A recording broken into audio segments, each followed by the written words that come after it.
वाहिगुरू जी का खालसा वाहिगुरू जी की फतेह। अस्सलाम वालेकुम आदाब वर्ज मैं ਤੁਹਾਡੀ ਹੋਸਟ ਨਿਦਮ ਕੌਰ ਤੇ ਮੈਂ ਚਵੀਰੀ ਫੋਰ ਦੇ ਸਾਰੇ ਦਰਸ਼ਕਾਂ ਤੇ ਸਰੋਤਿਆਂ ਨੂੰ ਜੀ ਆਇਆਂ ਕਹਿੰਦੀ ਆ ਪ੍ਰੋਗਰਾਮ ਸੱਚੋ ਸੱਚ ਵਿੱਚ ਜਿਹੜੇ ਇਸ ਪ੍ਰੋਗਰਾਮ ਨਾਲ ਦੇਸ਼ਾਂ ਵਿਦੇਸ਼ਾਂ ਤੋਂ ਜੁੜ ਚੁੱਕੇ ਨੇ। ਖਾਲਸਾ ਅਫੇਅਰ ਸੈਂਟਰ ਦੇ ਸੰਚਾਲਕ ਡਾਕਟਰ ਅਮਰਜੀਤ ਸਿੰਘ ਜੀ ਸਟੂਡੀਓ 'ਚ ਮੇਰੇ ਨਾਲ ਸ਼ਾਮਿਲ ਨੇ। ਉਹਨਾਂ ਨਾਲ ਗੱਲਬਾਤ ਕਰਕੇ ਅੱਜ ਦੇ ਇਸ਼ੂਜ਼ ਉੱਪਰ ਉਹਨਾਂ ਦਾ ਤਬਸਰਾ ਜਾਣਦੇ ਹਾਂ। ਜੀ ਡਾਕਟਰ ਸਾਹਿਬ ਵਾਹਿਗੁਰੂ ਜੀ ਕਾ ਖਾਲਸਾ ਵਾਹਿਗੁਰੂ ਜੀ ਕੀ ਫਤਿਹ। हाँ जी नीलम कौर जी ਤੁਹਾਨੂੰ ਵੀ ਤੇ ਦੁਨੀਆ ਭਰ ਚ ਬੈਠੇ ਸਾਡੇ ਬਹੁਤ ਹੀ ਪਿਆਰੇ ਸੋਹਣੇ ਸਿਆਣੇ ਟੀਵੀ 84 ਦੇ ਵਿਊਅਰਸ ਨੂੰ ਵੀ ਵਾਹਿਗੁਰੂ ਜੀ ਕਾ ਖਾਲਸਾ ਵਾਹਿਗੁਰੂ ਜੀ ਕੀ ਫਤਿਹ ਤੇ ਸਾਡੇ ਬਹੁਤ ਹੀ ਪਿਆਰੇ ਮੁਸਲਮਾਨ ਭੈਣਾਂ ਭਰਾਵਾਂ ਨੂੰ अस्सलाम वालेकुम। जी डॉक्टर साहब जी आनू प्रोग्राम सचो सच विच बहुत शुक्रिया जी। डॉक्टर साहब आज 23 नवंबर 2022 10 मगर नानकशाही संमत 554 ਦਾ ਦਿਨ ਹੈ ਤੇ ਡਾਕਟਰ ਸਾਹਿਬ ਪ੍ਰੋਗਰਾਮ ਸ਼ੁਰੂ ਕਰਨ ਤੋਂ ਪਹਿਲਾਂ ਅਸੀਂ ਆਪਣੇ ਦਰਸ਼ਕਾਂ ਤੇ ਸਰੋਤਿਆਂ ਨੂੰ ਹਮੇਸ਼ਾ ਤਰ੍ਹਾਂ ਦੱਸਿਓ ਵਿਊਅਰਸ ਜੇ ਤੁਸੀਂ ਹੱਕ ਸੱਚ ਇਨਸਾਫ ਤੇ ਪੈਰਾ ਦਿੰਦਾ ਇੱਕੋ ਇੱਕ ਚੈਨਲ ਟੀਵੀ 84 ਨੂੰ ਦੇਖਣਾ ਚਾਹੁੰਦੇ ਹੋ ਤਾਂ ਤੁਸੀਂ ਦੇਖ ਸਕਦੇ ਹੋ ਸਪੈਕਟਰਮ ਕੇਬਲ, ਆਰਸੀਐਨ ਕੇਬਲ, ਬੈਲਫਲ cable Canada, roku, Jadoo box, ਸ਼ਾਵਾ, ਫੇਸਬੁੱਕ ਟੀਵੀ 84 ਦੀ ਐਪ ਰਾਹੀਂ online streaming and IP box ਤੇ ਤੁਸੀਂ ਟੀਵੀ 84 ਨੂੰ ਦੇਖ ਸਕਦੇ ਹੋ। ਵਿਊਅਰਸ ਜੇ ਤੁਸੀਂ ਟੀਵੀ 84 ਨਾਲ ਇਹ ਪ੍ਰੋਗਰਾਮ ਸੱਚੋ ਸੱਚ ਨਾਲ ਫੇਸਬੁੱਕ ਰਾਹੀਂ ਜੁੜੇ ਹੋ ਤਾਂ ਇਸ ਨੂੰ ਵੱਧ ਲਾਈਕ ਕਰੋ ਤੇ ਸ਼ੇਅਰ ਕਰੋ ਅਤੇ ਨਾਲ ਹੀ YouTube ਤੇ ਸਬਸਕ੍ਰਾਈਬ ਵੀ ਕਰੋ। ਇਹ ਵੀ ਦੱਸੀ ਕਿ ਤੁਸੀਂ ਟੀਵੀ 84 ਦੀ ਐਪ ਨੂੰ ਐਂਡਰੋਇਡ ਐਂਡ ਐਪ ਸਟੋਰ ਤੇ ਡਾਊਨਲੋਡ ਕਰਕੇ ਜੋ ਟੀਵੀ 84 ਦੀ ਲਾਈਵ ਸਟ੍ਰੀਮ ਹੈ ਇਸ ਨੂੰ ਤੁਸੀਂ 24 ਆਵਰਸ ਦੇਖ ਸਕਦੇ ਹੋ। ਸੋ ਵਿਊਅਰਸ ਪ੍ਰੋਗਰਾਮ ਦੀ ਸ਼ੁਰੂਆਤ ਕਰਨ ਜਾ ਰਹੇ ਹਾਂ ਦੀ ਸਪਾਂਸਰਸ਼ਿਪ ਦੇ ਹਵਾਲੇ ਨਾਲ ਕਿ ਅੱਜ ਦੇ ਪ੍ਰੋਗਰਾਮ ਸੱਚੋ ਸੱਚ ਨੂੰ ਸਪਾਂਸਰ ਕੀਤਾ ਗਿਆ ਹੈ ਕੈਲੀਫੋਰਨੀਆ ਤੋਂ ਵੀਰ ਅਰਸ਼ਦੀਪ ਸਿੰਘ ਜੀ ਵੱਲੋਂ। ਸੋ ਇਹਨਾਂ ਨੇ ਅੱਜ ਅਕਾਲ ਤਖਤ ਸਾਹਿਬ ਤੋਂ ਖਾਲਸਾ ਹਵੀਰ ਦੇ ਸ਼ੁਰੂ ਹੋਣ ਦੀ ਸਭ ਨੂੰ ਵਧਾਈ ਦਿੱਤੀ ਹੈ ਅਤੇ ਬੇਨਤੀ ਕੀਤੀ ਹੈ ਕਿ ਪੰਜਾਬ ਦੀ ਧਰਤੀ ਤੇ ਖਾਲਸੇ ਦਾ ਬੋਲਬਾਲਾ ਹੋ ਰਿਹਾ ਹੈ ਅਤੇ ਸਰਕਾਰੀ ਮਸ਼ੀਨਰੀ ਦੀ ਹੜਬੜਾਹਟ ਦੱਸ ਰਹੀ ਹੈ ਕਿ ਆਉਣ ਵਾਲਾ ਸਮਾਂ ਨਾਜ਼ੁਕ ਹੈ। ਜਿੱਥੇ ਪੰਜਾਬ ਵਿੱਚ ਸੰਭਲ ਕੇ ਚੱਲਣ ਦੀ ਲੋੜ ਹੈ ਉੱਥੇ ਸਾਨੂੰ ਬਾਹਰ ਬੈਠਿਆਂ ਦੇ ਸਿਰ ਤੇ ਵੀ ਜਿਹੜੀ ਬਹੁਤ ਵੱਡੀ ਜਿਹੜੀ ਜ਼ਿੰਮੇਵਾਰੀ ਹੈ। ਸੋ ਅੱਜ ਦੀ ਸਪਾਂਸਰਸ਼ਿਪ ਲਈ ਅਸੀਂ ਵੀਰ ਅਰਸ਼ਦੀਪ ਸਿੰਘ ਜੀ ਦਾ ਤਹਿ ਦਿਲ ਤੋਂ ਧੰਨਵਾਦ ਕਰਦੇ ਹਾਂ ਔਰ ਤੁਹਾਨੂੰ ਵੀ ਅਪੀਲ ਤੇ ਬੇਨਤੀ ਕਰਦੇ ਹਾਂ ਕਿ ਤੁਸੀਂ ਪ੍ਰੋਗਰਾਮ ਸੱਚੋ ਸੱਚ ਨੂੰ ਵੱਧ ਤੋਂ ਵੱਧ ਸਪਾਂਸਰ ਕਰੋ। ਸਪਾਂਸਰਸ਼ਿਪ ਲਈ ਤੁਸੀਂ ਸਾਨੂੰ ਕਾਲ ਕਰ ਸਕਦੇ ਹੋ ਸਾਡੇ ਫੋਨ ਨੰਬਰ ਤੇ 5166191984 ਸੇਮ ਨੰਬਰ ਤੇ WhatsApp ਕਰ ਸਕਦੇ ਹੋ। ਤੁਸੀਂ ਸਾਨੂੰ ਈਮੇਲ ਵੀ ਕਰ ਸਕਦੇ ਹੋ info@tv84.tv ਤੇ। ਸੋ ਵਿਊਅਰਸ ਗੱਲਬਾਤ ਹੋਣ ਜਾ ਰਹੀ ਹੈ ਵਾਰਸ ਪੰਜਾਬ ਦੇ ਜਥੇਬੰਦੀ ਵੱਲੋਂ ਜਿਹੜੇ ਅੱਜ ਕਾਲ ਤਖਤ ਸਾਹਿਬ ਤੋਂ ਹਜ਼ਾਰਾਂ ਸਿੰਘਾਂ ਸਿੰਘਣੀਆਂ ਨੇ ਖਾਲਸਾ ਵਹੀਰ ਆਨੰਦਪੁਰ ਸਾਹਿਬ ਵੱਲ ਜਿਹੜੇ ਚਾਲੇ ਪਾ ਦਿੱਤੇ ਹਨ ਔਰ ਨੌਜਵਾਨਾਂ ਵਿੱਚ ਸਿੱਖੀ ਲਈ ਪ੍ਰੇਮ ਅਤੇ ਉਤਸ਼ਾਹ ਨੇ 1980 ਅਤੇ 1990 ਦੇ ਮਾਹੌਲ ਦੀ ਯਾਦ ਹਾਨੀ ਜਿਹੜੀ ਹੈ ਉਹ ਕਰਾ ਦਿੱਤੀ ਹੈ ਔਰ ਪੰਜਾਬ ਵਿੱਚ ਵਾਪਰੀ ਇਸ ਤਬਦੀਲੀ ਦਾ ਪੰਜਾਬ ਦੀ ਧਾਰਮਿਕ ਅਤੇ ਸਿਆਸੀ ਪੇੜ ਵਿੱਚ ਕੀ ਤਬਦੀਲੀ ਲਿਆਵੇਗਾ ਇਸ ਬਾਰੇ ਆਪਾਂ ਗੱਲਬਾਤ ਕਰਨ ਜਾ ਰਹੇ ਹਾਂ। ਸੋ ਅਸੀਂ ਚਾਹਾਂਗੇ ਕਿ ਤੁਸੀਂ ਇਸੇ ਤਰ੍ਹਾਂ ਬਣੇ ਰਹਿਣਾ ਦੇਖਣ ਸੁਣ ਲਈ ਤੁਹਾਡਾ ਸਭ ਦਾ ਬਹੁਤ ਬਹੁਤ ਸ਼ੁਕਰੀਆ। ਜੀ ਡਾਕਟਰ ਸਾਹਿਬ ਕੀ ਵਿਚਾਰਾਂ ਨੇ? ਦੇਖੋ ਸਭ ਤੋਂ ਪਹਿਲਾਂ ਤਾਂ ਅਸੀਂ ਅੱਜ ਅਰਦਾਸ ਦੇ ਵਿੱਚ ਤਾਂ ਸ਼ਾਮਲ ਨਹੀਂ ਹੋ ਸਕੇ। ਕ੍ਰਿਮੇਸ਼ਨ ਦੇ ਵਿੱਚ ਅਸੀਂ ਜਿਵੇਂ ਕੱਲ ਜ਼ਿਕਰ ਕੀਤਾ ਸੀ ਕਿ ਗੁਰਦੁਆਰਾ ਸਿੱਖ ਕਲਚਰਲ ਸੁਸਾਇਟੀ ਦੇ president Sikh youth of America ਦੇ ਲੰਬਾ ਵਕਤ ਵਾਈਸ ਪ੍ਰੈਜ਼ੀਡੈਂਟ ਰਹੇ ਜਤਿੰਦਰ ਸਿੰਘ ਸੱਭਰਵਾਲ ਪਿਛਲੇ ਦਿਨਾਂ ਸਾਨੂੰ ਵਿਛੋੜਾ ਦੇ ਗਏ ਸੀ। ਉਹਨਾਂ ਦੀ ਅੱਜ ਕ੍ਰਿਮੇਸ਼ਨ ਔਰ ਅੰਤਮ ਅਰਦਾਸ ਸੀ। ਜਦੋਂ ਤੱਕ ਅਸੀਂ ਕਿਉਂਕਿ ਨਿਊ ਜਰਸੀ 'ਚ ਉਹਨਾਂ ਦਾ ਨਿਵਾਸ ਹੈ ਔਰ ਉਹਨਾਂ ਦੇ 5 ਬੇਟੇ ਜਿਹੜੇ ਨੇ ਔਰ ਉਹਨਾਂ ਦੀ ਸ਼ਮੂਲੀਅਤ ਜ਼ਾਹਰ ਹੈ ਹੀ ਸੀ ਲੇਕਿਨ ਕੁਝ ਚੀਜ਼ਾਂ ਜਿਹੜੀਆਂ ਬੇਸ਼ੱਕ ਜਤਿੰਦਰ ਸਿੰਘ ਸੱਭਰਵਾਲ ਉਹਨਾਂ ਦੇ ਪਰਿਵਾਰ ਨਾਲ ਕਦੇ ਨਿੱਜੀ ਤੌਰ ਤੇ ਤਾਂ ਸਾਡਾ ਬਹੁਤਾ ਡੂੰਘਾ ਸੰਬੰਧ ਨਹੀਂ ਸੀ। ਕੌਮੀ ਜਿਹੜਾ ਸਾਥ ਹੈ ਔਰ ਕੌਮੀ ਉਹਨਾਂ ਦਾ ਇੱਕ ਮਜ਼ਬੂਤ ਇਰਾਦਾ ਔਰ ਲਿਬਰਲ ਸਟਾਂਸ ਉਹਦੇ ਕਰਕੇ ਮੈਂ ਹਮੇਸ਼ਾ ਉਹਨਾਂ ਨੂੰ ਐਡਮਾਇਰ ਕੀਤਾ ਔਰ ਅਸੀਂ ਜਦੋਂ ਤੱਕ ਕ੍ਰੇਮੇਟੋਰੀਅਮ 'ਚ ਪਹੁੰਚੇ ਇੱਥੋਂ 2.5 ਘੰਟੇ ਸਾਨੂੰ ਆਲਮੋਸਟ ਲੱਗ ਗਏ ਟ੍ਰੈਫਿਕ ਨਿਊ ਜਰਸੀ ਤੱਕ ਪਹੁੰਚਦੇ ਹਾਂ ਔਰ ਫਿਰ ਗੁਰਦੁਆਰਾ ਸਾਹਿਬ ਜੇ ਅਸੀਂ ਜਾਂਦੇ ਤਾਂ ਜਿਵੇਂ ਅਸੀਂ ਕੱਲ ਦਾ ਪ੍ਰੋਗਰਾਮ ਮਿਸ ਕੀਤਾ ਅੱਜ ਵੀ ਪ੍ਰੋਗਰਾਮ ਮਿਸ ਹੋਣਾ ਸੀ। ਲੇਕਿਨ ਮੈਂ ਇਹ ਦੇਖਦਾ ਵੀ ਬਹੁਤ ਵਾਰ ਜਦੋਂ ਕੁਝ ਸੱਜਣ ਜਿਨ੍ਹਾਂ ਨੇ ਸੇਵਾ ਕੀਤੀ ਵੀ ਹੁੰਦੀ ਹੈ ਫਿਰ ਉਹ ਆਊਟ ਆਫ ਟੱਚ ਹੋ ਜਾਂਦੇ ਨੇ ਲੇਕਿਨ ਜਿਨ੍ਹਾਂ ਨੇ ਉਹਨਾਂ ਦਾ ਸਾਥ ਮਾਣਿਆ ਹੁੰਦਾ ਹੈ ਉਹਨਾਂ ਨੂੰ ਉਹ ਭੁੱਲਦਾ ਨਹੀਂ ਹੈ। ਸੋ ਅੱਜ ਵੀ ਜਿੰਨੀ ਵੱਡੀ ਗਿਣਤੀ ਦੇ ਵਿੱਚ ਔਰ ਹਰ ਜਥੇਬੰਦੀ ਹਰ ਧਿਰ ਔਰ ਕਾਮਨ ਜਿਹੜੇ ਵੀਰ ਭੈਣਾਂ ਨੇ ਉਹਨਾਂ ਦੀ ਵੀ ਸ਼ਮੂਲੀਅਤ ਸੀ ਉਸ ਤੋਂ ਜ਼ਾਹਰ ਹੈ ਕਿ ਇਹ ਇੱਕ ਫਖਰ ਵਾਲੀ ਗੱਲ ਵੀ ਲੱਗੀ। ਔਰ ਜਦੋਂ ਉਹਨਾਂ ਦੀ ਮ੍ਰਿਤਕ ਦੇ ਫਾਈਨਲੀ ਜਦੋਂ ਕਿ ਉਸ ਹੌਟ ਫਰਨੈਸ ਦੇ ਵਿੱਚ ਰੱਖੀ ਜਾਂਦੀ ਹੈ ਭੇਜੀ ਖਾਲਿਸਤਾਨ ਜ਼ਿੰਦਾਬਾਦ ਦੇ ਨਾਰੇ ਵੀ ਗੂੰਜੇ ਔਰ ਉਹਨਾਂ ਦੇ ਵੱਡੇ ਬੇਟੇ ਨੂੰ ਮੈਂ ਮਿਲਦਿਆਂ ਹੀ ਇਹ ਕਿਹਾ ਕਿ ਭਾਈ ਹਾਲੇ ਮੈਂ ਪਹਿਲੀ ਵਾਰ ਹੀ ਮਿਲਿਆ ਕਿ ਤੁਹਾਨੂੰ ਫਖਰ ਹੋਣਾ ਚਾਹੀਦਾ ਹੈ ਕਿ ਵੀ ਤੁਹਾਡੇ ਪਿਤਾ ਉਹ ਕੌਮ ਦੇ ਲਈ ਵੀ ਤੁਰੇ, ਉਹਨਾਂ ਨੇ ਇੱਕ ਸਫਲ ਪਰਿਵਾਰਕ ਕਾਰੋਬਾਰੀ ਜੀਵਨ ਵੀ ਜੀਵਿਆ ਔਰ ਤੁਹਾਡੇ ਤੋਂ ਵੀ ਇਹੀ ਐਕਸਪੈਕਟੇਸ਼ਨਸ ਨਹੀਂ ਕਿ ਤੁਸੀਂ ਇਵੇਂ ਹੀ ਉਸ ਲੈਗੇਸੀ ਨੂੰ ਜਾਰੀ ਰੱਖਣਾ। ਸੋ ਅਸੀਂ ਗੁਰੂ ਚਰਨਾਂ 'ਚ ਅਰਦਾਸ ਕਰਦੇ ਹਾਂ ਕਿ ਮਹਾਰਾਜ ਉਹਨਾਂ ਦੀ ਆਤਮਾ ਨੂੰ, ਜਤਿੰਦਰ ਸਿੰਘ ਸੱਭਰਵਾਲ ਉਹਨਾਂ ਦੀ ਆਪਣੇ ਚਰਨਾਂ 'ਚ ਨਿਵਾਸ ਬਖਸ਼ਣ ਔਰ ਇਸੇ ਤਰ੍ਹਾਂ ਹੀ ਜਿਹੜੀ ਪੰਥਕ ਲੈਗੇਸੀ ਹੈ ਉਸ ਨੂੰ ਅੱਗੋਂ ਵੀ ਅਸੀਂ ਵੀ, ਕਿਉਂਕਿ ਜਦੋਂ ਅਸੀਂ ਦੇਖ ਰਹੇ ਹੁੰਦੇ ਆ ਮੇਰੇ ਮਨ 'ਚ ਤਾਂ ਉਦੋਂ ਇੱਕੋ ਹੀ ਤੁਕ ਬਾਰ-ਬਾਰ ਘੁੰਮ ਰਹੀ ਹੁੰਦੀ ਹੈ ਕਿ ਸਭ ਚਾਲੇ ਹੈ ਹਮ ਵੀ ਚਲਣਾ, ਜੋ ਦੀਸੈ ਸੋ ਕਾਲੇ ਖੜਨਾ। ਇਹ ਹਕੀਕਤ ਹੈ ਕਿ ਜੋ ਆਇਆ ਸੋ ਚਲ ਸੀ, ਸਭ ਕੋਈ ਆਈ ਬਾਰੀ ਹੈ, ਸਭ ਕੇ ਜੀ ਪ੍ਰਾਨ ਹੈ ਕਿਉਂ ਸਾਹਿਬ ਮਨੋਂ ਵਿਸਾਰੀ ਹੈ, ਆਪਣ ਹੱਥੀਂ ਆਪਣਾ ਆਪੇ ਹੀ ਕਾਜ ਸਵਾਰੀ ਹੈ।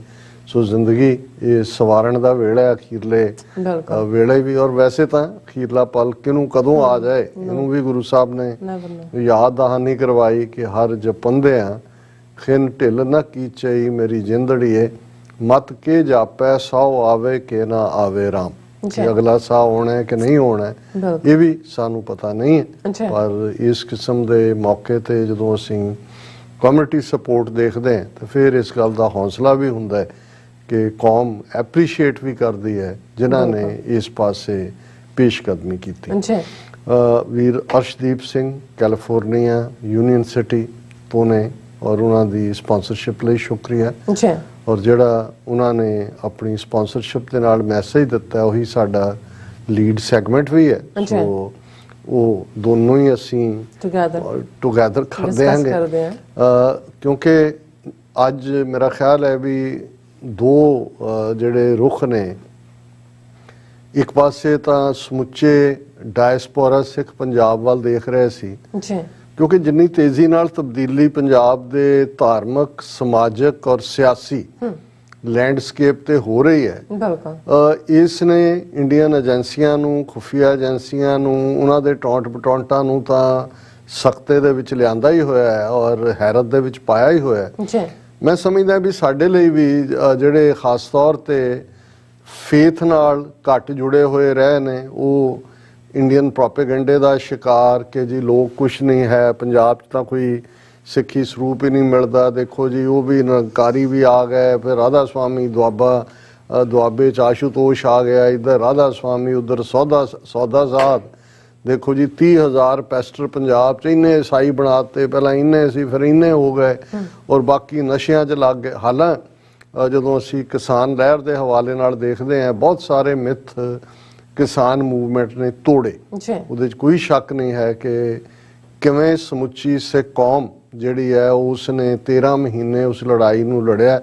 ਔਰ ਜਦੋਂ ਇੱਕ ਵਾਕਿਆ ਹੁਣ ਵੀ BBC ਨੇ ਵੀ ਇੱਕ ਸਟੋਰੀ ਕੀਤੀ ਸੀ ਕਿ ਵੀ 7 ਨਾ ਭੁੱਲਣ ਯੋਗ ਇਮੇਜਸ ਇਸ ਕਿਸਾਨ ਅੰਦੋਲਨ ਦੇ ਔਰ ਉਹਦੇ 'ਚ ਇੱਕ ਨਵਦੀਪ ਸਿੰਘ ਦਾ ਸੀ ਕਿ ਜਦੋਂ ਸਿੰਘੂ ਤੋਂ ਸ਼ੰਭੂ ਵੱਲ ਜਿਹੜਾ ਸ਼ੰਭੂ ਤੋਂ ਸਿੰਘੂ ਵੱਲ ਉਹਨਾਂ ਨੇ ਚਾਲੇ ਪਾਏ ਔਰ ਕਿਵੇਂ ਰਾਹ ਦੇ ਵਿੱਚ ਇੱਕ ਪਾਸੇ ਤਾਂ ਉਹ ਨਜ਼ਾਰੇ ਸੀ ਕਿ ਕਰੇਨਾਂ ਨਾਲ ਰੱਖੇ ਹੋਏ ਵੱਡੇ ਵੱਡੇ ਪੱਥਰ ਉਹਨਾਂ ਨੌਜਵਾਨਾਂ ਨੇ ਜਿਨ੍ਹਾਂ ਨੂੰ ਅਸੀਂ ਵੀ ਸਮਝਦੇ ਸੀ ਵੀ ਡਰੱਗੀ ਔਰ ਦੂਜੇ ਉਹਨਾਂ ਨੇ ਚੁੱਕ ਕੇ ਪਾਸੇ ਮਾਰੇ। ਪਰ ਜਿਹੜੀ ਇੰਡੀਵਿਜੂਅਲ ਸਪਿਰਿਟ ਦੀ ਰੈਜ਼ਿਲੀਅੰਸ ਔਰ ਬਰੇਵਰੀ ਸੀ ਕਿ ਵਾਟਰ ਕੈਨਨ ਜਿਹੜੀ ਕਿਸਾਨਾਂ ਦੇ ਉੱਤੇ ਉੱਤੋਂ ਪਾਣੀ ਦੀ ਤੋਪ ਚਲਾਈ ਜਾ ਰਹੀ ਹੈ, ਕਿਵੇਂ ਇੱਕ ਬਰਾਬਰ ਜੇ ਆਪਣਾ ਟਰੱਕ ਲਾ ਕੇ ਨੌਜਵਾਨ ਨਵਦੀਪ ਸਿੰਘ ਜੰਪ ਕਰਕੇ ਉਹ ਉਹਨਾਂ ਦੀ ਗੱਡੀ ਤੇ ਜਾਂਦਾ ਹੈ ਤਾਂ ਉਹਦਾ ਮੂੰਹ ਮੋੜ ਕੇ ਉਸੇ ਤਰ੍ਹਾਂ ਹੀ ਜੰਪ ਕਰਕੇ ਜਿਵੇਂ ਰਬੜ ਡਾਲ ਹੁੰਦੀ ਹੈ, ਇਸ ਕਿਸਮ ਦਾ ਔਰ ਉਹ ਇਨਸਟੈਂਟ ਹੀਰੋ ਬਣਿਆ। ਔਰ ਇਹੀ ਨਹੀਂ, ਔਰ ਜਿਹੜੀ ਡਿਫਾਈਂਸ ਸੀ ਕਿ ਔਰ ਇੱਕ ਪਿਕਚਰ ਜਿਹੜੀ ਸਿੱਖ ਕਿਸਾਨ ਦੀ ਜਿਹੜਾ ਜਦੋਂ ਕਿ ਲਾਠੀ ਚਾਰਜ ਔਰ ਆਂਸੂ ਗੈਸ ਚੱਲ ਰਹੀ ਹੈ, ਉਹ CRPF ਵਾਲਿਆਂ ਦੇ ਖੈਮੇ ਵੱਲ ਜਾਂਦਾ ਹੈ ਤੇ ਉਹ ਡਾਂਗਾ ਨਾਲ ਉਹਨੂੰ ਮਾਰ ਰਹੇ ਨੇ ਔਰ ਉਹ ਪਿਕਚਰ ਵੀ ਜਿਹੜੀ ਹੈ ਉਹ ਦੁਨੀਆ ਭਰ ਦੇ ਵਿੱਚ ਗਈ। ਸੋ ਇਹ ਸਾਰੇ ਉਹ ਇਮੇਜਸ ਸੀ ਔਰ ਬਾਕੀ ਜ਼ਾਹਰ ਹੈ ਕਿ ਜਦੋਂ 13 ਮਹੀਨੇ ਇੱਕ ਸ਼ਹਿਰ ਵਸਾ ਦਿੱਤਾ ਹੈ ਔਰ ਕਿਵੇਂ ਸਵੇਰ ਤੋਂ ਸ਼ਾਮ ਤੱਕ ਜਿੱਥੇ ਰੂਹਾਨੀਅਤ ਵੀ ਹੈ, ਜਿੱਥੇ state of the art education ਵੀ ਦਿੱਤੀ ਜਾ ਰਹੀ ਹੈ, ਲਾਗੇ ਚਾਗੇ ਜਿਨ੍ਹਾਂ ਨੂੰ ਝੌਂਪੜੀਆਂ ਵਾਲੇ ਕਹਿੰਦੇ ਨੇ, ਸਲਮਜ਼ ਵਾਲੇ, ਉਹਨਾਂ ਨੂੰ state of the art health facilities ਨੇ ਔਰ ਖਾਣ ਪਾਣ ਤਾਂ ਕਿਆ ਕਹਿਣੇ, ਉਹਨਾਂ ਨੂੰ ਤਾਂ ਸਮਝ ਨਹੀਂ ਆ ਰਿਹਾ ਕਿ ਇਹ किसान कैसे ने ਜਿਹੜੇ काजू और बादाम खा ही नहीं रहे, ट्रकों के ट्रक आए हुए ने, कंटेनर गए हुए ने कि वो वंड रहे ने, फिर उन्होंने लग रहा पीजे खा रहे ने, पीजिया का मशीना लिया के लातियां के पीजे लग रहे हैं। सो इन्होंने खालसे का जलवा दुनिया ने देखा। सो असी समझते हैं भी वो जिहड़ी स्पिरिट दी रिजिलियंस सी जिहड़ी कि 90 ਦੇ ਵਿੱਚ 1994-95 तक मूवमेंट ਨੂੰ डिस्ट्रॉय ਕਰਨ ਤੋਂ ਬਾਅਦ ਜਿਹੜੀ ਹੈ 50,000 ਤੋਂ ਜ਼ਿਆਦਾ ਸਿੱਖ ਨੌਜਵਾਨਾਂ ਦਾ ਇਹ ਝੂਠੇ ਪੁਲਿਸ ਮੁਕਾਬਲੇ 92 ਤੋਂ 95 ਤੱਕ ਹੀ ਉਸ ਪੀਰੀਅਡ 'ਚ ਹੀ ਬਣਾਏ ਗਏ। ਉਸ ਨੂੰ ਕਿਸਾਨ ਮੂਵਮੈਂਟ ਨੇ ਬਹੁਤ ਸਾਰੀਆਂ ਮਿਥਸ ਨੂੰ ਤੋੜਿਆ। ਸਿੱਖ ਕੌਮ ਦੀ ਤਾਕਤ ਦੇ ਅੱਗੇ ਮੋਦੀ ਰਜੀਮ ਝੁਕਿਆ ਔਰ ਗੁਰੂ ਨਾਨਕ ਸਾਹਿਬ ਦੇ ਪ੍ਰਕਾਸ਼ ਪੁਰਬ ਦੇ ਮੌਕੇ ਜਿਹੜਾ ਉਹ 3 ਖੇਤੀ ਕਾਨੂੰਨ ਵਾਪਸ ਲੈਣ ਤੇ ਮਜਬੂਰ ਹੋਇਆ। ਔਰ ਉਸ ਸਾਰੇ ਤੋਂ ਬਾਅਦ ਜ਼ਾਹਰ ਹੈ ਕਿ ਉਸ ਦਾ ਪੋਲੀਟੀਕਲ ਐਡਵਾਂਟੇਜ ਤਾਂ ਅਸੀਂ ਨਹੀਂ ਲੈ ਸਕੇ, ਕਿਉਂਕਿ ਜਿਹੜੀ ਫਰੰਟਲ 32-34 ਜਥੇਬੰਦੀਆਂ ਦੇ ਨਾਂ ਥੱਲੇ ਜਿਨ੍ਹਾਂ 'ਚ ਵੱਡਾ ਹਿੱਸਾ ਕਾਮਰੇਡਾਂ ਦਾ ਸੀ, ਉਹਨਾਂ ਨੇ ਕਿਵੇਂ ਖੇਡਾਂ ਖੇਡੀਆਂ ਰਾਜੇਵਾਲ ਨੇ, ਔਰ ਕਿਵੇਂ ਜਿਹੜੀ ਇੱਕ ਮੋਮੈਂਟਮ ਔਰ ਵਿਕਟਰੀ ਜਿਹੜੀ ਹਾਸਲ ਹੋਈ ਸੀ ਉਹਨੂੰ ਪੋਲੀਟੀਕਲ ਈਡੀਅਮ 'ਚ ਕਨਵਰਟ ਕਰਕੇ ਪੰਜਾਬ ਦੇ ਹਿੱਤਾਂ ਜਾਂ ਹੱਕਾਂ ਦੀ ਰਾਖੀ ਲਈ ਅੱਗੇ ਤੋਰਨ ਨਾਲੋਂ ਉਹ ਤੀਸਰੀ ਧਿਰ ਜਿਹੜੀ RSS ਦੀ ਖੜੀ ਕੀਤੀ ਹੋਈ ਉਹ ਕੇਜਰੀਵਾਲ ਦੀ, ਉਸ ਦੀ ਝੋਲੀ 'ਚ ਇਹਨਾਂ ਨੇ ਆਪਣੇ ਮੂਰਖਾਨਾ ਅਹਿਮਕਾਨਾ ਔਰ ਬਦਦਿਆਨਤੀ ਦੇ ਮਾਈਂਡਸੈਟ ਦੇ ਨਾਲ ਉਹਨਾਂ ਨੂੰ 92 ਸੀਟਾਂ 117 ਦੀ ਅਸੈਂਬਲੀ 'ਚ ਦੇ ਦਿੱਤੀਆਂ। ਔਰ ਇੱਕ ਵਾਰ ਉਸ ਸਾਰੇ ਤੋਂ ਬਾਅਦ ਜ਼ਾਹਰ ਹੈ ਕਿ ਇੱਕ ਝਟਕਾ ਲੱਗਾ ਪੰਥਕ ਧਿਰਾਂ ਨੂੰ, ਦੂਜਿਆਂ ਨੂੰ, ਲੇਕਿਨ ਵਿਦਿਨ 3-4 ਮੰਥਸ ਅਗੇਨ ਜਿਹੜੀ ਰਿਜ਼ੀਲੀਐਂਟ ਸਿੱਖ ਸਪਿਰਿਟ ਸੀ ਉਹ ਸੰਗਰੂਰ ਦੇ ਪਾਰਲੀਮਾਨੀ ਹਲਕੇ 'ਚ ਸਾਹਮਣੇ ਆਈ ਕਿ ਜਿੱਥੋਂ 92 ਸੀਟਾਂ ਦਾ ਜਿਹੜਾ ਬਰਾਤ ਸੀ 92 ਦੀ, ਉਹਦਾ ਲਾੜਾ ਜਿਹੜਾ ਚੀਫ ਮਿਨਿਸਟਰ ਭਗਵੰਤ ਮਾਨ ਬਣਿਆ, ਉਹਨੇ ਰਿਜ਼ਾਈਨ ਕੀਤਾ ਸੰਗਰੂਰ ਦੀ ਆਪਣੀ ਪਾਰਲੀਮਾਨੀ ਸੀਟ ਤੇ, ਔਰ ਉਸ ਸੀਟ ਦੇ ਉੱਤੇ ਸਰ ਸਿਮਰਨਜੀਤ ਸਿੰਘ ਮਾਨ ਨੇ ਡਿਫੀਟ ਕੀਤਾ। ਜ਼ਾਹਰ ਹੈ ਕਿ ਸਰ ਸਿਮਰਨਜੀਤ ਸਿੰਘ ਮਾਨ ਖਾਲਿਸਤਾਨ ਦੇ ਏਜੰਡੇ ਤੇ ਚੋਣ ਲੜਦੇ ਨੇ, ਔਰ ਇਹਨੇ ਸ਼ੋਅ ਕੀਤਾ ਵੀ ਠੀਕ ਹੈ ਇੱਕ ਟੈਂਪਰੇਰੀ ਸੈਟਬੈਕ ਜ਼ਰੂਰ ਦਿੱਤਾ ਹੈ ਇਹਨਾਂ ਦੇ ਕਾਮਰੇਡੀ ਲੀਡਰਸ਼ਿਪ ਨੇ, ਲੇਕਿਨ ਉਹ ਜਿਹੜੀ ਆਵਾਜ਼ ਹੈ ਉਹ ਬਰਾਬਰ ਕਾਇਮ ਹੈ। ਔਰ ਫਿਰ ਇਹ ਸਾਰੇ ਹੀ ਅਸੀਂ ਇਹ ਡਿਵੈਲਪਮੈਂਟਸ ਫਰਵਰੀ ਤੋਂ ਨਵੰਬਰ ਦੇ ਵਿਚਾਲੇ ਦੇਖ ਰਹੇ ਹਾਂ। ਫਰਵਰੀ 'ਚ ਚੋਣਾਂ ਹੋ ਕੇ ਹਟਦੀਆਂ ਨੇ, 4 ਮਹੀਨੇ ਬਾਅਦ ਆਲਮੋਸਟ ਪਾਰਲੀਮਾਨੀ ਚੋਣ ਹੁੰਦੀ ਹੈ। ਫਿਰ ਅਸੀਂ ਦੇਖਦੇ ਹਾਂ ਵਾਰਿਸ ਪੰਜਾਬ ਦੇ ਜਥੇਬੰਦੀ ਦੀਪ ਸਿੱਧੂ ਜਿਹੜਾ ਨੌਜਵਾਨਾਂ ਦੇ ਦਿਲਾਂ ਦੇ ਵਿੱਚ ਵਸਦਾ, ਔਰ ਇਸ ਪੀਰੀਅਡ ਦੇ ਵਿੱਚ ਵੀ ਜਦੋਂ ਪੰਜਾਬ ਅਸੈਂਬਲੀ ਦੀਆਂ ਜਿਹੜਾ ਉਹ ਚੋਣਾਂ ਚੱਲ ਰਹੀਆਂ ਸੀ, ਉਸੇ ਦੌਰਾਨ ਦੀਪ ਸਿੱਧੂ ਦੀ ਯਾਦ ਦੇ ਵਿੱਚ ਜਦੋਂ ਫਤਿਹਗੜ੍ਹ ਸਾਹਿਬ 'ਚ ਇਕੱਠ ਹੁੰਦਾ ਹੈ, ਉਹ ਜਿੱਥੇ ਐਕਸੀਡੈਂਟ ਦੇ ਬਹਾਨੇ ਉਹਨੂੰ ਮਾਰਿਆ ਜਾਂਦਾ ਹੈ, ਉੱਥੇ ਹੁੰਦਾ ਹੈ। ਇਹ ਗੱਲ ਵੀ ਆਪਣੇ ਆਪ 'ਚ ਇੱਕ ਵੱਡਾ ਕ੍ਰਿਸ਼ਮਾ ਸੀ ਕਿ ਜਿਸ ਦੀਪ ਸਿੱਧੂ ਨੇ ਜਿਹੜਾ 26 ਜਨਵਰੀ ਨੂੰ ਲਾਲ ਕਿਲ੍ਹੇ ਦੇ ਉੱਤੇ ਖਾਲਸਾਈ ਪਰਚਮ ਲਹਿਰਾਇਆ, ਜਿਸ ਕਰਕੇ ਉਹਨੂੰ ਬਿਲਕੁਲ ਜਿਹੜਾ ਉਹ ਨੈਗੇਟ ਕਰਨ ਦੀ ਕੋਸ਼ਿਸ਼ ਕੀਤੀ ਗਈ, ਉਹ ਥਾਂ ਥਾਂ ਭਟਕਦਾ ਰਿਹਾ ਇਸ ਕਿਸਮ ਦਾ ਕਿ ਭਾਈ ਕਦੋਂ ਗ੍ਰਿਫਤਾਰੀ, ਉਹਨੇ ਆਪਣੀ ਮਰਜ਼ੀ ਨਾਲ ਗ੍ਰਿਫਤਾਰੀ ਦਿੱਤੀ, ਪਰ ਉਹਨੂੰ ਇੱਕ ਡੀਮਨ ਬਣਾ ਕੇ ਇੱਕ ਨੈਗੇਟਿਵ ਇਮੇਜ ਦੇ ਵਿੱਚ ਪ੍ਰੋਜੈਕਟ ਕੀਤਾ ਗਿਆ। ਪਰ ਜਿਸ ਅੰਦਾਜ਼ 'ਚ ਨੌਜਵਾਨੀ ਨੇ ਦੀਪ ਸਿੱਧੂ ਨੂੰ ਪਿਆਰ ਦਿੱਤਾ ਹੈ, ਇਹ ਦੱਸ ਰਹੀ ਸੀ ਗੱਲ, ਔਰ ਲੱਖਾਂ ਦੀ ਗਿਣਤੀ ਦੇ ਵਿੱਚ ਜਿੱਡਾ ਵੱਡਾ ਇਕੱਠ ਫਤਿਹਗੜ੍ਹ ਸਾਹਿਬ ਦੀ ਧਰਤੀ ਤੇ ਹੋਇਆ ਕਿ ਪੰਜਾਬ ਦੀ ਧਰਤੀ ਦਾ ਖਮੀਰ ਫਿਰ ਬਦਲ ਗਿਆ ਹੈ। ਔਰ ਇਸ ਵੇਲੇ ਉੱਥੇ ਇਹੀ ਨਹੀਂ ਕਿ ਖਾਲਸਾਈ ਚੜ੍ਹਤ ਹੈ, ਸਾਡਾ ਭਵਿੱਖ, ਸਾਡੀ ਹੋਣੀ, ਸਾਡਾ ਆਪਣੇ ਘਰ ਦਾ ਸੁਪਨਾ ਬਹੁਤ ਛੇਤੀ ਸਾਕਾਰ ਹੋਣ ਜਾ ਰਿਹਾ। ਫਿਰ ਏਜੰਸੀਆਂ ਨੇ ਦੂਸਰੀ ਖੇਡ ਸਿੱਧੂ ਮੂਸੇਵਾਲਾ ਵਾਲੀ ਖੇਡੀ, ਔਰ ਉਹਦੇ 'ਚ ਅਸੀਂ ਦੇਖਦੇ ਹਾਂ ਕਿ ਉਹ ਵੀ ਅਜੇ ਕੋਈ ਘੜਿਆ ਰੜਿਆ ਉਸ ਲੈਵਲ ਤੇ ਨਹੀਂ ਸੀ, ਲੇਕਿਨ ਇੱਕ ਅਣਖੀ ਗੈਰਤ ਦਾ ਪ੍ਰਤੀਕ ਪੰਜਾਬ ਦਾ ਨੌਜਵਾਨ ਜਿਹੜਾ ਦੱਬਣ ਵਾਲਾ ਨਹੀਂ, ਇਹ ਜਿਹੜਾ ਉਸ ਦਾ ਆਲਮੋਸਟ ਟ੍ਰੇਡਮਾਰਕ ਸੀ, ਪੱਟ ਤੇ ਥਾਪੀ ਮਾਰਨ ਵਾਲੀ ਗੱਲ, ਜਿਹੜੀ ਵੰਗਾਰ ਲਲਕਾਰ ਜਿਹੜੀ ਪੰਜਾਬ ਦੀ ਧਰਤੀ ਦਾ ਖਮੀਰ ਹੈ। ਔਰ ਜਿਵੇਂ ਬੇਸ਼ੱਕ ਉਸ ਦੀ ਮੌਤ ਤੋਂ ਬਾਅਦ ਉਸ ਦਾ ਸਤਲੁਜ ਯਮਨਾ ਲਿੰਕ ਨਹਿਰ ਦੇ ਉੱਤੇ ਪਾਣੀਆਂ ਤੇ ਜਾਂ ਹੁਣ ਹਰੀ ਸਿੰਘ ਨਲੂਏ ਦੀ ਵਾਰ ਦੀ ਰੂਪ 'ਚ ਉਸ ਦੇ ਗੀਤ ਸਾਹਮਣੇ ਆਏ, ਤੇ ਜਿਵੇਂ ਮਿਲੀਅਨਸ ਜਿਹੜੇ ਨੇ ਉਹ ਨਾਲ ਜੁੜੇ ਹੋਏ ਨੇ ਉਸ ਥਾਟ ਦੇ, ਇਹ ਆਪਣੇ ਆਪ ਦੇ ਵਿੱਚ। ਔਰ ਇਹੀ ਨਹੀਂ ਕਿ ਸਿੱਧੂ ਮੂਸੇਵਾਲਾ ਜਾਂ ਉਹਦੀ ਗਾਇਕੀ ਜਾਂ ਪੋਇਟਰੀ, ਉਹ ਤਾਂ ਸਧਾਰਨ ਜਿਵੇਂ ਇੱਕ ਨਵਾਂ ਕੋਈ ਸ਼ੁਰੂਆਤ ਕਰਦਾ ਆਪਣੇ ਸਫ਼ਰ ਨੂੰ, ਪੋਇਟਰੀ ਤਾਂ ਉਸ, ਪਰ ਉਹਦੇ 'ਚ ਕਿਉਂਕਿ ਅਣਖ ਸੀ, ਵੰਗਾਰ ਸੀ, ਸਿਸਟਮ ਦੇ ਉਲਟ ਕੁਛ ਚੱਲ ਰਿਹਾ ਸੀ, ਤੇ ਉਹਦਾ ਨਤੀਜਾ ਹੈ ਕਿ ਓਵਰਆਲ ਇਹੀ ਨਹੀਂ ਕਿ ਸਿੱਧੂ ਮੂਸੇਵਾਲਾ ਇਨਸਟੈਂਟ ਹੀਰੋ ਬਣਿਆ ਆਪਣੀ ਮੌਤ ਤੋਂ ਬਾਅਦ, ਉਹਦੇ ਪੇਰੈਂਟਸ ਔਰ ਅਸੀਂ ਅੱਜ ਮੈਂ ਦੇਖ ਰਿਹਾ ਸੀ ਕਿ ਬਈ ਉਹਦੇ ਮਾਤਾ ਪਿਤਾ ਯੂਕੇ 'ਚ ਹੀ ਨੇ ਔਰ ਉਹ sir Tanmanjeet Singh Dhesi member parliament, ਬੀਬੀ ਪ੍ਰੀਤ ਕੌਰ ਗਿੱਲ ਉਹਨਾਂ ਨੂੰ ਮਿਲੇ ਔਰ ਉਹ ਕਹਿ ਰਹੇ ਨੇ ਕਿ ਸਾਨੂੰ ਉੱਥੋਂ ਇਨਸਾਫ ਨਹੀਂ ਮਿਲਿਆ, ਸਾਨੂੰ ਇਨਸਾਫ ਚਾਹੀਦਾ ਹੈ। ਸੋ ਜ਼ਾਹਰ ਹੈ ਕਿ ਵੀ ਉਹਨਾਂ ਦੀ ਔਰ ਹਰ ਮੀਡੀਆ 'ਚ ਉਹਨਾਂ ਦੇ ਪੇਰੈਂਟਸ ਕਿੱਥੇ ਜਾ ਰਹੇ ਨੇ, ਕਿਹੜੇ ਅਫਰੀਕਨ ਅਮਰੀਕਨ ਮੂਲ ਦੇ ਗਾਇਕ ਨੂੰ ਮਿਲੇ, ਉਹਨੇ ਕੀ ਭੇਟ ਕੀਤਾ, ਇਹ ਰੋਜ਼ਾਨਾ ਖਬਰਾਂ ਬਣ ਰਹੀਆਂ ਨੇ ਕਿ ਮਤਲਬ ਇੰਨੇ ਮਹੀਨੇ ਬੀਤਣ ਬਾਅਦ ਵੀ ਜਦੋਂ ਕਿ ਹਾਲਾਂ ਡਰਾਮੇਬਾਜ਼ੀ ਕੀਤੀ, ਇੱਕ ਸਿੱਟ ਬਣਾਤੀ, ਦੂਜੀ ਬਣਾਤੀ, ਫਲਾਣਾ ਗੈਂਗਸਟਰ ਇੱਥੇ ਫੜ ਲਿਓ, ਸਭ ਨੌਟੰਕੀ ਜਿਹੜੀ ਹੈ, ਲੇਕਿਨ ਉਹਨਾਂ ਦਾ ਖਬਰਾਂ 'ਚ ਰਹਿਣਾ ਔਰ ਉਹਨਾਂ ਨੂੰ ਵੀ ਉਨਾ ਹੀ ਮਾਣ ਸਤਿਕਾਰ ਪਿਆਰ। ਨਹੀਂ ਤਾਂ ਕੌਣ, ਤੁਸੀਂ ਪਿਛਲੇ ਪੀਰੀਅਡ ਦੇ ਵਿੱਚ ਦੇਖ ਲਓ ਕਿੰਨੇ ਕਿੰਨੇ ਵੱਡੇ ਕਾਰਨਾਮੇ ਕਰਨ ਵਾਲੇ 24 ਘੰਟੇ 48 ਘੰਟੇ ਖਬਰ ਹੁੰਦੀ ਆ ਉੱਡ ਜਾਂਦੀ। ਇਹ ਉਹ ਕੰਟੀਨਿਊਟੀ ਹੈ ਕਿਉਂਕਿ ਸਿੱਖ ਕੌਮ ਦੇ ਅੰਦਰ ਇਹ ਅਹਿਸਾਸ ਹੈ ਕਿ ਭਾਈ ਸਾਡੇ ਨਾਲ ਕੀ ਹੋਇਆ, ਕੀ ਵਾਪਰ ਹੈ। ਫਿਰ ਜਦੋਂ ਅੰਮ੍ਰਿਤਪਾਲ ਸਿੰਘ ਪੰਜਾਬ ਦੀ ਧਰਤੀ ਤੇ ਲੈਂਡ ਕਰਦੇ ਨੇ ਔਰ ਹੁਣ ਤੁਸੀਂ ਟਾਈਮ ਫਰੇਮ ਦੇਖੋ ਕਿ ਉਹ ਜਿਹੜੇ ਨੇ ਸਤੰਬਰ ਦੇ ਮਹੀਨੇ 'ਚ ਹੀ ਜਿਹੜਾ ਉਹ ਅੰਮ੍ਰਿਤਪਾਨ ਕਰਦੇ ਨੇ। ਕੇਸਗੜ੍ਹ ਸਾਹਿਬ ਕਾਲ ਦੇ ਕੇ ਪਹਿਲਾਂ ਕੁਝ ਹਫ਼ਤੇ ਕਿ ਭਾਈ ਮੈਂ ਜਾਣਾ, ਹਜ਼ਾਰਾਂ ਦੀ ਗਿਣਤੀ ਜਿਹੜੇ ਅਕਾਲ ਤਖਤ ਤੋਂ ਨੌਜਵਾਨ ਤੁਰ ਪੈਂਦੇ ਨੇ ਔਰ 29 ਸਤੰਬਰ ਨੂੰ ਵਾਰਿਸ ਪੰਜਾਬ ਦੇ ਜਥੇਬੰਦੀ ਦੇ ਪ੍ਰਧਾਨਗੀ ਦੇ ਤੌਰ ਤੇ ਸੰਤ ਜਰਨੈਲ ਸਿੰਘ ਖਾਲਸਾ ਪਿੰਡਾਂ ਵਾਲਿਆਂ ਦੇ ਆਪਣੇ ਨੇਟਿਵ ਵਿਲੇਜ ਰੋਡੇ 'ਚ ਉਹਨਾਂ ਦੀ ਦਸਤਾਰਬੰਦੀ ਹੁੰਦੀ ਹੈ।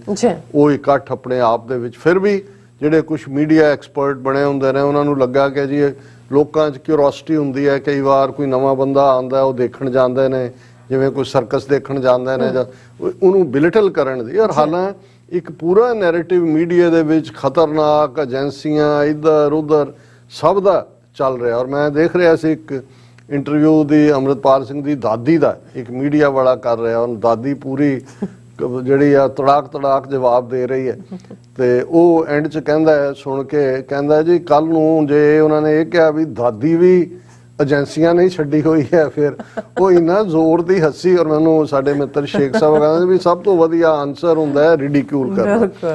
ਉਹ ਇੰਨੀ ਜ਼ੋਰ ਦੀ ਹੱਸਦੀ ਰਹੀ, ਉਹਨੇ ਕਹਿਣਾ ਛੱਡ ਪੁੱਤਰਾ ਬਸ ਹੋ ਗਿਆ ਹੁਣ, ਵੀ ਹੋ ਗਿਆ ਹੁਣ। ਸੋ ਮਤਲਬ ਇਹ ਹੈ ਕਿ ਵੀ ਇਹ ਗੱਲ ਇੰਨੀ ਤੇਜ਼ੀ ਨਾਲ ਉਹਨਾਂ ਨੂੰ ਵੀ ਲੱਗਦਾ ਸੀ ਕਿ ਵੀ ਠੀਕ ਹੈ, ਉਹਨਾਂ ਕਈਆਂ ਤੋਂ ਬਿਆਨ ਦਵਾਏ, ਕੋਈ ਉਹ ਕੀ ਹੈ ਵੜਿੰਗ ਬੋਲਿਆ ਕਾਂਗਰਸ ਦਾ, ਉਹ ਸਿਰ ਕਟਿਆ ਜਾ, ਇੱਧਰ ਉਹ ਚਿੱਟੇ ਦਾ ਵਪਾਰੀ ਮਜੀਠੀਆ ਬੋਲਿਆ, ਕੋਈ ਹੋਰ ਬੋਲਿਆ, ਇੱਕ ਉਹ ਕੌਣ ਹੈ ਉੱਥੇ ਗੁਰਦਾਸਪੁਰ ਜ਼ਿਲ੍ਹੇ ਦਾ ਵਜ਼ੀਰ ਵੀ ਰਿਹਾ ਇਹਨਾਂ ਦੇ ਅਮਰਿੰਦਰ ਦੀ, ਉਹ ਬੋਲੇ। ਨੈਗੇਟਿਵਿਟੀ ਤਾਂ ਕਿਸੇ ਨੇ ਘੱਟ ਨਹੀਂ ਕੀਤੀ, ਅਕਾਲੀਆਂ ਨੇ ਚੁੱਪ ਵੱਟ ਲਈ ਬਾਦਲ ਲੈਵਲ ਤੇ, ਲੇਕਿਨ ਸਾਰਿਆਂ ਨੂੰ ਇਹ ਸੀ ਕਿ ਵੀ ਇਹ ਕਿੱਥੋਂ ਆ ਗਿਆ ਨਵਾਂ ਮਾਮਾ ਬਈ। ਗੱਲ ਤਾਂ ਇਸ ਕਿਸਮ ਦੀ ਆਪਣਿਆਂ ਨਾਲ ਵੀ। ਅੱਜ ਵੀ ਮੇਰੀ ਇੱਕ ਵੀਰ ਨਾਲ ਕੈਲੀਫੋਰਨੀਆ ਗੱਲ ਹੋ ਰਹੀ ਸੀ, ਉਹ ਇੱਕ ਦੋ ਖਾਸ ਆਪਣਿਆਂ ਦੇ ਹਵਾਲੇ ਨਾਲ ਕਹਿ ਰਹੇ ਸੀ ਕਿ ਜੀ ਦੇਖੋ ਇਸ ਕਿਸਮ ਦੀਆਂ ਉਹ ਗੱਲਾਂ ਕਰ ਰਹੇ। ਮੈਂ ਕਿਹਾ ਜੀ ਇਹ ਹੁਣ ਕਰਤੇ ਹੱਥ ਵਡਿਆਈਆਂ ਜਿਸ ਭਾਵੇ ਤਿਸ ਦੇ, ਇਹ ਗੁਰੂ ਦੇ ਹੱਥ ਵਡਿਆਈ ਹੈ ਕਿ ਇਹਨੂੰ ਗੁਰੂ ਨੇ ਦੇਣੀ ਹੈ ਨਾ। ਔਰ ਇਹ ਗੁਰੂ ਜਿਹੜਾ ਉਹ ਧਰਤੀ ਤੇ ਆਕਾਸ਼ ਚੜਾਵੇ, ਚੜੇ ਆਕਾਸ਼ ਗਿਰਾਵੇ, ਕਿ ਇਹਨੂੰ ਕਿੱਥੇ ਲੈ ਜਾਣਾ। ਸੋ ਮੈਂ ਕਿਹਾ ਵੀ ਇਹਨਾਂ ਦਾ ਕੁਝ ਨਹੀਂ ਕੀਤਾ ਜਾ ਸਕਦਾ। ਜਿਹੜੇ ਈਰਖਾ ਵਸ ਜਾਂ ਇੱਕ ਸ਼ੱਕ ਵੀ ਬਣ ਜਾ, ਜਦੋਂ ਤੁਸੀਂ ਲੰਬਾ ਵਕਤ ਧੋਖੇ ਖਾਦੇ ਹੁੰਦੇ ਨੇ, ਇੱਕ ਕਲਾਸ ਉਹ ਵੀ ਕ੍ਰੀਏਟ ਹੁੰਦੀ ਹੈ ਜਿਹੜੀ ਹਰ ਗੱਲ ਨੂੰ ਸ਼ੱਕ ਦੀ ਨਿਗਾਹ ਨਾਲ ਦੇਖਦੀ ਹੈ। ਲੇਕਿਨ 29 ਸਤੰਬਰ ਤੋਂ ਅੱਜ ਅਸੀਂ 23 ਨਵੰਬਰ ਦੀ ਗੱਲ ਕਰ ਰਹੇ ਹਾਂ ਕਿ ਜਦੋਂ ਇਹ ਕਾਲ, ਔਰ ਸਾਡੀ ਵੀ ਦਿਲਚਸਪੀ ਸੀ, ਸਵੇਰੇ ਉੱਠਦੇ ਆ ਮੇਰਾ ਪਹਿਲਾ ਇਹ ਸੀ ਕਿ ਭਾਈ ਕੀ ਰਿਹਾ। ਹਾਲਾਂ ਸਾਡੀ TV 84 ਦੀ ਟੀਮ ਪੂਰੀ ਤਿਆਰ ਬਰ ਤਿਆਰ ਹੋ ਕੇ ਉੱਥੇ ਪਹੁੰਚੀ ਹੋਈ ਸੀ ਔਰ ਲਾਈਵ ਕਵਰੇਜ ਚੱਲ ਰਹੀ ਹੈ ਉੱਥੋਂ। ਹਾਲਾਂ ਕਿਉਂਕਿ ਰਾਹ ਦੇ ਵਿੱਚ ਬਹੁਤ ਸਾਰੀਆਂ ਡਾਇਰੈਕਸ਼ਨਸ ਜਿਹੜੀਆਂ ਜਥੇਬੰਦੀ ਵੱਲੋਂ ਦਿੱਤੀਆਂ ਗਈਆਂ, ਉਹਦੇ ਥੱਲੇ ਮੀਡੀਆ ਕਵਰੇਜ ਲਾਈਵ ਤਾਂ ਨਹੀਂ ਬਹੁਤੀ ਹੋਏਗੀ, ਪਰ ਉੱਥੋਂ ਤੁਰਨ ਲੱਗਿਆ ਉਹਦੀਆਂ ਪਿਕਚਰਸ ਦਰਸ਼ਕ ਦੇਖ ਸਕਦੇ ਨੇ। ਔਰ ਜਿਨ੍ਹਾਂ ਨੇ ਅੱਜ ਸਾਰਾ ਦਿਨ ਕਿਉਂਕਿ ਚੱਲਦੀ ਰਹੀ ਹੈ ਕਿਸੇ ਨਾ ਕਿਸੇ ਬਹਾਨੇ ਨਾਲ ਉਹ ਕਵਰੇਜ, ਲੇਕਿਨ ਜਿਸ ਕਦਰ ਉਮਾ ਉਤਸ਼ਾਹ, ਇੱਕ ਤਾਂ ਹੁੰਦਾ ਕਰਾਊਡਸ ਤਾਂ ਦਿੱਲੀ ਦੇ ਰਾਮਲੀਲਾ ਗਰਾਊਂਡ ਹੋਏ ਜਾਂ ਦ੍ਰੇਸੀ ਗਰਾਊਂਡ ਲੁਧਿਆਣੇ ਦੀ ਹੋਏ ਜਾਂ ਕੋਈ ਹੋਰ ਹੋਏ, ਬਲਟਨ ਪਾਰਕ ਹੋਏ, ਜਲੰਧਰ ਦੇ ਲੱਖਾਂ ਦੇ ਇਕੱਠ, ਹੁੰਦੇ ਸੀ, ਢੋ ਕੇ ਲਿਆਂਦੇ ਜਾ ਰਹੇ ਨੇ। ਬੁੱਢੇ ਠੇਰੇ ਜਿਹੜੇ ਲਿਆਂਦੇ ਨੇ ਉਹਨਾਂ ਨੂੰ ਵੀ ਪਤਾ ਹੁੰਦਾ ਕਿ ਉਹਨਾਂ ਨੂੰ ਪੁੱਛਦੇ ਨੇ ਜੀ ਤੁਸੀਂ ਕਿਉਂ ਆਏ, ਇਹ ਸਾਡਾ ਚੌਧਰੀ ਲੈ ਕੇ ਆਇਆ, ਨਾਲੇ ਕਹਿੰਦਾ 100 ਦਿਹਾੜੀ ਦਊ, ਨਾਲੇ ਰੋਟੀ ਪਾਣੀ, ਨਾਲੇ ਸ਼ਾਮ ਨੂੰ ਪਊਆ ਮਿਲੂ। ਉਹਨਾਂ ਦਾ ਤਾਂ ਇਵੇਂ ਹੁੰਦਾ। ਪਰ ਤੁਸੀਂ ਉਹ ਦੇਖ ਸਕਦੇ ਹੋ ਜਲਵਾ ਔਰ ਉਹ ਜਮਾਲ ਔਰ ਜੋ ਜਲਾਲ, ਦੋਨੋਂ ਚੀਜ਼ਾਂ। ਬਿਲਕੁਲ। ਜਦੋਂ ਤੁਸੀਂ ਰੱਬ ਦੇ ਰਸਤੇ ਤੇ ਤੁਰਦੇ ਹੋ, ਰੂਹਾਨੀਅਤ ਨੂੰ ਪਰਨਾਏ ਹੁੰਦੇ ਹੋ, ਤੁਹਾਡੇ ਚਿਹਰੇ ਤੇ ਇੱਕ ਜਮਾਲ ਹੁੰਦਾ, ਇੱਕ ਹੁਸਨ ਹੁੰਦਾ, ਜਿਹਨੂੰ ਜਿਹੜਾ ਬਾਕੀ ਹੁਸਨ ਤਾਂ ਰੱਬ ਨੇ ਕਿਹਨੂੰ ਦਿੱਤਾ ਹੈ, ਉਹ ਰੱਬ ਦੇ ਕੋਲ ਹੈ, ਪਰ ਇੱਕ ਹੁਸਨ ਰੂਹਾਨੀਅਤ ਦਾ ਹੁੰਦਾ ਹੈ। ਔਰ ਇੱਕ ਲਰਨਡ ਪਰਸਨ ਬਿਆਨ ਕਰ ਰਿਹਾ ਸੀ ਕਬੀਰ ਸਾਹਿਬ ਦਾ ਔਰ ਕਬੀਰ ਸਾਹਿਬ ਦੀ ਪਤਨੀ ਲੋਈ ਦਾ, ਕਿ ਜੀ ਉਹਨਾਂ ਨੇ ਕਿਹਾ ਵੀ ਜਿਹੜਾ ਕਬੀਰ ਦੇ ਨਾਲ ਰਹਿੰਦੀ ਹੈ ਉਹ ਕਿੰਨੀ ਹਸੀਨ ਹੋਏਗੀ। ਉਹ ਕੋਈ ਹੋਰ ਕਹਾਣੀ ਸੁਣਾ ਰਹੇ ਸੀ। ਸੋ ਗੱਲ ਇਹ, ਜਦੋਂ ਤੁਸੀਂ ਇੱਕ ਰੂਹਾਨੀਅਤ ਦੇ ਅਮਲ ਵੱਲ ਆਉਂਦੇ ਹੋ, ਤੁਹਾਡੇ ਔਰ ਉਹੀ ਤੁਹਾਡਾ ਜਿਹੜਾ ਜਮਾਲ ਹੈ ਚਿਹਰੇ ਤੋਂ, ਔਰ ਜਦੋਂ ਤੁਸੀਂ ਮੌਤ ਦੇ ਭੈ ਤੋਂ ਮੁਕਤ ਹੁੰਦੇ ਹੋ, ਇੱਕ ਰੱਬ ਦੇ ਪਿਆਰ 'ਚ ਡੁੱਬੇ ਹੋਣਾ, ਸਰਸ਼ਾਰ ਹੋਣਾ, ਉਹ ਜਮਾਲ ਹੈ। ਪਰ ਜਦੋਂ ਭੈ ਕਾਹੂ ਕੋ ਦੇਤ ਨਹਿ ਪੈ ਮਾਨਤ ਆਨ, ਫਿਰ ਤੁਹਾਡੇ 'ਚ ਇੱਕ ਜਲਾਲ ਵੀ ਹੁੰਦਾ ਹੈ। ਔਰ ਜਦੋਂ ਜਮਾਲ ਔਰ ਜਲਾਲ ਦੋਨੋਂ ਇਕੱਠੇ ਹੁੰਦੇ ਨੇ, ਔਰ ਉਹੀ ਕਾਫਲਾ ਜਿਹੜਾ ਨਾਲ ਤੁਰਦਾ ਹੈ ਪਰ ਜਵਾਨੀ ਦੇ ਵਿੱਚ ਪੂਰੇ ਉਸ ਲਾਓ ਲਸ਼ਕਰ ਦੇ ਨਾਲ, ਜੇ ਇਸ ਨੂੰ ਅਸੀਂ, ਜੇ ਤੁਸੀਂ ਜਿਵੇਂ ਕਿਹਾ ਵੀ 1980 ਔਰ 1990 ਦੀ ਯਾਦ ਦਹਾਨੀ ਹੈ, ਕਿਉਂਕਿ ਉਹੀ ਪੀਰੀਅਡ ਸੀ ਜਦੋਂ ਸੰਤ ਜਰਨੈਲ ਸਿੰਘ ਖਾਲਸਾ ਪਿੰਡਰਾਂ ਵਾਲੇ 1978 ਦੇ ਵਿੱਚ ਉਭਰਦੇ ਨੇ ਸੀਨ ਦੇ ਉੱਤੇ। ਔਰ ਉਹਨਾਂ ਦੀ ਗੱਲ ਸੁਣਨ ਲਈ, ਵਿਚਾਰ ਸੁਣਨ ਲਈ, ਔਰ ਜਿਵੇਂ ਉਹਨਾਂ ਨੇ ਸ਼ੇਰ ਪਵਕਾਰ ਦਿੱਤੀ ਕਿ ਭਾਈ ਸਿੱਖ ਕੌਮ ਗੁਲਾਮ ਹੈ, ਕਿਵੇਂ ਗੁਲਾਮ ਹੈ, ਕਿਵੇਂ ਗੁਲਾਮੀ ਦੇ ਸੰਗਲ ਕੱਟਣੇ ਨੇ। ਸੋ ਉਹ ਜਿਹੜੀ ਆਵਾਜ਼ ਹੈ, ਉਹ ਫਿਰ ਉਸ ਆਵਾਜ਼ ਨੇ ਇੱਕ ਦਹਾਕੇ ਤੋਂ ਜ਼ਿਆਦਾ ਪੰਜਾਬ ਦੇ ਵਿੱਚ ਨੌਜਵਾਨੀ ਨੂੰ ਝੰਜੋੜਿਆ। ਕਿਵੇਂ ਨੌਜਵਾਨ ਕੇਸਰੀ ਕਾਫਲਾ ਉਹਨਾਂ ਦੇ ਪਿੱਛੇ ਤੁਰਿਆ।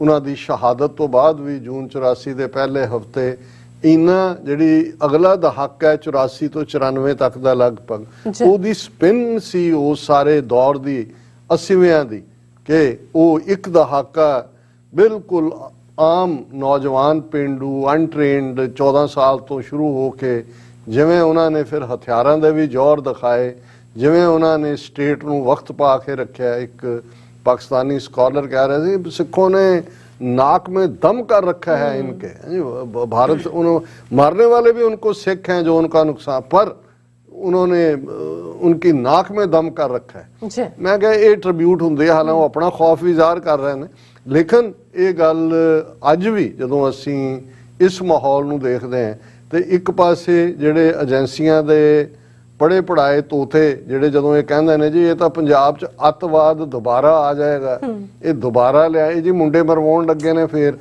ਐਕਚੁਅਲੀ ਉਹਨਾਂ ਨੂੰ ਉਹ ਖੌਫ ਹੁੰਦਾ ਹੈ ਕਿ ਖਾਲਸੇ ਦਾ ਜਮਾਲ ਔਰ ਜਲਾਲ ਔਰ ਉਹ ਹੁਸਨ ਜਿਹੜਾ ਇੱਕ ਦਹਾਕੇ ਤੋਂ ਜ਼ਿਆਦਾ ਪੰਜਾਬ ਦੀ ਧਰਤੀ ਦੇ ਉੱਤੇ, ਜਿਹਨੇ ਪੰਜਾਬ ਦੀ ਆਨ ਅਣਖ ਗੈਰਤ ਇਸ ਨੂੰ ਸੁਰਜੀਤ ਕੀਤਾ ਔਰ ਇਹ ਦੱਸਿਆ ਕਿ ਸਿੱਖ ਕੋਈ ਵੀ ਚੀਜ਼ ਲਾਈਂਗ ਡਾਊਨ ਵਾਲੀ ਕੌਮ ਨਹੀਂ ਹੈ, ਅਸੀਂ फाइट बैक करते हैं। और यही नज़ारा अज वो देखने वाला सी।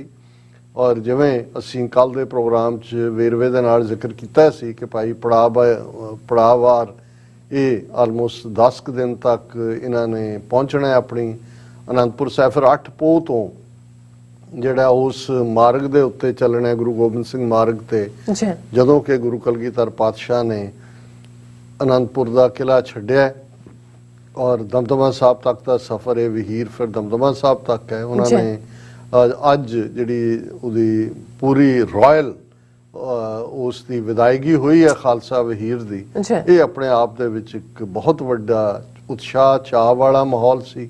और सारे पासे अज सारे पासे खबर ही इसदी है और जिस डिसिपलिन दे नाल भी, और मैनूं ये लगता है कि भी सारे पीरियड च कल्ला यही नहीं भी उन्हां दी कॉल है, उन्होंने ऐसा नैटवर्क भी जड़ा है जिस लिहाज नाल ज़ाहिर है श्रोमणी कमेटी भी पूरा कोऑपरेट कर रही है, क्योंकि श्रोमणी कमेटी के उत्ते ये लगातार दूषणबाजियां तो सी एंड राइटली सो कि जी ये जो कुछ पंजाब च जाली गुरुडम और ये पैस्टर और दूजे तीजे ने, ये श्रोमणी कमेटी की फेलियर है कि उन्होंने धर्म प्रचार वाल ध्यान नहीं दिता। तो हुण जदों नौजवान उठे ने इस पासे तुरे ने ਤੇ ਸ਼੍ਰੋਮਣੀ ਕਮੇਟੀ ਦੇ ਕੋਲ ਵੀ ਕੋਈ ਹੋਰ ਰਾਹ ਨਹੀਂ ਬਚਿਆ ਹੈ ਤੇ ਔਰ ਹੌਲੀ ਬਾਕੀ ਵੀ ਫਾਲ ਇਨ ਲਾਈਨ ਕਰਨਗੇ। ਔਰ ਇਸ ਸਾਰੇ ਦੇ ਚੱਲਦੇ ਆ ਜਿਹੜੀਆਂ 2-3 ਚੀਜ਼ਾਂ, ਔਰ ਮੈਨੂੰ ਇਹ ਵੀ ਚੰਗਾ ਲੱਗਾ ਕਿ ਭਾਈ ਨਿਹੰਗ ਸਿੰਘ ਜਥੇਬੰਦੀਆਂ ਚੋਂ ਖਾਸ ਤੌਰ ਤੇ ਬਾਬਾ ਰਾਜਾ ਰਾਮ ਸਿੰਘ, ਜਦੋਂ ਅਸੀਂ ਪੰਜਾਬ ਦੇ ਵਿੱਚ ਈਸਾਈ ਕਨਵਰਸ਼ਨ ਦੀ ਗੱਲ ਦੇਖਦੇ ਹਾਂ ਤੇ ਇੱਕ ਵੱਡਾ ਤਬਕਾ ਜਿਨ੍ਹਾਂ ਨੂੰ ਦਲਿਤ ਵਰਗ ਕਿਹਾ ਜਾਂਦਾ ਹੈ, ਉਹਨਾਂ ਦੇ ਉੱਤੇ ਹੀ ਫੋਕਸ ਹੈ, ਉਹਨਾਂ ਦਾ ਜਿਹੜੇ ਪੈਸਿਆਂ ਦੇ ਨਾਲ ਇਸ ਕਿਸਮ ਦੀ ਕਨਵਰਜਨ ਕਰਵਾਉਂਦੇ ਨੇ।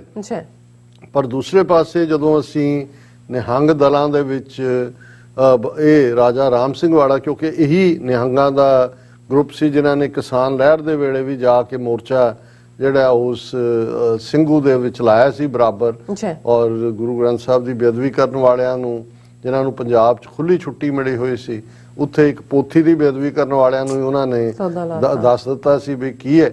ਔਰ ਇਹ ਜਿਹੜੇ ਨੇ ਔਰ ਇਹਨੂੰ ਉੱਥੇ ਉਹਨਾਂ ਨੇ ਇੰਡੀਅਨ ਏਜੰਸੀਆਂ ਨੇ ਦਲਿਤ ਵਰਸੀ ਜ਼ਿਮੀਂਦਾਰ ਬਣਾਉਣ ਦੀ ਗੱਲ ਕੀਤੀ। ਪਰ ਜਦੋਂ ਉਹਨਾਂ ਨੂੰ ਪਤਾ ਲੱਗਿਆ ਕਿ ਭਾਈ ਜਿਹੜਾ ਇਹ ਦਲ ਹੈ ਜਿਹਨਾਂ ਨੂੰ ਮਜ਼ਹਬੀ ਦਲ ਇਹ ਕਹਿੰਦੇ ਨੇ, ਇਹ ਤਾਂ ਹੈ ਹੀ ਸਾਰੇ ਦਲਿਤ ਵਰਗ ਦੇ ਸਿੰਘ ਨੇ, ਔਰ ਉਹਨਾਂ ਦੀ ਵੱਡੀ ਗਿਣਤੀ ਦੇ ਵਿੱਚ ਅੱਜ ਉਹਨਾਂ ਦੀ ਸ਼ਮੂਲੀਅਤ ਸੀ ਇਹ ਸਾਰੇ ਦੇ ਉੱਤੇ।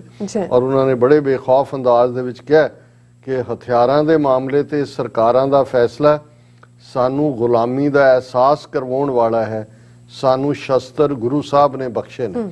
ਕਿਉਂਕਿ ਇਹ ਜਿਹੜਾ ਪੰਜਾਬ ਗਵਰਨਮੈਂਟ ਦਾ ਆਰਡਰ ਕਿ ਜੀ ਕੋਈ ਪਬਲਿਕ ਡਿਸਪਲੇ ਨਹੀਂ ਹੋਏਗਾ, ਸੋਸ਼ਲ ਮੀਡੀਆ ਤੇ ਵੀ ਨਹੀਂ ਹੋਏਗਾ, ਔਰ ਹਾਲਾਂ ਸੋਸ਼ਲ ਮੀਡੀਆ ਤੇ ਮੋਦੀ ਦੀ ਫੋਟੋ ਹੈ ਕਿ ਉਹ ਕਿਵੇਂ ਹਥਿਆਰ ਜਿਹੜਾ ਡਿਸਪਲੇ ਕਰ ਰਿਹਾ, ਤੇ ਇੱਕ ਐਵੇਂ ਵਿਚਾਰਾ ਗਰੀਬ ਦਲਿਤ ਬੱਚਾ ਜਿਹੜਾ ਅੰਮ੍ਰਿਤ ਛਕ ਕੇ ਉਹਨੂੰ ਪ੍ਰਧਾਨ ਮੰਤਰੀ ਕਹਿੰਦੇ ਸੀ, ਉਹਦੇ ਖਿਲਾਫ ਕੇਸ ਰਜਿਸਟਰ ਕੀਤਾ ਹੈ ਕਿ ਜੀ ਇਹ ਕਰ ਰਿਹਾ। ਸੋ ਇਹ ਵੀ ਆਉਣ ਵਾਲੇ ਦਿਨਾਂ 'ਚ ਅਲਟੀਮੇਟਲੀ ਟਕਰਾਅ ਤਾਂ ਸਟੇਟ ਦੇ ਨਾਲ ਖੁੱਲੇ ਹੋਏਗਾ ਹੀ, ਲੇਕਿਨ ਇਸ ਪੀਰੀਅਡ 'ਚ ਮੈਂ ਸਮਝਦਾ ਵੀ ਕਾਫੀ ਜ਼ਿੰਮੇਵਾਰੀ ਦਾ ਅਹਿਸਾਸ ਸਾਡੇ ਸਾਰੇ ਨੌਜਵਾਨਾਂ ਨੂੰ ਵੀ ਹੈ। ਉਹ ਇਸ ਗੱਲ ਨੂੰ ਫੋਕਸ ਕਰਕੇ ਤੁਰ ਰਹੇ ਨੇ, ਕਿਉਂਕਿ ਦੇਖੋ ਇਹ ਵੱਡੀ ਧਾਰਮਿਕ ਤਬਦੀਲੀ ਜਿਹੜੀ ਹੈ, ਇਹ ਸਮਾਜਿਕ ਤਬਦੀਲੀ ਦਾ ਵੀ ਇੱਕ ਵੱਡਾ ਦਰਵਾਜ਼ਾ ਖੋਲ ਰਹੀ ਹੈ। ਕਿਉਂਕਿ ਜਦੋਂ ਅਸੀਂ ਦੇਖਦੇ ਹਾਂ ਕਿ ਦਲਿਤ ਸਮਾਜ ਜਿਸ ਨੂੰ ਨੈਗੇਟ ਕਰਨ ਦੀ ਕੋਸ਼ਿਸ਼ ਕੀਤੀ ਹੈ, ਉਸ ਦੇ ਦਾ ਨਾਲ ਆ ਕੇ ਖਲੋਣਾ, ਔਰ ਜਿਵੇਂ ਪਹੁੰਚ ਹੈ ਕਿ ਭਾਈ ਜਿਹੜੇ ਕੁਝ ਸਾਡੇ ਜ਼ਾਤ ਅਭਿਮਾਨੀ ਕਿਸਮ ਦੇ ਲੋਕ ਸੀ, ਉਹਨਾਂ ਨੂੰ ਵੀ ਇਹ ਰਿਅਲਾਈਜੇਸ਼ਨ ਜ਼ਰੂਰ ਸ਼ੁਰੂ ਹੋਈ ਹੈ ਕਿ ਭਾਈ ਨਾਨਕ ਤਿੰਨ ਕੈ ਸੰਗ ਸਾਥ ਵੱਡਿਆਂ ਸਿਉ ਕਿਆ ਰੀਸ। ਬਾਬੇ ਨਾਨਕ ਦਾ ਹੀ ਆਦੇਸ਼ ਫਰਮਾਨ ਹੈ ਕਿ ਭਾਈ ਅਸੀਂ ਨੀਚਾ ਅੰਦਰ ਨੀਚ ਜਾਤ, ਨੀਚੀ ਹੂੰ ਅਤ ਨੀਚ, ਨਾਨਕ ਤਿੰਨ ਕੈ ਸੰਗ ਸਾਥ ਵੱਡਿਆਂ ਸਿਉ ਕਿਆ ਰੀਸ।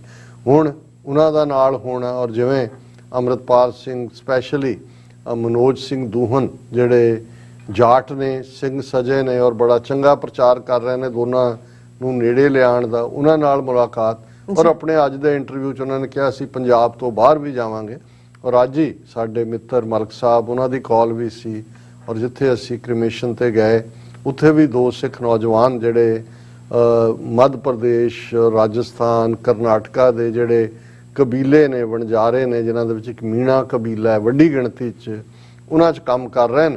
ਔਰ ਸਾਡੇ ਵੀਰ ਮਲਕ ਸਾਹਿਬ ਨੇ ਕਿਹਾ ਕਿ ਭਾਈ ਇਸ ਪਾਸੇ ਵੱਲ ਧਿਆਨ ਦੇਣਾ ਚਾਹੀਦਾ ਹੈ ਕਿ ਉਹਨਾਂ ਤੱਕ ਵੀ ਪਹੁੰਚ ਹੋਏ। ਮੈਂ ਕਿਹਾ ਵੀ ਮੈਨੂੰ ਲੱਗਦਾ ਹੈ ਜਿਸ ਕਿਸਮ ਦਾ ਦੇ ਵਿਜ਼ਨ ਨਾਲ ਚੱਲ ਰਹੇ ਨੇ, ਅਲਟੀਮੇਟਲੀ ਇਹੀ ਵਰਗ ਜਿਹੜਾ ਹੈ, ਬੇਸ਼ੱਕ ਉਹਨਾਂ ਦੇ ਨਾਲ ਇੱਕ ਵੱਡਾ ਸਮਾਂ ਇੱਕ ਵਿੱਥ ਰਹੀ, ਕਿਉਂਕਿ ਫੋਕਸ ਸਾਰੀ 18ਵੀਂ ਸਦੀ 'ਚ ਪੰਜਾਬ ਰਿਹਾ, ਔਰ ਉਸ ਤੋਂ ਬਾਅਦ ਕਿਸੇ ਦਾ ਬਹੁਤਾ ਸਾਡੀ ਸ਼੍ਰੋਮਣੀ ਕਮੇਟੀ ਜਾਂ ਕਿਸੇ ਦਾ ਧਿਆਨ ਵੀ ਨਹੀਂ ਗਿਆ।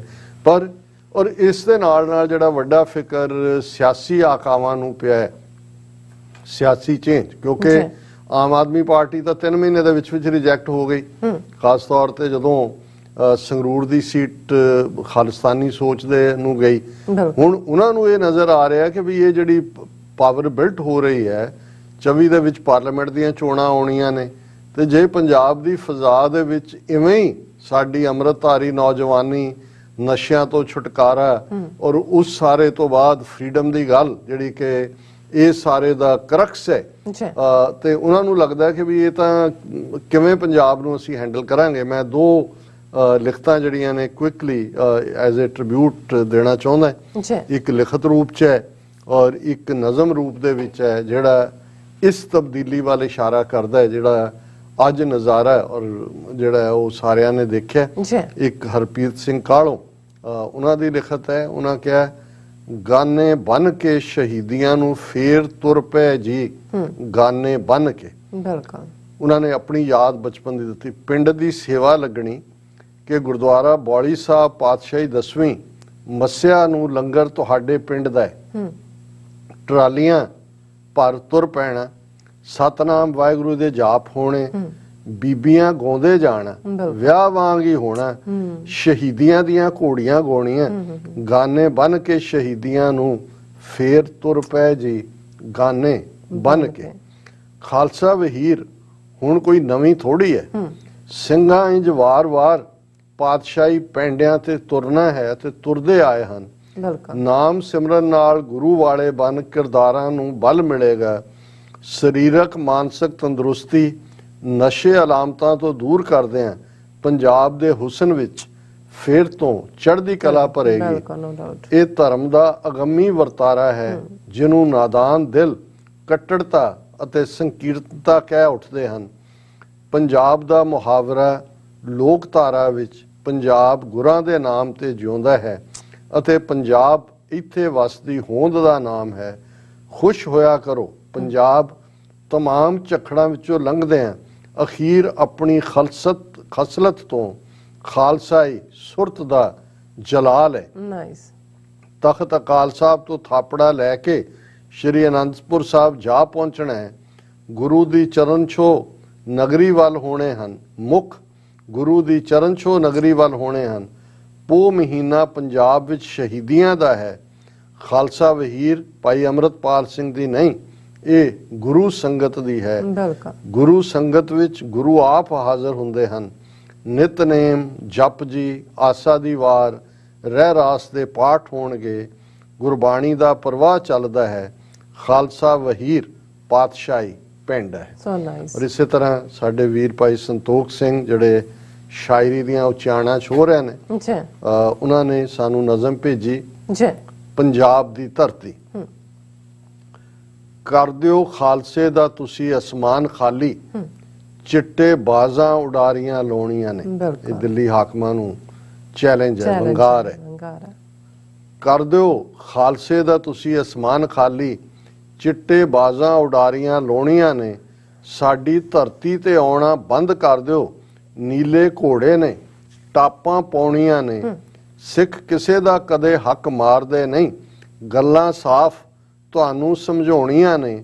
ਵਾਪਸ ਆਪਣੀਆਂ ਇੱਥੋਂ ਕਰੋ ਫੌਜਾਂ, ਇੱਥੇ ਖਾਲਸੇ ਨੇ ਛੋਣੀਆਂ ਪਾਉਣੀਆਂ ਨੇ। ਵਾਅਦੇ ਕਰਕੇ ਕਿਰਤ ਘਣ ਨਿਕਲੇ, ਗੱਲਾਂ ਕੀਤੀਆਂ ਬਹੁਤ ਕਾਨੂੰਨੀਆਂ ਨੇ। ਭਲਾ ਸਰਬੱਤ ਦਾ ਹਲੇਮੀ ਰਾਜ ਕਰਨਾ, ਹੱਕ ਸੱਚ ਦੀਆਂ ਪੂਰੀਆਂ ਪਾਉਣੀਆਂ ਨੇ। ਕਣਕ ਝੋਨਾ ਤੇ ਖਾਦਾਂ ਦਾ ਛੱਡ ਖਹਿੜਾ, ਜੜੀਆਂ ਬੂਟੀਆਂ ਦਾਲਾਂ ਉਗਾਉਣੀਆਂ ਨੇ। ਛੱਡ ਖਹਿੜਾ ਪਾਪੂਲਰ ਸਫੇਦਿਆਂ ਦਾ, ਬੋੜ ਪਿੱਪਲ ਤੇ ਕਿਕਰਾਂ ਲਾਉਣੀਆਂ ਨੇ। ਘੋੜੇ ਬੱਕਰੀਆਂ ਭੇਡਾਂ ਪਾਲ ਇੱਥੇ, ਹਵਾਵਾਂ ਪੰਜਾਬ ਦੀਆਂ ਸਾਫ਼ ਬਣਾਉਣੀਆਂ ਨੇ। ਤਿੱਤਰ ਕਾਂ ਤੋਤੇ ਕੋਇਲਾਂ ਗੀਤ ਗਾ ਕੇ, ਹੰਸਾਂ ਮੋਰਾਂ ਨੇ ਪੈੜਾਂ ਪਾਉਣੀਆਂ ਨੇ। ਸਾਡਾ ਹੱਕ ਪੰਜਾਬ ਦੇ ਪਾਣੀਆਂ ਤੇ, ਇੱਥੇ ਖਾਲਸੇ ਤਾਰੀਆਂ ਲਾਉਣੀਆਂ ਨੇ। ਜੜਾਂ ਪੁੱਟ ਮਕਾਰ ਨਿਜ਼ਾਮ ਦੀਆਂ, ਗ੍ਰੰਥ ਸਾਹਿਬ ਦੀਆਂ ਗੱਲਾਂ ਅਪਣਾਉਣੀਆਂ ਨੇ। ਇਹ ਭਾਈ ਸੰਤੋਖ ਸਿੰਘ ਜਿਨ੍ਹਾਂ ਨੂੰ ਪਿਆਰ ਨਾਲ ਭਾਊ ਜੀ ਕਿਹਾ ਜਾਂਦਾ ਹੈ, ਸੋ ਉਹਨਾਂ ਦੀ ਨਜ਼ਮ ਇਹ ਦੱਸ ਰਹੀ ਹੈ ਕਿ ਪੰਜਾਬ ਦੇ ਵਿੱਚ ਆਉਣ ਵਾਲੀ ਤਬਦੀਲੀ, ਖਾਲਿਸਤਾਨ ਮੁਲਕ, ਸਾਫ਼ ਹਵਾਵਾਂ ਵਾਲਾ ਇੱਕ ਨਵਾਂ ਐਗਰੀਕਲਚਰ ਦਾ ਮਾਡਲ, ਇੱਕ ਨਵਾਂ ਉਸ ਧਰਤੀ ਦੇ ਉੱਤੇ ਹੁਸਨ, ਜਿਹੜਾ ਉਸ ਧਰਤੀ ਦਾ ਜਿਸ ਪ੍ਰਥਾਏ ਪ੍ਰੋਫੈਸਰ ਪੂਰਨ ਸਿੰਘ ਹੋਰਾਂ ਨੇ ਕਿਹਾ ਸੀ ਕਿ ਪੰਜਾਬ ਨਾ ਹਿੰਦੂ ਨਾ ਮੁਸਲਮਾਨ, ਪੰਜਾਬ ਜਿਉਂਦਾ ਗੁਰਾਂ ਦੇ ਨਾਂ ਤੇ। ਜੀ ਡਾਕਟਰ ਸਾਹਿਬ, ਤੁਹਾਡਾ ਬਹੁਤ ਬਹੁਤ ਸ਼ੁਕਰੀਆ। ਤੁਸੀਂ ਆਪਣੇ ਵਿਚਾਰ ਸਾਡੇ ਦਰਸ਼ਕਾਂ ਨਾਲ ਸਾਂਝੇ ਕੀਤੇ ਨੇ। ਸੋ ਇੱਥੇ ਲੈਣੇ ਬ੍ਰੇਕ, ਔਰ ਬ੍ਰੇਕ ਤੇ ਜਾਣ ਤੋਂ ਪਹਿਲਾਂ ਅਸੀਂ ਆਪਣੇ ਦਰਸ਼ਕਾਂ ਤੇ ਸਰੋਤਿਆਂ ਨੂੰ ਹਮੇਸ਼ਾ ਤਰ੍ਹਾਂ ਅਪੀਲ ਤੇ ਬੇਨਤੀ ਕਰਦੇ ਹਾਂ, ਵਿਊਅਰਸ, ਜਿਸ ਤਰ੍ਹਾਂ ਕਿ ਤੁਸੀਂ ਜਾਣਦੇ ਹੋ ਕਿ TV 84 ਇੱਕ ਪੰਥਕ ਚੈਨਲ ਹੈ, ਔਰ TV 84 ਦੀ ਚੜ੍ਹਦੀ ਕਲਾ ਲਈ ਵੱਧ ਤੋਂ ਵੱਧ ਡੋਨੇਟ ਕਰੋ। ਡੋਨੇਟ ਕਰਨ ਲਈ ਸਾਡੀ ਵੈਬਸਾਈਟ TV84.tv ਤੇ ਜਾ ਕੇ ਪੇਪਲ ਦੀ ਵਰਤੋਂ ਕਰਕੇ ਵਨ ਟਾਈਮ ਡੋਨੇਟ ਕਰ ਸਕਦੇ ਹੋ, ਮੰਥਲੀ ਡੋਨੇਟ ਵੀ ਕਰ ਸਕਦੇ ਹੋ। ਤੁਸੀਂ TV 84 ਦੇ ਨਾਮ ਤੇ ਚੈੱਕ ਬਣਾ ਕੇ ਸਾਨੂੰ ਮੇਲ ਵੀ ਕਰ ਸਕਦੇ ਹੋ ਸਾਡੇ ਇਸ ਪਤੇ ਤੇ 36-01 37th Avenue, Long Island City, New York 11101 USA, ਜਾਂ ਫਿਰ ਤੁਸੀਂ ਸਾਨੂੰ ਫੋਨ ਰਾਹੀਂ ਵੀ ਸੰਪਰਕ ਕਰ ਸਕਦੇ। ਸਾਡੇ ਫੋਨ ਨੰਬਰ ਤੇ 516619 1984 ਸੇਮ ਨੰਬਰ ਤੇ WhatsApp ਕਰ ਸਕਦੇ ਹੋ। ਤੁਸੀਂ ਸਾਨੂੰ ਈਮੇਲ ਵੀ ਕਰ ਸਕਦੇ ਹੋ info@tvre4.tv ਤੇ। ਅਸੀਂ ਤੁਹਾਡੇ ਤਹਿ ਦਿਲ ਤੋਂ ਸ਼ੁਕਰਗੁਜ਼ਾਰ ਹੋਵਾਂਗੇ। ਸੋ ਇੱਥੇ ਲੈਣੇ ਬ੍ਰੇਕ। ਵਿਊਅਰਸ ਤੁਸੀਂ ਸਾਨੂੰ ਇਸੇ ਤਰ੍ਹਾਂ ਬਣੇ ਰਹਿਣਾ। ਮਿਲਦੇ ਹਾਂ ਆਫਟਰ ਦਿਸ ਸ਼ਾਰਟ ਬ੍ਰੇਕ।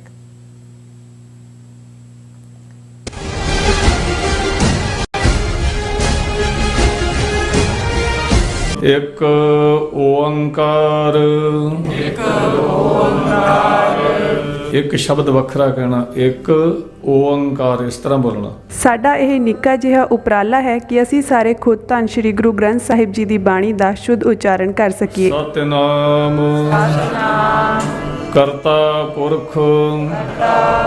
ਪਰਿਵਾਰ ਵਿੱਚ ਬੈਠ ਕੇ ਇਸ ਪ੍ਰੋਗਰਾਮ ਨੂੰ ਦੇਖੀਏ ਤੇ ਆਪਣੇ ਪਰਿਵਾਰਾਂ ਨੂੰ ਗੁਰਬਾਣੀ ਨਾਲ ਜੋੜੀਏ। ਟੀਵੀ 84 ਤੇ ਹਰ ਰੋਜ਼ ਸ਼ਾਮ 6 ਵਜੇ ਤੋਂ 6:30 ਵਜੇ ਤੱਕ ਗੁਰਬਾਣੀ ਸੰਥਿਆ ਦਾ ਪ੍ਰਸਾਰਣ ਕੀਤਾ ਜਾਵੇਗਾ।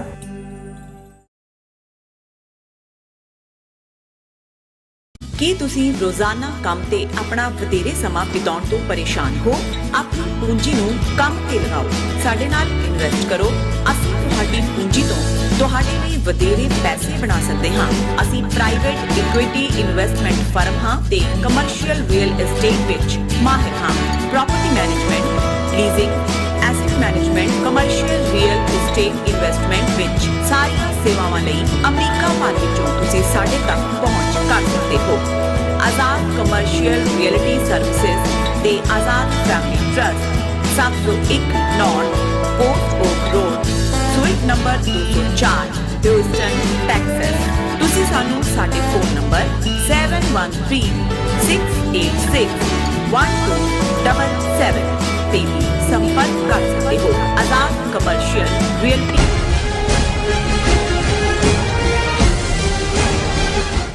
Viewers welcome back on programme. So viewers ਗੱਲਬਾਤ ਕਰਨ ਜਾ ਰਹੇ ਹਾਂ ਦੂਸਰੇ ਸੈਗਮੈਂਟ ਦੇ ਵਿੱਚ ਕਿ ਯੂਕੇ ਦੀ ਸੁਪਰੀਮ ਕੋਰਟ ਨੇ ਸਕਾਟਲੈਂਡ ਦੀ ਪਾਰਲੀਮੈਂਟ ਵੱਲੋਂ ਆਪਣੇ ਤੌਰ ਤੇ ਰੈਫਰੈਂਡਮ ਕਰਾਉਣ ਨੂੰ ਗੈਰ ਕਾਨੂੰਨੀ ਕਰਾਰ ਦਿੱਤਾ ਹੈ। ਇਸ ਦੇ ਉੱਤੇ ਸਕਾਟਿਸ਼ ਨੈਸ਼ਨਲਿਸਟ ਪਾਰਟੀ ਨੇ ਤਿੱਖਾ ਰਿਐਕਸ਼ਨ ਦਿੱਤਾ ਹੈ।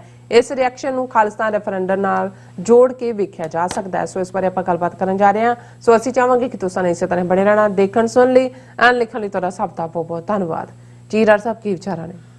ਦੇਖੋ ਲਾਈਵ ਚੈਟ ਦੇ ਉੱਤੇ ਸਾਡੇ ਵੀਰ ਤਜਿੰਦਰ ਸਿੰਘ ਹੋਰਾਂ ਨੇ ਕਿਹਾ ਵੀ ਜਿਹੜੇ ਨਿਹੰਗ ਸਿੰਘ ਜਥੇਦਾਰ ਨੇ ਉਹਨਾਂ ਦਾ ਨਾਮ ਰਾਜਾ ਰਾਜ ਸਿੰਘ ਹੈ। ਬਿਲਕੁਲ ਠੀਕ ਜੀ। ਔਰ ਉਹਨਾਂ ਨੇ ਕਿਹਾ ਵੀ ਹੁਸਨ ਲਫ਼ਜ਼ ਦੇ ਨਾਲੋਂ ਜੇ ਨੂਰ ਲਫ਼ਜ਼ ਇਸਤੇਮਾਲ ਹੋਏ, ਦੋਨੋਂ ਹੀ ਨੇ ਨੂਰ, ਹਾਲਾਂ ਰੂਹਾਨੀ ਤੌਰ ਦੇ ਉੱਤੇ ਨੂਰ ਜ਼ਿਆਦਾ ਢੁਕਵਾਂ ਲਫ਼ਜ਼ ਹੈ। ਅਸੀਂ ਸ਼ੁਕਰੀਆ ਅਦਾ ਕਰਦੇ ਹਾਂ ਉਹਨਾਂ ਦੇ ਸੁਝਾਅ ਲਈ। ਦੁਨੀਆ 'ਚ ਜਿਵੇਂ ਜਦੋਂ ਅਸੀਂ 10 ਸਾਲ ਪਹਿਲਾਂ ਟੀਵੀ 84 ਸ਼ੁਰੂ ਕੀਤਾ ਤੇ ਇੱਕ ਸਾਡੀ ਓਪਨਿੰਗ ਸਟੇਟਮੈਂਟ ਸੀ ਕਿ ਦੁਨੀਆ 'ਚ ਕਿੱਥੇ ਕੀ ਵਾਪਰਦਾ ਹੈ, ਦੋ ਧਿਰਾਂ ਆਪਸ ਜੁੜਦੀਆਂ ਨੇ ਜਾਂ ਆਪਸ ਨਾਲ ਲੜ ਭਿੜ ਕੇ ਅੱਡ ਹੁੰਦੀਆਂ ਨੇ, ਕੋਈ ਮੁਲਕ ਸਮਝੌਤਾ ਕਰਦੇ ਨੇ, ਕੋਈ ਇੰਡੀਵਿਜੂਅਲ ਸਮਝੌਤਾ ਕਰਦੇ ਨੇ, ਕੋਈ ਘਟਨਾ, ਕੋਈ ਜੰਗ, ਕੋਈ ਯੁੱਧ, ਕੋਈ ਆਰਥਿਕ ਕ੍ਰਾਈਸਿਸ ਹੁੰਦਾ ਹੈ। ਇਹ ਸਿੱਖਾਂ ਨੂੰ ਕਿਵੇਂ ਪ੍ਰਭਾਵਿਤ ਕਰੇਗਾ ਜਾਂ ਸਿੱਖ ਕੌਮ ਨੂੰ ਇਹ ਕਿਵੇਂ ਇਨਫਲੂਐਂਸ ਕਰਨਗੀਆਂ ਇਹ ਡਿਵੈਲਪਮੈਂਟਸ, ਉਹਨਾਂ ਦੇ ਉੱਤੇ ਕੀ ਨੇੜੇਗਾਮੀ ਦੂਰਗਾਮੀ ਪ੍ਰਭਾਵ, ਕੀ ਇਮੀਡੀਏਟ ਤੇ ਦੂਰਗਾਮੀ ਪ੍ਰਭਾਵ ਕੀ ਹੋਣਗੇ, ਉਸ ਨੂੰ ਅਸੀਂ ਉਸ ਤੇ ਅੱਖ ਰੱਖਾਂਗੇ ਔਰ ਉਸ ਦੇ ਉੱਤੇ ਆਪਣਾ ਸਿੱਖ ਨੁਕਤਾ ਨਿਗਾਹ ਦਿਆਂਗੇ। ਇਸ ਲਈ ਸਾਡੇ ਜਦੋਂ ਕਈ ਵਾਰ ਕੁਝ ਵਿਊਅਰਸ ਔਰ ਸਾਡੇ ਭੈਣ ਜੀ ਜਦੋਂ ਉਹਨਾਂ ਨੇ ਸਾਨੂੰ ਯੂਕੇ ਤੋਂ ਲਿਖਣਾ ਸ਼ੁਰੂ ਕੀਤਾ ਔਰ ਉਹਨਾਂ ਦਾ ਵੀ ਇਹ ਕਹਿਣਾ ਸੀ ਕਿ ਵੀ ਇੰਨਾ ਤੁਸੀਂ ਕਿੱਥੋਂ ਜਿਹੜਾ ਕੀ ਤੁਹਾਡੇ ਸਾਧਨ ਨੇ। ਸੋ ਤੇ ਮੇਰਾ ਹਮੇਸ਼ਾ ਇਹ ਕਹਿਣਾ ਹੁੰਦਾ ਸੀ ਕਿ ਵੀ ਇੱਕ ਤਾਂ ਵਕਤ ਦੇ ਨਾਲ ਤੁਹਾਡਾ ਨਿਊਜ਼ ਫॉर ਨਿਊਜ਼ ਹੁੰਦਾ, ਤੁਹਾਨੂੰ ਪਤਾ ਹੁੰਦਾ, ਤੇ ਇੱਕ ਸਾਡਾ ਵੱਡਾ ਵਿਊਅਰਸ ਦਾ ਬਲੌਕ ਜਿਹੜਾ ਇਸ ਪੀਰੀਅਡ 'ਚ ਬਣਿਆ, ਉਹਨਾਂ ਨੂੰ ਵੀ ਜਿਹੜੀ ਕੋਈ ਕਹਾਣੀ ਆਫ ਇੰਟਰਸਟ ਲੱਗਦੀ ਹੈ ਕਿ ਵੀ ਇਹਦਾ ਸਾਨੂੰ ਕਿਵੇਂ ਪ੍ਰਭਾਵਿਤ ਕਰੇਗੀ, ਉਹ ਵੀ ਸਾਨੂੰ ਭੇਜ ਦਿੰਦੇ ਨੇ। ਅਦਰਵਾਈਜ਼ ਸਾਡੇ ਕੋਲ ਕੋਈ ਸਾਧਨ ਨਹੀਂ ਨੇ।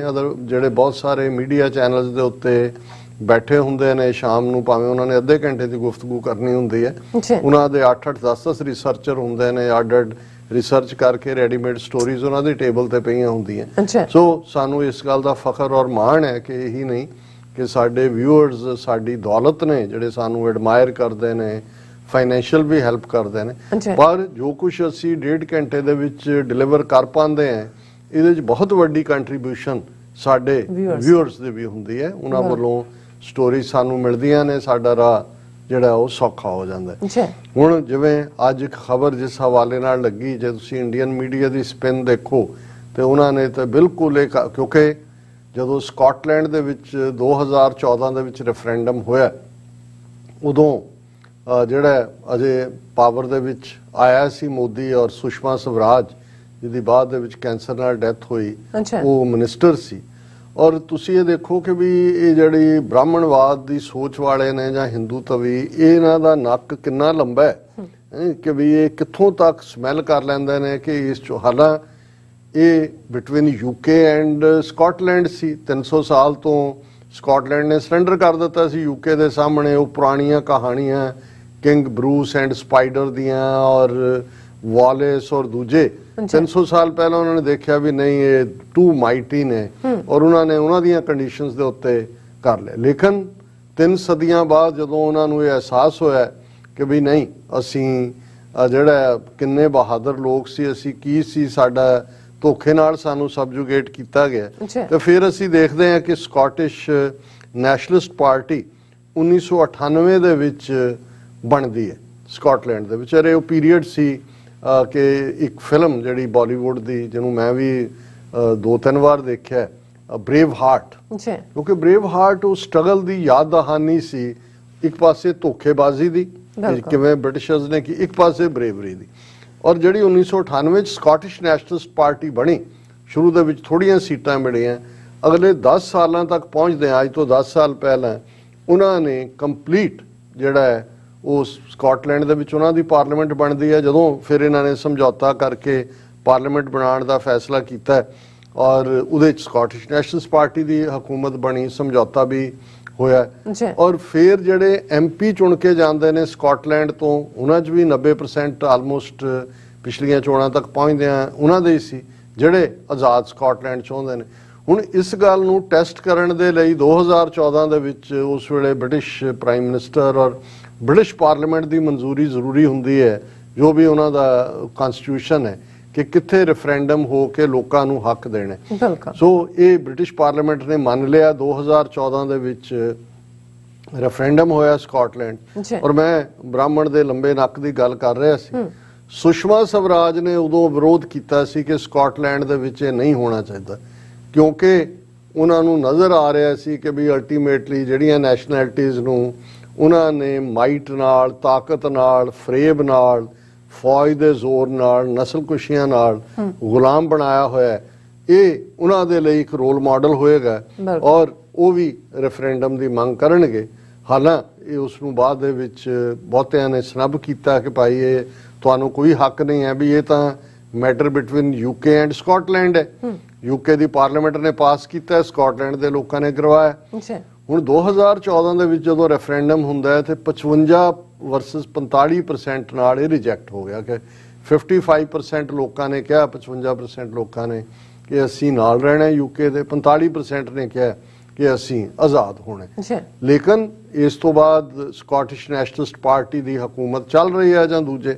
ਫਿਰ ਡਿਵੈਲਪਮੈਂਟ ਲਗਭਗ 2 ਸਾਲ ਪਹਿਲਾਂ ਹੋਈ, ਕੋਵਿਡ ਤੋਂ ਪਹਿਲਾਂ 2-3-4 ਸਾਲ ਪਹਿਲਾਂ, ਜਦ ਉਦੋਂ ਬ੍ਰਿਟਨ ਉਸ ਯੂਰਪੀਅਨ ਯੂਨੀਅਨ ਦਾ ਹਿੱਸਾ ਸੀ, ਯੂਰਪੀਅਨ ਪਾਰਲੀਮੈਂਟ ਦਾ, ਯੂਰਪੀਅਨ ਯੂਨੀਅਨ, ਔਰ ਇਸ ਪੀਰੀਅਡ 'ਚ ਇੱਕ ਆਪਣਾ ਰੈਫਰੈਂਡਮ ਪੂਰੇ ਯੂਕੇ ਦੇ ਵਿੱਚ ਹੋਇਆ ਕਿ ਭਾਈ ਅਸੀਂ ਇਹ ਯੂਰਪੀਅਨ ਜਿਹੜਾ ਯੂਨੀਅਨ ਦੇ ਵਿੱਚ ਰਹਿਣਾ ਹੈ ਕਿ ਨਹੀਂ ਰਹਿਣਾ, ਔਰ ਉਹ ਰੈਫਰੈਂਡਮ ਓਵਰਆਲ ਹੋਇਆ ਕਿ ਜੀ ਨਹੀਂ ਐਗਜ਼ਿਟ ਕਰਨਾ। ਉਹਨਾਂ ਨੇ ਐਗਜ਼ਿਟ ਦੀ ਪ੍ਰੋਸੈਸ ਸ਼ੁਰੂ ਕਰ ਦਿੱਤੀ, ਪਰ ਉਸ ਐਗਜ਼ਿਟ ਦੀ ਪ੍ਰੋਸੈਸ ਵੇਲੇ ਸਕਾਟਲੈਂਡ ਦੇ ਲੋਕਾਂ ਨੇ ਇਹ ਕਿਹਾ ਕਿ ਵੀ ਜਿਹੜਾ ਅਸੀਂ ਯੂਰਪੀਅਨ ਯੂਨੀਅਨ 'ਚ ਰਹਿਣਾ। ਸੋ ਜਿਹੜੀ ਤੁਸੀਂ ਵੋਟਾਂ ਦੀ ਦੇਖਦੇ ਹੋ ਕਿੱਥੋਂ ਕਿੰਨੀਆਂ ਪਈਆਂ। ਹੁਣ ਅਦਰਵਾਈਜ਼ ਤਾਂ 2014 ਤੋਂ ਬਾਅਦ ਅਸੀਂ ਹੁਣ 2022 ਦੇ ਵਿੱਚ 8 ਸਾਲ ਹੀ ਹੋਏ ਨੇ, ਕੋਈ ਬਹੁਤਾ ਰੀਜ਼ਨ ਨਹੀਂ ਹੈ ਕਿ ਵੀ ਰੈਫਰੈਂਡਮ ਦੁਬਾਰਾ ਕਰਾਇਆ ਜਾਏ। ਪਰ ਜਿਨ੍ਹਾਂ ਦੇ ਅੰਦਰ ਇੱਕ ਵਾਰ ਆਜ਼ਾਦੀ ਦੀ ਲਟਕ ਲੱਗ ਜਾਂਦੀ ਹੈ, ਉਹਨਾਂ ਨੂੰ ਅੰਦਰੋਂ ਇਹ ਲੱਗਦਾ ਹੁੰਦਾ ਵੀ ਨਹੀਂ ਅਸੀਂ ਆਜ਼ਾਦ ਹੀ ਹੋਣਾ, ਉਹ ਫਿਰ ਕੋਈ ਨਾ ਕੋਈ ਬਹਾਨਾ ਵੀ ਲੱਭਦੇ ਹੁੰਦੇ ਨੇ ਤੇ ਕਿਤੇ ਨਾ ਕਿਤੇ ਉਹ ਆਪਣੇ ਆਪ ਨੂੰ ਅਸਰਟ ਵੀ ਕਰ ਰਹੇ ਹੁੰਦੇ ਨੇ।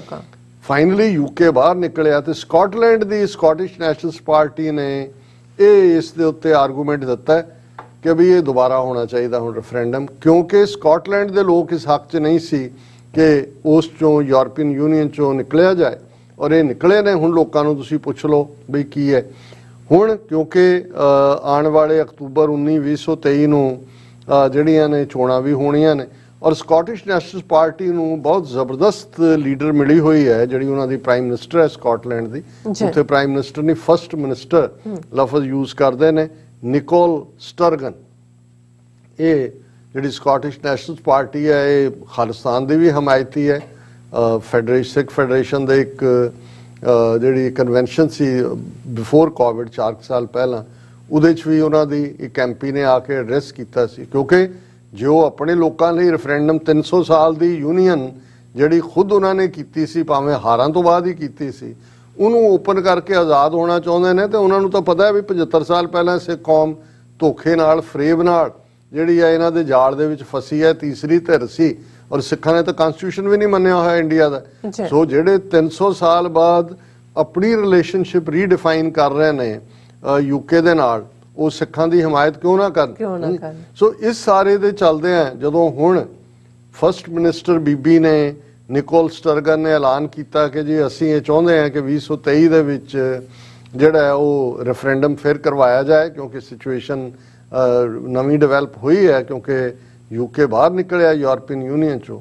ਔਰ ਇਸ ਗੱਲ ਨੂੰ ਜ਼ਾਹਰ ਹੈ ਕਿ ਪਹਿਲੇ ਮੁਤਾਬਕ ਤਾਂ ਬ੍ਰਿਟਿਸ਼ ਪਾਰਲੀਮੈਂਟ ਨੇ ਪਾਸ ਕੀਤਾ, ਪਰ ਉਹਨਾਂ ਨੇ ਇਸ ਦੇ ਲਈ ਆਪਣਾ ਜਦੋਂ ਐਲਾਨ ਕੀਤਾ ਤੇ ਇਹ ਕੇਸ ਯੂਕੇ ਦੇ ਸੁਪਰੀਮ ਕੋਰਟ 'ਚ ਪਹੁੰਚਿਆ ਕਿ ਵੀ ਸੁਪਰੀਮ ਕੋਰਟ ਦੀ ਕੀ ਰਾਏ ਹੈ ਕਿ ਵੀ ਜੇ ਇਸ ਕਿਸਮ ਦਾ ਰੈਫਰੈਂਡਮ ਹੋਏ, ਭਾਵੇਂ ਉਹ ਲੀਗਲ ਬਾਈਂਡਿੰਗ ਨਾ ਹੋਏ, ਐਜ਼ ਏ ਐਡਵਾਈਜ਼ਰੀ ਹੋ ਸਕਦਾ।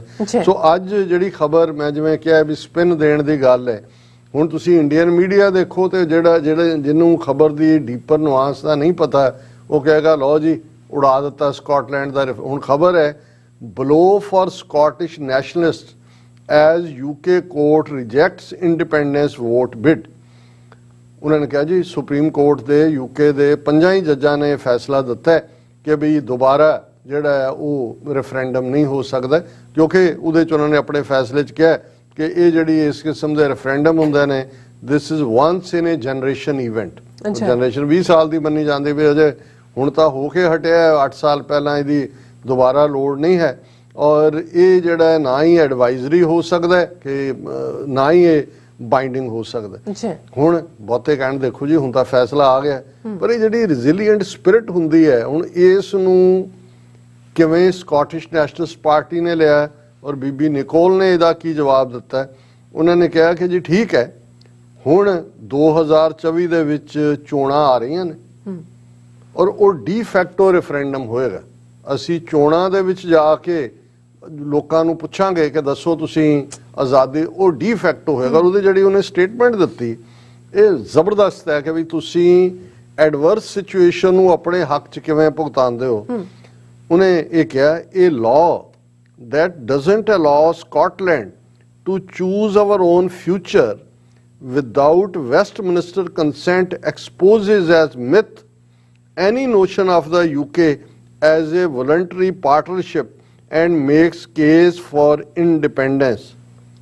ਉਹਨੇ ਕਿਹਾ ਕਿ ਹੋਰ ਵੱਡਾ ਕੀ ਸਬੂਤ ਚਾਹੀਦਾ। ਹੁਣ ਇੱਕ ਪਾਸੇ ਤਾਂ ਜਦੋਂ ਇਹ 300 ਸਾਲ ਪਹਿਲਾਂ ਦੀ ਯੂਨੀਅਨ ਨੂੰ ਕੋਟ ਕਰਦੇ ਨੇ ਕਿ ਜੀ both are partners in freedom, both came together as well। ਉਹ ਕਹਿੰਦੇ ਇਹ law that doesn't allow Scotland to choose our own future without Westminster England, ਕਿ ਜਿਹੜਾ ਕਾਨੂੰਨ ਜਿਹੜਾ law ਸਾਨੂੰ ਅਲਾਉ ਹੀ ਨਹੀਂ ਕਰਦਾ ਉਹਨਾਂ ਦੀ ਮਰਜ਼ੀ ਤੋਂ ਬਿਨਾਂ ਆਪਣੀ ਆਜ਼ਾਦੀ ਦੀ ਗੱਲ ਕਰਨ ਦਾ, ਉਹ ਤਾਂ ਇਹ ਮਿੱਥ ਹੀ ਤੋੜਦਾ। ਇਹ ਤਾਂ ਝੂਠ ਹੈ, ਬਕਵਾਸ ਹੈ ਕਿ ਯੂਕੇ ਔਰ ਸਕਾਟਲੈਂਡ ਪਾਰਟਨਰ ਨੇ। ਇਹਦਾ ਤਾਂ ਮਤਲਬ ਬਿਲਕੁਲ ਸਬੂਤ ਹੈ ਕਿ ਅਸੀਂ ਤੁਹਾਡੀ ਗੁਲਾਮੀ ਦੀ ਹਾਲਤ 'ਚ ਹੈ। ਔਰ ਉਹਨਾਂ ਨੇ ਕਿਹਾ ਵੀ ਇਹ ਤਾਂ ਸਾਡਾ ਇੰਡੀਪੈਂਡੈਂਸ ਦਾ ਕੇਸ ਬਿਲਕੁਲ ਕਲੀਅਰ ਕਰ ਦਿੰਦਾ। ਹੁਣ ਇਹ ਬੜਾ ਸਟਰੋਂਗ ਆਰਗੂਮੈਂਟ ਹੈ। ਔਰ ਉਹਨੇ ਕਿਹਾ today's ruling blocks one route to Scotland's voice being heard on independence, but in a democracy our voice cannot and will not be silenced। ਉਹਨੇ ਕਿਹਾ ਵੀ ਇਹ ਅੱਜ ਜਿਹੜਾ ਸੁਪਰੀਮ ਕੋਰਟ ਨੇ ਫੈਸਲਾ ਦਿੱਤਾ ਹੈ, today's ruling blocks one route to Scotland's voice being heard on independence, ਕਿ ਵੀ ਇਹਨੇ ਸਾਡੀ ਇੱਕ ਆਵਾਜ਼ ਤਾਂ ਕੁਛ ਲਈ ਕਿ ਵੀ ਅਸੀਂ ਆਜ਼ਾਦੀ ਤੇ ਗੱਲ ਨਹੀਂ ਕਰ ਸਕਦੇ, but in a democracy our voice can not and will not be silence, ਕਿ ਅਸੀਂ ਜਮਹੂਰੀਅਤ ਰਾਹੀਂ, ਔਰ ਉਹਨੇ ਕਹਿ ਦਿੱਤਾ ਵੀ 20,000 ਚੋਣਾਂ ਦੀਆਂ ਜਾਂ 2024 ਦੀਆਂ ਚੋਣਾਂ ਜਿਹੜੀਆਂ ਨੇ ਉਹ ਅਸੀਂ ਲੜਾਂਗੇ ਇਸ ਇਸ਼ੂ ਦੇ ਉੱਤੇ ਕਿ ਅਸੀਂ ਆਜ਼ਾਦ ਹੋਣਾ ਚਾਹੁੰਦੇ। ਇਹੀ ਡੀ ਫੈਕਟੋ ਰੈਫਰੈਂਡਮ ਇਹ ਹੈ। ਜਦੋਂ ਆਜ਼ਾਦੀ ਲਈ ਲੋਕ ਤੁਰ ਪੈਂਦੇ ਨੇ ਜਾਂ ਜਦੋਂ ਆਜ਼ਾਦੀ ਤੁਹਾਡੇ ਅੰਦਰ ਜਿਹੜੀ ਹੈ ਉਹ ਅੰਦਰੋਂ ਪੈਦਾ ਹੋ ਰਹੀ ਹੁੰਦੀ ਹੈ, ਫਿਰ ਤੁਹਾਨੂੰ ਕੋਈ ਡਰਾਮੇਬਾਜ਼ੀ, ਕੋਈ ਡਰ, ਕੋਈ ਖੌਫ, ਕੋਈ ਭੈ ਜਿਹੜਾ ਹੈ ਉਹ ਰੋਕ ਨਹੀਂ ਸਕਦਾ। ਸੋ ਜਦੋਂ ਅਸੀਂ ਅੱਜ ਗੱਲ ਕਰ ਰਹੇ ਹਾਂ ਕਿ ਵੀ ਇਹ ਸਕਾਟਲੈਂਡ ਦਾ ਖਾਲਿਸਤਾਨ ਦੇ ਰੈਫਰੈਂਡਮ ਨਾਲ ਕੀ ਤਾਲੁਕ ਹੈ, ਮੈਂ ਸਮਝਦਾ ਵੀ ਮੈਸੇਜ ਬੜਾ ਕਲੀਅਰ ਹੈ। ਜਦੋਂ ਅਸੀਂ ਇਹ ਕਹਿੰਦੇ ਹਾਂ ਕਿ ਵੀ ਇਹਨਾਂ ਨੇ ਤਾਂ 300 ਸਾਲ ਪਹਿਲਾਂ ਜੁਆਇੰਟ ਬੌਂਡ ਬਣਾਇਆ ਸੀ ਕਿ ਜੀ ਜੁਆਇੰਟ ਪਾਰਟਨਰਸ਼ਿਪ, ਅਸੀਂ ਤਾਂ ਬਣਾਇਆ ਹੀ ਕੋਈ ਨਹੀਂ, ਅਸੀਂ ਤਾਂ ਮੰਨਿਆ ਹੀ ਨਹੀਂ। 75 ਸਾਲ ਪਹਿਲਾਂ ਦਾ ਅਸੀਂ ਤਾਂ ਇਹਨਾਂ ਦੇ ਕਨਸਟੀਟਿਊਸ਼ਨ ਨੂੰ ਜਿਹੜਾ ਉਹ ਪਹਿਲੇ ਦਿਨ ਹੀ ਰਿਜੈਕਟ ਕੀਤਾ ਹੋਇਆ। ਫਿਰ ਸਕਾਟਲੈਂਡ ਦੇ ਵਿੱਚ ਇਹਨਾਂ 300 ਸਾਲਾਂ 'ਚ ਤਾਂ ਕੋਈ ਜੈਨੋਸਾਈਡ, ਕੋਈ ਨਸਲਕੁਸ਼ੀ ਨਹੀਂ ਹੋਈ, ਕੋਈ ਇਹ ਨਹੀਂ ਹੋਇਆ ਕਿ ਭਾਈ ਹਾਂ ਉਹਨਾਂ ਨੂੰ ਹਮੇਸ਼ਾ ਇਹ ਲੱਗਦਾ ਰਿਹਾ ਕਿ ਸਾਡੇ ਪੁਰਖਿਆਂ ਦੇ ਨਾਲ ਇਹਨਾਂ ਨੇ ਧੱਕਾ ਕੀਤਾ ਸੀ। ਸਕਾਟਲੈਂਡ ਨੂੰ ਤਾਂ ਉਹ ਲੋੜ ਤੋਂ ਜ਼ਿਆਦਾ ਅਕਮੋਡੇਟ ਕਰਦੇ ਨੇ ਔਰ ਇਹਦੇ 'ਚ ਕੋਈ ਦੋ ਰਾਵਾਂ ਨਹੀਂ ਨੇ। ਹੁਣ ਤਾਂ ਸਕਾਟਲੈਂਡ ਦੇ ਨਾਲ ਲੱਗਦੇ ਸਮੁੰਦਰ 'ਚ ਆਇਲ ਵੀ ਨਿਕਲਿਆ ਸਕਾਟਲੈਂਡ ਦੇ, ਔਰ ਈਵਨ ਬਹੁਤ ਸਾਰੀਆਂ ਤੁਸੀਂ ਕਈ ਵਾਰ ਸਪੋਰਟਸ ਟੂਰਨਾਮੈਂਟ ਔਰ ਦੂਸਰਿਆਂ 'ਚ ਦੇਖੋਗੇ ਯੂਕੇ ਦੀ ਆਪਣੀ ਟੀਮ ਹੁੰਦੀ ਹੈ, ਸਕਾਟਲੈਂਡ ਦੀ ਆਪਣੀ ਟੀਮ ਹੁੰਦੀ ਹੈ। ਸੋ ਜਿਹੜਾ ਇਹਨਾਂ ਨੇ ਇਸ ਪੀਰੀਅਡ ਦੇ ਵਿੱਚ ਇੱਕ 1998 ਚ ਸਕਾਟਿਸ਼ ਪਾਰਲੀਮੈਂਟ ਬਣੀ ਸੀ। ਬਹੁਤ ਸਾਰੇ ਰਾਈਟ ਸਕਾਟਲੈਂਡ ਦੇ ਕੋਲ ਉਹੀ ਨੇ ਜਿਹੜੇ ਆਜ਼ਾਦ ਮੁਲਕਾਂ ਵਾਲੇ ਨੇ, ਪਰ ਇਹਦੇ ਬਾਵਜੂਦ ਉਹਨਾਂ ਦਾ ਇਹ ਕਹਿਣਾ ਵੀ ਅਸੀਂ ਆਜ਼ਾਦ ਹੋਣਾ। ਸੋ ਸਾਡੇ ਲਈ ਇਹ ਮੈਸੇਜ ਹੈ ਕਿ ਭਾਈ ਅਸੀਂ ਤਾਂ ਉਹਨਾਂ ਨੂੰ ਮੰਨਿਆ ਹੀ ਨਹੀਂ ਹੋਇਆ ਔਰ ਸਾਡੇ ਤੇ ਤਾਂ ਇੱਕ ਤੋਂ ਬਾਅਦ ਇੱਕ ਜ਼ੁਲਮ, ਇੱਕ ਤੋਂ ਬਾਅਦ ਇੱਕ ਨਸਲਕੁਸ਼ੀ ਹੋ ਰਹੀ ਹੈ। ਔਰ ਜਿਵੇਂ ਉਹਨੇ ਬੀਬੀ ਨੇ ਕਿਹਾ, ਫਸਟ ਮਿਨਿਸਟਰ ਨੇ, ਕਿ ਇੱਕ ਦਰਵਾਜ਼ਾ ਬੰਦ ਹੁੰਦਾ ਹੈ ਤੇ ਦੂਸਰੇ ਕਈ ਦਰਵਾਜ਼ੇ ਜਿਹੜੇ ਨੇ ਖੁੱਲਦੇ ਨੇ, ਕਿਉਂਕਿ ਤੁਸੀਂ ਫੋਰਸ ਨਾਲ ਸਾਡੀ ਆਜ਼ਾਦੀ ਦੀ ਤਾਂਘ ਨੂੰ, ਆਜ਼ਾਦੀ ਦੀ ਤੜਫ ਨੂੰ, ਆਜ਼ਾਦੀ ਦੀ ਮੰਗ ਨੂੰ ਦਬਾ ਨਹੀਂ ਸਕਦੇ। ਇਹੀ ਅਸੀਂ ਖਾਲਿਸਤਾਨ ਦੇ ਹਵਾਲੇ ਨਾਲ ਕਹਿਣਾ ਚਾਹੁੰਦੇ ਜੀ। ਡਾਕਟਰ ਸਾਹਿਬ ਤੁਹਾਡਾ ਬਹੁਤ ਬਹੁਤ ਸ਼ੁਕਰੀਆ। ਸਾਥ ਲੈਣੇ ਬ੍ਰੇਕ ਵਿਊਅਰਸ ਦੋਸਤਾਂ ਨਾਲ ਇਸੇ ਤਰ੍ਹਾਂ ਜੁੜੇ ਰਹਿਣਾ। ਮਿਲਦੇ ਹਾਂ ਛੋਟੇ ਜਿਹੇ ਬ੍ਰੇਕ ਤੋਂ ਬਾਅਦ।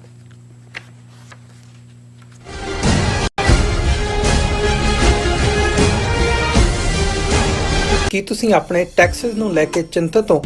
ਤੁਸੀਂ ਆਪਣੀ ਕਮਾਈ ਲਈ ਮਿਹਨਤ ਕਰਦੇ ਹੋ, ਭਾਵੇਂ ਤੁਸੀਂ ਨੌਕਰੀ ਵਿੱਚ ਹੋਵੋ ਜਾਂ ਆਪਣਾ ਬਿਜ਼ਨਸ ਚਲਾਉਂਦੇ ਹੋ।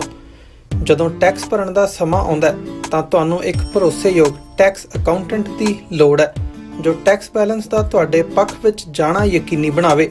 ਸਿਆਟਲ ਦੀ ਜਾਣੀ ਪਹਿਚਾਣੀ company Accurate Accountants and Taxes ਤੁਹਾਡੀ ਸੇਵਾ ਵਿੱਚ ਹਾਜ਼ਰ ਹੈ। ਅਸੀਂ ਹਰ ਤਰ੍ਹਾਂ ਦੇ ਟੈਕਸ ਭਰਨ ਵਿੱਚ ਤੁਹਾਡੀ ਮਦਦ ਕਰਾਂਗੇ। ਟੈਕਸ ਸੰਬੰਧੀ ਕਿਸੇ ਵੀ ਤਰ੍ਹਾਂ ਦੇ ਸਵਾਲ ਲਈ ਅੱਜ ਹੀ ਸਾਡੇ ਤੱਕ ਪਹੁੰਚ ਕਰੋ। Accurate Accountants and Texas.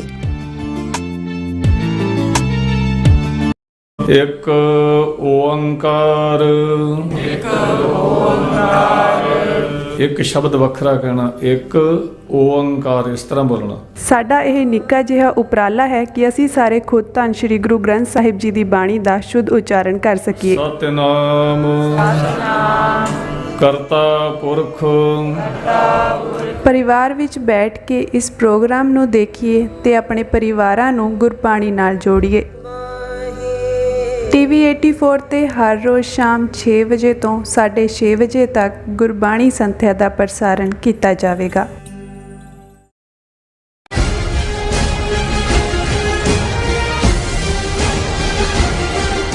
ਦਰਸ਼ਕੋ break ਤੋਂ ਬਾਅਦ ਤੁਹਾਡਾ ਸਭ ਦਾ ਭਰਪੂਰ ਸਵਾਗਤ ਹੈ। ਸੋ ਵੀਅਰਸ ਗੱਲਬਾਤ ਕਰਨ ਜਾ ਰਹੇ ਹਾਂ ਕਿ ਪੋਪ ਨੇ ਯੂਕਰੇਨ ਦੇ ਲੋਕਾਂ ਨਾਲ ਹਮਦਰਦੀ ਜਤਾਉਂਦਿਆਂ ਰੂਸ ਵੱਲੋਂ ਬੀਤੇ ਵਰ੍ਹਿਆਂ ਵਿੱਚ ਯੂਕਰੇਨ ਵਿੱਚ ਕੀਤੀ ਨਸਲਕੁਸ਼ੀ ਦਾ ਵੀ ਜ਼ਿਕਰ ਕੀਤਾ ਹੈ ਔਰ ਪੋਪ ਦੇ ਵੇਰਵੇ ਵਿੱਚ ਭਾਰਤੀ ਨਿਜ਼ਾਮ ਵੱਲੋਂ ਕੀਤੀਆਂ ਗਈਆਂ ਸਿੱਖ ਨਸਲਕੁਸ਼ੀਆਂ ਪੂਰੀ ਤਰ੍ਹਾਂ ਫਿੱਟ ਹੁੰਦੀਆਂ ਹਨ। ਸੋ ਇਸ ਬਾਰੇ ਆਪਾਂ ਗੱਲਬਾਤ ਕਰਨ ਜਾ ਰਹੇ ਹਾਂ। ਸੋ ਅਸੀਂ ਚਾਹਾਂਗੇ ਕਿ ਤੁਸੀਂ ਨਾਲ ਇਸੇ ਤਰ੍ਹਾਂ ਜੁੜੇ ਰਹਿਣਾ। ਦੇਖਣ, ਸੁਣ ਲਈ, ਲਿਖਣ ਲਈ ਤੁਹਾਡਾ ਸਭ ਦਾ ਬਹੁਤ ਬਹੁਤ ਧੰਨਵਾਦ। ਚੀਰਾ ਸਾਹਿਬ ਕੀ ਵਿਚਾਰਾਂ ਨੇ? ਦੇਖੋ, ਟਾਈਮ ਟੂ ਟਾਈਮ ਹੁਣ ਤਾਂ ਜੈਨੋਸਾਈਡ ਲਫ਼ਜ਼ ਜਾਂ ਨਸਲਕੁਸ਼ੀ ਸਿੱਖ ਹਲਕਿਆਂ ਦੇ ਵਿੱਚ ਵੀ ਕਾਫੀ ਹਾਊਸ ਹੋਲਡ ਲਫ਼ਜ਼ ਬਣ ਗਿਆ, ਕਿਉਂਕਿ ਇਸ ਸਾਰੇ ਪੀਰੀਅਡ 'ਚ ਇੱਕ ਲੰਬੀ ਸਟਰਗਲ ਇਸ ਦੇ ਲਈ ਹੋਈ। ਪਹਿਲਾਂ ਦਿੱਲੀ ਤੋਂ ਹੀ ਸ਼ੁਰੂ ਹੋਈ, ਦਿੱਲੀ ਦੰਗੇ ਕਰਦੇ ਸੀ ਕਿ ਭਾਈ ਇਹ ਦੰਗੇ ਨਹੀਂ ਨੇ, ਜੈਨੋਸਾਈਡ ਹੈ। ਫਿਰ ਇਸ ਦੇ ਉੱਤੇ ਜਿਹੜੀ ਪਹਿਲ ਖਾਸ ਤੌਰ ਤੇ ਜਗਮੀਤ ਸਿੰਘ, ਜਦੋਂ ਕਿ ਓਨਟਾਰੀਓ ਅਸੈਂਬਲੀ ਦੇ ਵਿੱਚ MPP ਸਨ, ਮੈਂਬਰ ਪ੍ਰੋਵਿੰਸ਼ੀਅਲ ਪਾਰਲੀਮੈਂਟ। ਸੋ ਓਨਟਾਰੀਓ ਜਿਹੜਾ ਪਹਿਲਾ ਇਸ ਕਿਸਮ ਦੀ ਵਰਲਡ ਦੀ ਇਲੈਕਟਿਡ ਅਸੈਂਬਲੀ ਸੀ ਜਿਹਨੇ ਨਵੰਬਰ 84 ਨੂੰ ਜੈਨੋਸਾਈਡ ਜਿਹੜਾ ਮੰਨਿਆ ਮਤਾ ਪਾਸ ਹੋਇਆ। ਜੀ ਅਮਰੀਕਾ ਦੇ ਵਿੱਚ ਫਿਰ ਅਸੀਂ ਦੇਖਦੇ ਹਾਂ ਕਿ ਨਿਊ ਜਰਸੀ, ਪੈਨਸਿਲਵੇਨੀਆ, ਕਨੈਟੀਕਟ, ਇਹਨਾਂ ਸਟੇਟਾਂ ਨੇ ਜੈਨੋਸਾਈਡ ਦੇ ਮਤੇ ਪਾਏ।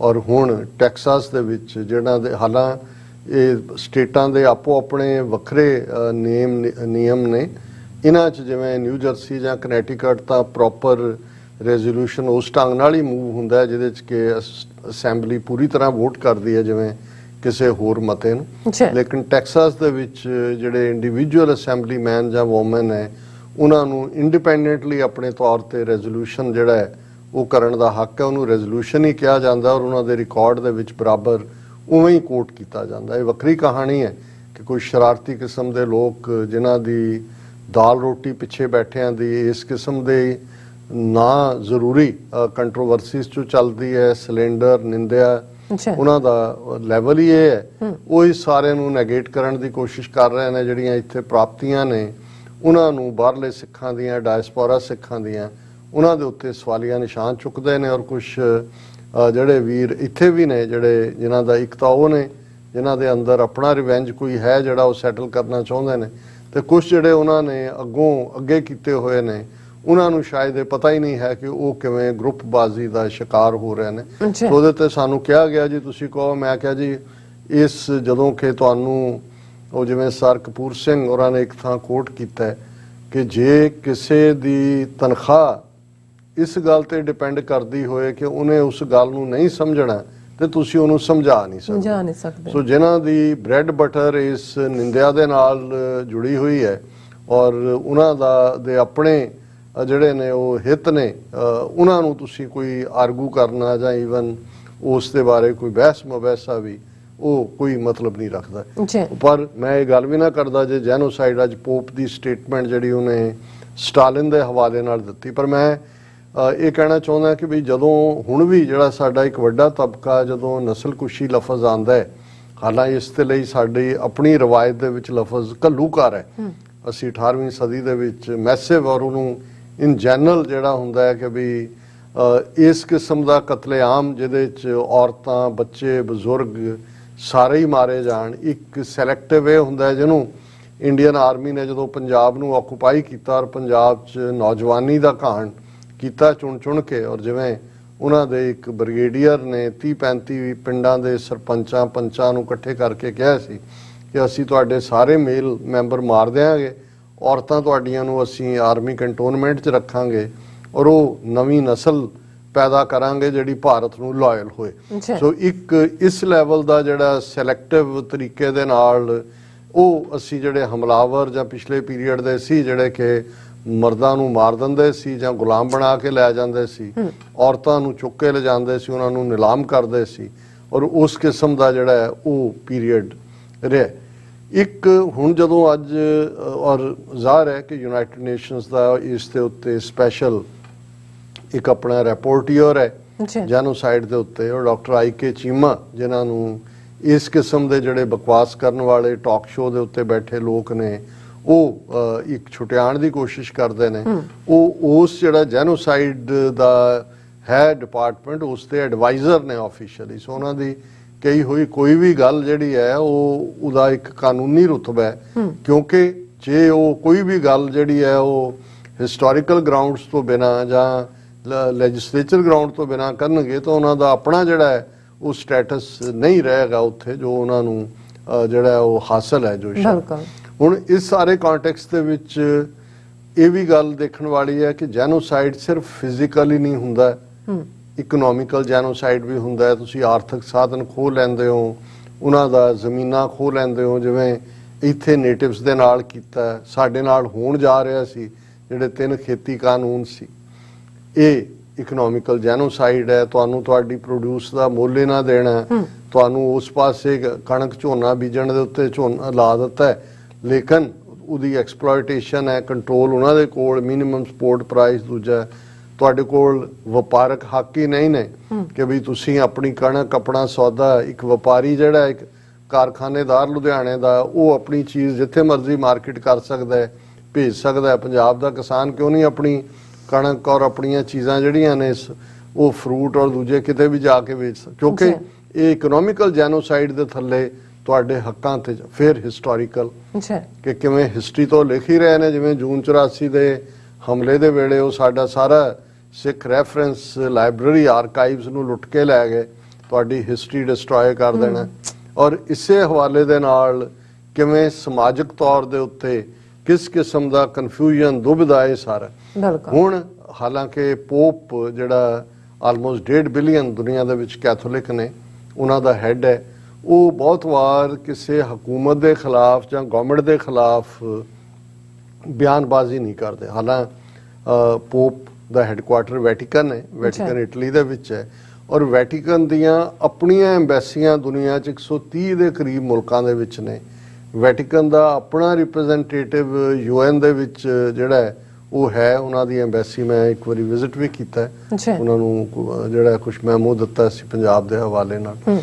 ਔਰ ਇਹਦੇ ਬਾਵਜੂਦ ਇਹ ਥੋੜੀ ਬਹੁਤ ਚੇਂਜ ਪਿਛਲੇ ਪੋਪਸ ਦੇ ਵਿੱਚ ਅਸੀਂ ਦੇਖਣੀ ਸ਼ੁਰੂ ਕੀਤੀ ਹੈ ਕਿ ਜਿਹਦੇ 'ਚ ਉਹ ਆਪਣੇ ਗੁਨਾਹ ਵੀ ਮੰਨ ਰਹੇ ਨੇ, ਕਿਉਂਕਿ ਇਹਦੇ 'ਚ ਕੋਈ ਸ਼ੱਕ ਨਹੀਂ ਹੈ ਕਿ 1930 'ਚ ਜਦੋਂ ਜਰਮਨੀ ਦੇ ਵਿੱਚ ਹਿਟਲਰ ਔਰ ਰਸ਼ੀਆ ਦੇ ਵਿੱਚ ਸਟਾਲਿਨ ਔਰ ਇਟਲੀ ਦੇ ਵਿੱਚ ਮੁਸੋਲਿਨੀ ਆਪਣੀ ਗੰਦੀ ਖੇਡ ਖੇਡ ਰਹੇ ਸੀ ਜੈਨੋਸਾਈਡਸ ਦੀ ਔਰ ਦੂਸਰਿਆਂ ਦੀ, ਪੋਪ ਈਦਰ ਸਾਇਲੈਂਟ ਸੀ ਜਾਂ ਭਾਗੀਦਾਰ ਸੀ, ਜਿਹਦੇ ਲਈ ਉਹਨਾਂ ਨੇ ਮਾਫੀ ਮੰਗੀ।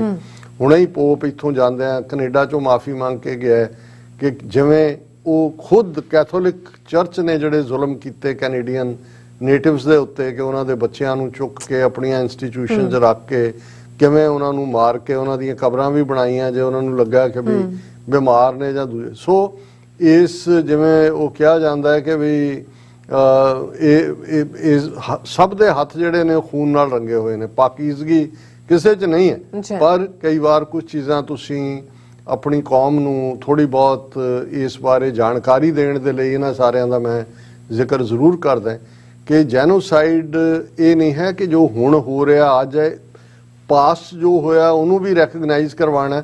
ਉਹ ਤੁਹਾਡੀ ਫਿਰ ਕੌਮ ਦੀ ਹਿਸਟਰੀ ਬਣਾਉਂਦਾ ਹੈ ਕਿ ਤੁਸੀਂ ਕਿਵੇਂ ਇੱਕ ਤੋਂ ਬਾਅਦ ਇੱਕ ਸਫਰਿੰਗ ਚੋਂ ਨਿਕਲੇ।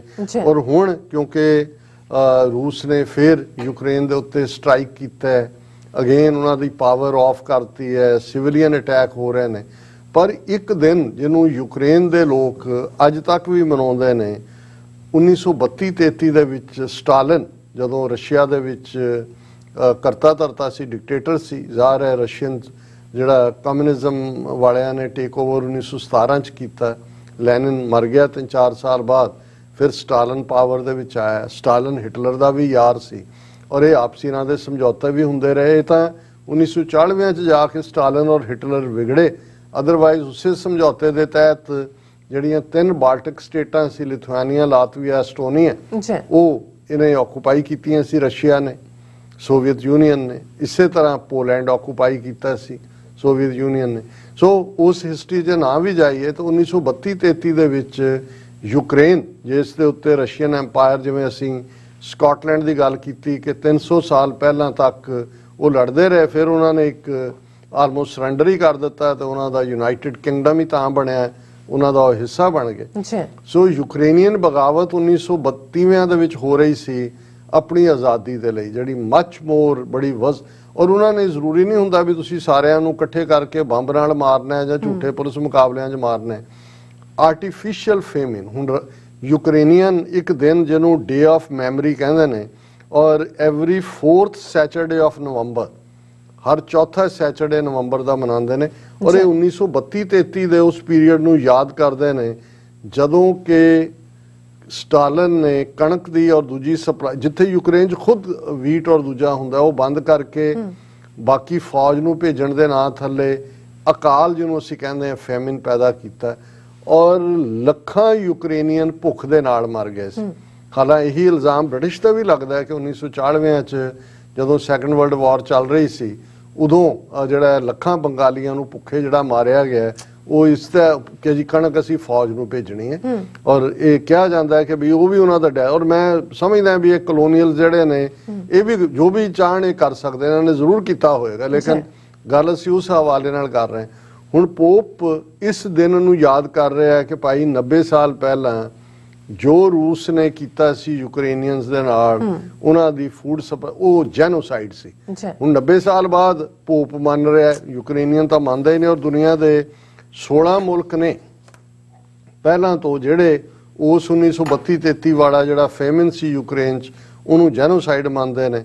ਉਹਨਾਂ ਦੇ ਵਿੱਚ ਆਸਟ੍ਰੇਲੀਆ, ਇਕਵਾਡੋਰ ਹੈ, Estonia, Canada, Colombia, Georgia, Hungary, Latvia, Lithuania, Mexico, Paraguay, Peru, Poland, ਪੁਰਤਗਾਲ ਤੇ ਯੂਨਾਈਟਿਡ ਸਟੇਟਸ ਐਂਡ ਜ਼ਾਹਰ ਹੈ ਹੁਣ ਉਹਨਾਂ ਦੇ ਵਿੱਚ ਵੈਟੀਕਨ ਵੀ ਸ਼ਾਮਲ ਹੋ ਗਿਆ, ਪੋਪ ਵੀ ਸ਼ਾਮਲ ਹੋ ਗਿਆ। ਅੱਛਾ ਔਰ ਇਹ ਜਿਹੜੇ ਨੇ, ਹਾਲਾਂ ਕੁਝ ਮੁਲਕ ਨੇ ਜਿਹੜੇ ਉਹਨੂੰ ਜੈਨੋਸਾਈਡ ਨਹੀਂ ਮੰਨਦੇ, ਪਰ ਐਨ ਐਕਟ ਆਫ ਐਕਸਟਰਮੀਨੇਸ਼ਨ, ਕਿ ਡੈਲੀਬਰੇਟਲੀ ਐਕਸਟਰਮੀਨੇਟ ਕੀਤਾ ਗਿਆ।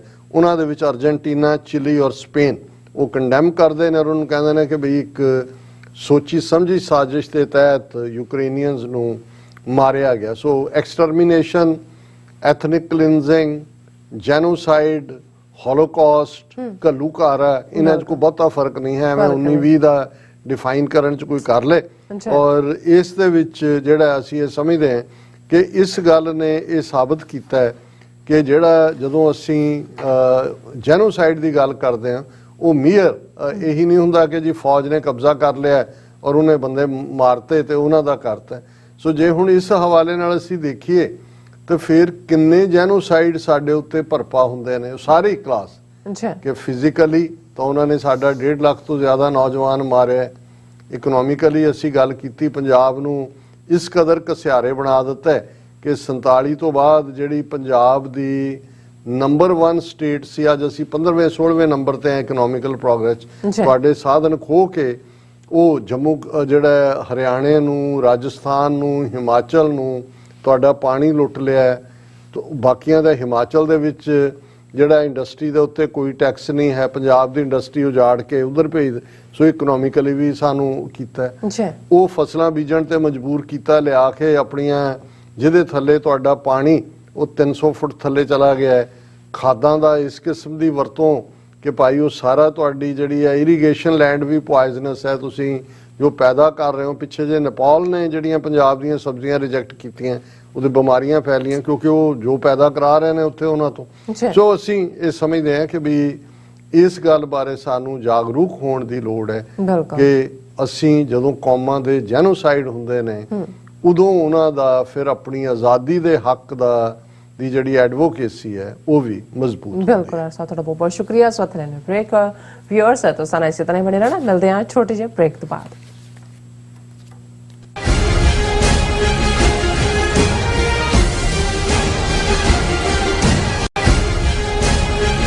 ਕੀ ਤੁਸੀਂ ਰੋਜ਼ਾਨਾ ਕੰਮ ਤੇ ਆਪਣਾ ਵਧੇਰੇ ਸਮਾਂ ਬਿਤਾਉਣ ਤੋਂ ਪਰੇਸ਼ਾਨ ਹੋ?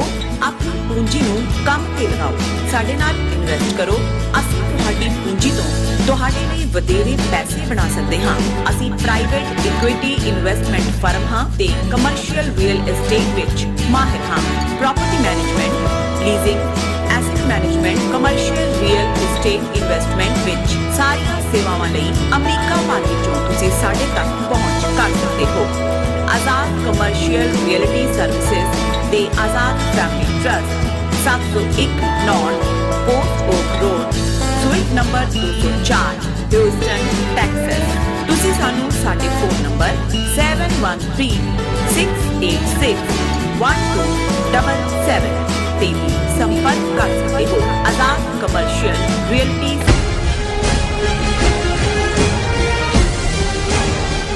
Viewers welcome back on programme. So viewers ਗੱਲਬਾਤ ਕਰਨ ਜਾ ਰਹੇ ਹਾਂ ਭਾਰਤ ਤੇ ਪਾਕਿਸਤਾਨ ਦੇ ਹਵਾਲੇ ਨਾਲ ਕਿ ਭਾਰਤੀ ਫੌਜ ਦੇ ਨਾਰਦਰਨ ਕਮਾਂਡ ਦੇ ਲੈਫਟੀਨੈਂਟ ਜਨਰਲ ਨੇ ਕਿਹਾ ਹੈ ਕਿ ਜੇ ਭਾਰਤ ਸਰਕਾਰ ਹੁਕਮ ਦੇਵੇ ਤਾਂ ਅਸੀਂ ਪਾਕਿਸਤਾਨੀ ਕਬਜ਼ੇ ਵਾਲੇ ਆਜ਼ਾਦ ਕਸ਼ਮੀਰ ਨੂੰ ਆਪਣੇ ਕਬਜ਼ੇ ਹੇਠ ਲਾ ਸਕਦੇ ਹਾਂ। ਕੀ ਭਾਰਤ ਵੱਲੋਂ ਪਾਕਿਸਤਾਨ ਦੇ ਖਿਲਾਫ ਕੋਈ ਦਿਲਬਦੀ ਕਰਨ ਦੀ ਸਾਜ਼ਿਸ਼ ਚੱਲ ਰਹੀ ਹੈ? ਸੋ ਇਸ ਬਾਰੇ ਆਪਾਂ ਗੱਲਬਾਤ ਕਰਨ ਜਾ ਰਹੇ ਹਾਂ। ਸੋ ਅਸੀਂ ਚਾਹਾਂਗੇ ਕਿ ਤੁਸੀਂ ਇਸੇ ਤਰ੍ਹਾਂ ਬਣੇ ਰਹਿਣਾ। ਦੇਖਣ ਸੁਣਨ ਜਾਂ ਲਿਖਣ ਲਈ ਤੁਹਾਡਾ ਸਭ ਦਾ ਬਹੁਤ ਬਹੁਤ ਸ਼ੁਕਰੀਆ ਜੀ। ਡਾਕਟਰ ਸਾਹਿਬ ਕੀ ਕਹਿਣਾ ਚਾਹੋਗੇ? ਦੇਖੋ, ਸਾਡੇ ਦੋ ਪਾਕਿਸਤਾਨੀ ਵਿਊਅਰਸ ਨੇ ਸਾਨੂੰ ਲਿਖਿਆ ਕਿ ਕੀ ਗੱਲ ਹੈ ਡਾਕਟਰ ਸਾਹਿਬ, ਤੁਸੀਂ ਸਾਡੇ ਨਾਲ ਨਾਰਾਜ਼ ਹੋ ਗਏ ਹੋ, ਤੁਸੀਂ ਹੁਣ ਪਾਕਿਸਤਾਨ ਰਿਲੇਟਡ ਸੈਗਮੈਂਟ ਨਹੀਂ ਕਰਦੇ। ਤੇ ਮੈਂ ਉਹਨਾਂ ਨੂੰ ਕਿਹਾ, ਮੈਂ ਕਿਹਾ ਮੈਂ ਜਦੋਂ ਹੁਣ ਪਾਕਿਸਤਾਨ ਵੱਲ ਦੇਖਦਾ ਮੈਨੂੰ ਦੁੱਖ ਹੁੰਦਾ ਬਿਲਕੁਲ ਕਿ ਇੰਨਾ ਕੁਝ ਚੱਲ ਰਿਹਾ ਹੈ ਭਾਰਤ ਦੇ ਵਿੱਚ ਇੰਟਰਨੈਸ਼ਨਲੀ, ਦੂਜਾ ਪਿਛਲੇ ਕਈ ਹੁਣ ਤਾਂ ਮੈਂ ਬਹੁਤੇ ਉਹਨਾਂ ਦੇ ਸ਼ੋਅ ਜਦੋਂ ਔਨ ਹੀ ਹੁੰਦਾ ਮੈਂ ਦੇਖਦਾ ਕਿ ਵੀ ਟੌਪਿਕ ਕੀ ਹੈ, ਉਸੇ ਟੌਪਿਕ ਤੇ 2 ਮਹੀਨੇ ਤੋਂ ਇਸ ਗੱਲ ਤੇ ਲੱਗੇ ਹੋਏ ਨੇ ਜੀ ਫੌਜੀ ਚੀਫ ਜਨਰਲ ਬਾਜਵਾ ਜਾਏਗਾ ਕਿ ਨਹੀਂ ਜਾਏਗਾ, ਜੇ ਜਾਏਗਾ ਤੇ ਕੌਣ ਆਏਗਾ, ਹੁਣ ਲਿਸਟ ਪਹੁੰਚ ਗਈ, ਹੁਣ ਮੰਨ ਲਿਆ, ਹੁਣ ਛੱਡ ਦਿੱਤਾ।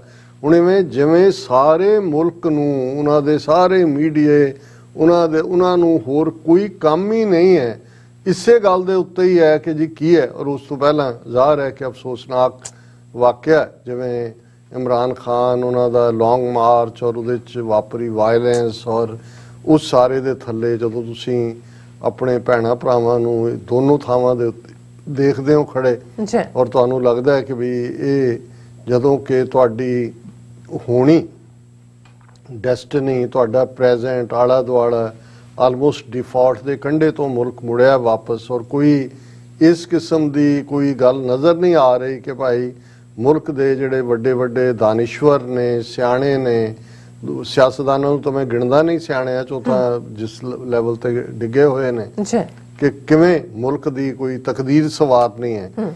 ਹੁਣ ਇਸ ਸਾਰੇ ਕੰਟੈਕਸਟ ਮੈਂ ਫਿਰ ਅੱਜ ਇਸ ਡਿਸਕਸ਼ਨ ਨੂੰ ਇਸ ਲਈ ਲਿਆ ਰਿਹਾ ਕਿ ਇਹ ਜਦੋਂ ਤੁਸੀਂ ਘਰੇਲੂ ਸਾਰੇ ਉਲਝੇ ਹੁੰਦੇ ਹੋ ਔਰ ਅਕਸਰ ਮੈਂ ਇੱਕ ਇਸਲਾਮਿਕ ਸਕਾਲਰ ਦੇ ਹਵਾਲੇ ਨਾਲ ਹੀ ਗੱਲ ਕਰਾਂ ਕਿ ਜਦੋਂ ਚੰਗੇਜ਼ ਖਾਨ ਔਰ ਬਾਅਦ ਦੇ ਵਿੱਚ ਚੰਗੇਜ਼ ਸੀ ਜਾਂ ਉਹਦਾ ਹਲਾਕੂ ਨੇ ਜਾਂ ਉਹਨੇ ਬਗਦਾਦ ਦੀ ਸਿਵਲਾਈਜੇਸ਼ਨ ਡਿਸਟਰੋਏ ਕੀਤੀ ਜਿਹੜੀ ਕਿ ਇਸਲਾਮਿਕ ਸਿਵਲਾਈਜੇਸ਼ਨ ਸੀ। ਉਹਨੂੰ ਕਿਸੇ ਨੂੰ ਪੁੱਛਿਆ ਗਿਆ ਕਿ ਵੀ ਐਸਾ ਕਿਉਂ ਹੋਇਆ, ਉਹਨੇ ਕਿਹਾ ਜੀ ਉੱਥੇ ਜਦੋਂ ਉਹ ਹਮਲਾਵਰ ਹਮਲੇ ਵੱਲ ਤੁਰੇ ਹੋਏ ਸੀ ਤੇ ਉਹ ਡਿਸਕਸ ਕਰ ਰਹੇ ਸੀ ਕਿ ਜਿਹੜਾ ਕਊਆ ਹੈ ਇਹ ਹਲਾਲ ਹੈ ਕਿ ਹਰਾਮ ਹੈ, ਕਿ ਬਈ ਜਦੋਂ ਤੁਸੀਂ ਇਹਦੇ ਚ ਉਲਝੇ ਹੁੰਦੇ ਹੋ ਫਿਰ ਤੁਸੀਂ ਡਿਫੈਂਡ ਕਿਵੇਂ ਕਰਨਾ ਹੈ ਆਪਣੇ ਹਿੱਤਾਂ ਨੂੰ। ਹੁਣ ਇਹ ਜਿਹੜੀ ਖਬਰ ਹੈ ਔਰ ਇਹ ਉਹਨਾਂ ਦੇ ਮੀਡੀਆ ਨੇ ਬੜੀ ਹਾਈਲਾਈਟ ਦੇ ਨਾਲ ਲਾਈ, Indian Army ready to execute orders on taking back Pakistan occupied Kashmir says top general. ਹੁਣ ਜਿਹੜਾ ਇੰਡੀਅਨ ਨਾਰਦਰਨ ਕਮਾਂਡ ਜ਼ਾਹਰ ਹੈ ਨਾਰਦਰਨ ਆਰਮੀ ਕਮਾਂਡ ਦੇ ਥੱਲੇ ਹੀ ਕਸ਼ਮੀਰ ਆਉਂਦਾ ਹੈ, ਉਹਨਾਂ ਦਾ ਲੈਫਟੀਨੈਂਟ ਜਨਰਲ ਹੈ ਉਪੇਂਦਰ ਦਵੇਦੀ।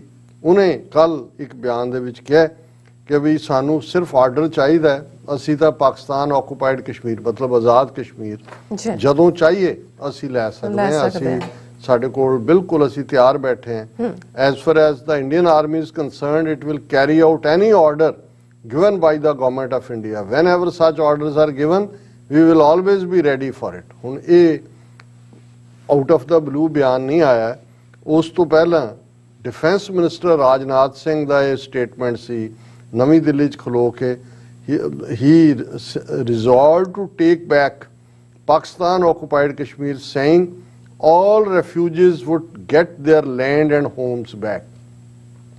ਕਿ ਅਸੀਂ ਆਜ਼ਾਦ ਕਸ਼ਮੀਰ ਲੈ ਲੈਣਾ ਔਰ ਜਿਹੜੇ ਉੱਥੋਂ ਆ ਕੇ ਇੱਥੇ ਰਿਫਿਊਜੀ ਔਰ ਦੂਜੇ ਬਣੇ ਹੋਏ ਨੇ ਉਹਨਾਂ ਨੂੰ ਉਹਨਾਂ ਦੀਆਂ ਜ਼ਮੀਨਾਂ ਔਰ ਉਹਨਾਂ ਦੇ ਘਰ ਅਸੀਂ ਵਾਪਸ ਕਰ ਦੇਣੇ ਨੇ। ਹੁਣ ਜਦੋਂ ਤੁਸੀਂ ਦੋਨਾਂ ਨੂੰ ਮਿਲਾ ਕੇ ਦੇਖਦੇ ਹੋ, ਡਿਫੈਂਸ ਮਿਨਿਸਟਰ ਇਹ ਕਹਿ ਰਿਹਾ ਔਰ ਯੂਜੂਅਲੀ ਇੰਡੀਆ ਦੇ ਵਿੱਚ ਆਰਮੀ ਜਨਰਲ ਹੋਏ ਤਾਂ ਲੈਫਟੀਨੈਂਟ ਜਨਰਲ ਹੈ, ਈਵਨ ਜਨਰਲ ਵੀ ਕੋਈ ਪ੍ਰੈਸ ਕਾਨਫਰੰਸ ਕਰਕੇ ਬਰੀਫਿੰਗ ਨਹੀਂ ਕਰਦੇ ਅਦਰ ਦੈਨ ਕਿ ਕੋਈ ਮਿਲਟਰੀ ਐਕਸ਼ਨ ਦੀ ਉਹਨਾਂ ਨੇ ਬਰੀਫਿੰਗ ਦੇਣੀ ਹੋਏ, ਉਹ ਪੋਲੀਟੀਕਲ ਸਟੇਟਮੈਂਟਾਂ ਨਹੀਂ ਦਿੰਦੇ। ਹਾਲਾਂਕਿ ਟ੍ਰੈਂਡ ਜਨਰਲ ਰਾਵਤ ਦੇ ਵੇਲੇ ਔਰ ਉਸ ਤੋਂ ਬਾਅਦ ਬਦਲਦਾ ਚਲਾ ਗਿਆ ਕਿਉਂਕਿ ਉਹ ਬਿਲਕੁਲ ਹਿੰਦੂਆਈਜ਼ ਕੀਤੀ ਹੋਈ ਆਰਮੀ। ਪਰ ਹੁਣ ਇੱਕ ਲੈਫਟੀਨੈਂਟ ਜਨਰਲ ਜਿਹੜਾ ਉਹ ਮੀਡੀਆ ਨੂੰ ਕਿਉਂਕਿ ਡਿਫੈਂਸ ਮਿਨਿਸਟਰ ਨੇ ਕਿਹਾ ਜੀ ਅਸੀਂ ਇਹ ਖੋਹ ਲੈਣਾ ਔਰ ਅਸੀਂ ਜ਼ਮੀਨਾਂ ਰਿਫਿਊਜੀਆਂ ਨੂੰ ਦੇ ਦੇਣੀਆਂ। ਹਾਲਾਂ ਇਹ ਕਿਸ ਪਾਸੇ ਵੱਲ ਜਾਣ ਵਾਲੀ ਗੱਲ ਹੈ ਉਹ ਤਾਂ ਨਜ਼ਰ ਆ ਰਿਹਾ ਕਿ ਪਾਕਿਸਤਾਨ ਨੇ ਕੋਈ ਚੂੜੀਆਂ ਤਾਂ ਨਹੀਂ ਪਾਈਆਂ ਹੋਈਆਂ, ਇੱਕ ਨਿਊਕਲੀਅਰ ਪਾਵਰ ਮੁਲਕ ਹੈ ਔਰ ਉਹਨਾਂ ਦੇ ਜਿਹੜਾ ਮਿਜ਼ਾਈਲ ਸਿਸਟਮ ਦੂਸਰਾ ਉਹ ਪ੍ਰੋਪਰ ਜਿਹੜਾ ਉਹ ਇਹਨਾਂ ਨਾਲੋਂ ਵੀ ਸਫਿਸਟੀਕੇਟ ਆ ਜਿਹੜਾ ਨਿਊਕਲੀਅਰ ਡਿਵਾਈਸ ਡਿਲੀਵਰ ਕਰਦਾ। ਲੇਕਿਨ ਇਹ ਕਹਿਣ ਦੀ ਹਿੰਮਤ ਵੀ ਕਿਉਂ ਹੋਏ, ਕੱਲ ਨੂੰ ਹੋਣਾ ਕੀ ਹੈ ਨੇ ਔਰ ਇਹਦੇ 'ਚ ਕੋਈ ਸ਼ੱਕ ਨਹੀਂ ਹੈ ਕਿ ਇਹ ਜਿਹੜੇ ਭੂਤਰੇ ਹੋਏ ਹੁੰਦੇ ਨੇ ਇਹ ਕੋਈ ਨਾ ਕੋਈ ਦਿਲਵਦੀ ਕਰ ਵੀ ਸਕਦੇ। ਉਹਨਾਂ ਨੂੰ ਲੱਗਿਆ ਕਿ ਬਈ ਮੁਲਕ ਤਾਂ ਸਾਰਾ ਇਸ ਕੰਮ 'ਚ ਹੀ ਲੱਗਾ ਹੋਇਆ ਹੈ ਵੀ ਚੋਣਾਂ ਕਰਾਓ, ਅਰਲੀ ਕਰਾਓ, ਪਿੱਛੋਂ ਕਰਾਓ, ਫੌਜੀ ਮੁਖੀ ਕੌਣ ਹੋਏ, ਇਹ ਹੋਏ ਉਹ ਹੋਏ। ਹੁਣ 5 ਦੀ ਲਿਸਟ ਆ ਗਈ, 4 ਦੀ ਆ ਗਈ ਔਰ ਲੱਗੇ ਹੋਏ ਨੇ ਪਾਕਿਸਤਾਨ ਦੇ ਫੌਜੀ ਜਰਨੈਲਾਂ ਦੀ ਹਿਸਟਰੀ, ਅਯੂਬ ਖਾਨ ਨੇ ਕੀ ਕੀਤਾ, ਯਹੀਆ ਖਾਨ ਨੇ। ਔਰ ਇਹ ਇਵੇਂ ਹੀ ਹੈ ਕਿ ਭਾਈ ਤੁਸੀਂ ਇੱਕ ਪਾਸੇ ਚੈਲੰਜ ਹੈ ਤੁਹਾਡੀ ਬੇਸਿਕ ਇਕਨੋਮੀ ਨੂੰ, ਗੁਆਂਢ ਦੇ ਵਿੱਚ ਕੀ ਚੱਲ ਰਿਹਾ ਹੈ, ਕਿਸ ਕਿਸਮ ਦਾ ਜਿਹੜਾ ਹੁਣ G20 ਦਾ ਪ੍ਰੈਜ਼ੀਡੈਂਟ ਇੰਡੀਆ ਬਣ ਗਿਆ, ਅਗਲਾ ਉੱਥੇ ਹੋਣਾ ਹੈ। UK ਦੇ ਵਿੱਚ ਉਹ ਜਿਹੜਾ ਇਹਨਾਂ ਦਾ ਬੰਦਾ ਆ ਕੇ ਬਹਿ ਗਿਆ, ਔਰ ਇੱਕ ਹਿੰਦੂਤਵੀ ਆਈਡੀਆਲੌਗ ਜਦੋਂ ਉਹਨੂੰ ਪੁੱਛਿਆ ਜਾ ਰਿਹਾ ਕਿ ਜੀ ਇਹ ਕਿਵੇਂ ਚੱਲੇਗਾ, ਜਦੋਂ ਉਹਨੇ ਕਿਹਾ ਜੀ ਅਸੀਂ ਯੂਰਪ ਨੂੰ ਵੀ ਅਸੀਂ ਚਲਾਵਾਂਗੇ, ਦੇਖੋ ਰਿਸ਼ੀ ਸੁਣਕ ਸਾਡਾ ਬੰਦਾ ਬੈਠਾ ਹੈ। ਇਧਰ ਅਸੀਂ ਅਮਰੀਕਾ 'ਚ ਦੇਖਦੇ ਹਾਂ ਵੀ ਬਾਈਡਨ ਐਡਮਿਨਿਸਟ੍ਰੇਸ਼ਨ ਦੇ ਵਿੱਚ ਭਰੇ ਹੋਏ ਨੇ ਨੱਕੋ ਨੱਕ ਸਾਰੇ ਗਊ ਮੂਤਰ ਪੀਣ ਵਾਲੇ।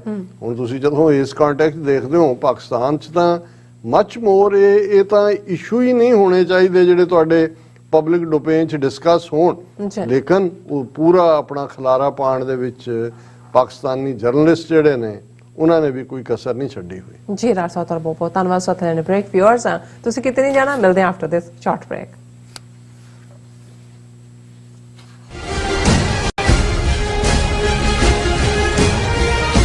ਇੱਕ ਓੰਕਾਰ ਇੱਕ ਸ਼ਬਦ ਵੱਖਰਾ ਕਹਿਣਾ, ਇੱਕ ਓੰਕਾਰ ਇਸ ਤਰ੍ਹਾਂ ਬੋਲਣਾ। ਸਾਡਾ ਇਹ ਨਿੱਕਾ ਜਿਹਾ ਉਪਰਾਲਾ ਹੈ ਕਿ ਅਸੀਂ ਸਾਰੇ ਖੁਦ ਧੰਨ ਸ਼੍ਰੀ ਗੁਰੂ ਗ੍ਰੰਥ ਸਾਹਿਬ ਜੀ ਦੀ ਬਾਣੀ ਦਾ ਸ਼ੁੱਧ ਉਚਾਰਨ ਕਰ ਸਕੀਏ। ਸਤਿਨਾਮ ਕਰਤਾ ਪੁਰਖ। ਪਰਿਵਾਰ ਵਿੱਚ ਬੈਠ ਕੇ ਇਸ ਪ੍ਰੋਗਰਾਮ ਨੂੰ ਦੇਖੀਏ ਤੇ ਆਪਣੇ ਪਰਿਵਾਰਾਂ ਨੂੰ ਗੁਰਬਾਣੀ ਨਾਲ ਜੋੜੀਏ। TV 84 ਤੇ ਹਰ ਰੋਜ਼ ਸ਼ਾਮ 6 ਵਜੇ ਤੋਂ 6:30 ਵਜੇ ਤੱਕ ਗੁਰਬਾਣੀ ਸੰਥਿਆ ਦਾ ਪ੍ਰਸਾਰਣ ਕੀਤਾ ਜਾਵੇਗਾ। ਕੀ ਤੁਹਾਨੂੰ 30, 40 ਜਾਂ 50 ਦਿਨ ਵੇਟ ਕਰਨੀ ਪੈ ਰਹੀ ਹੈ ਤੁਹਾਡੇ ਚੈੱਕ ਲਈ? ਫਿਰ ਬ੍ਰੋਕਰਾਂ ਪਿੱਛੇ ਭੱਜਦੇ ਫਿਰਦੇ ਹੋ ਪੈਸੇ ਲਈ, ਬਹੁਤ ਜ਼ਿਆਦਾ ਟਾਈਮ ਵੇਸਟ ਹੋ ਜਾਂਦਾ ਇੱਦਾਂ ਤਾਂ। ਜੇ ਤੁਸੀਂ ਅੱਜ ਹੀ ਪੈਸੇ ਲੈਣੇ ਤਾਂ ਬੌਬਟੇਲ ਨੂੰ ਕਾਲ ਕਰੋ। ਬੌਬਟੇਲ ਤੁਹਾਡੀਆਂ ਇਨਵੋਇਸਿਸ ਸੇਮ ਡੇ ਫੰਡ ਕਰ ਸਕਦੇ ਹਨ for a small fee, no contract, no reserve and no hidden fees। ਅੱਜ ਹੀ ਕਾਲ ਕਰੋ ਬੌਬਟੇਲ ਨੂੰ ਤੇ ਤੁਹਾਡਾ ਪਹਿਲਾ ਮਹੀਨਾ ਫ੍ਰੀ। 410 204 2084। ਅਗੇਨ 410 204 2084।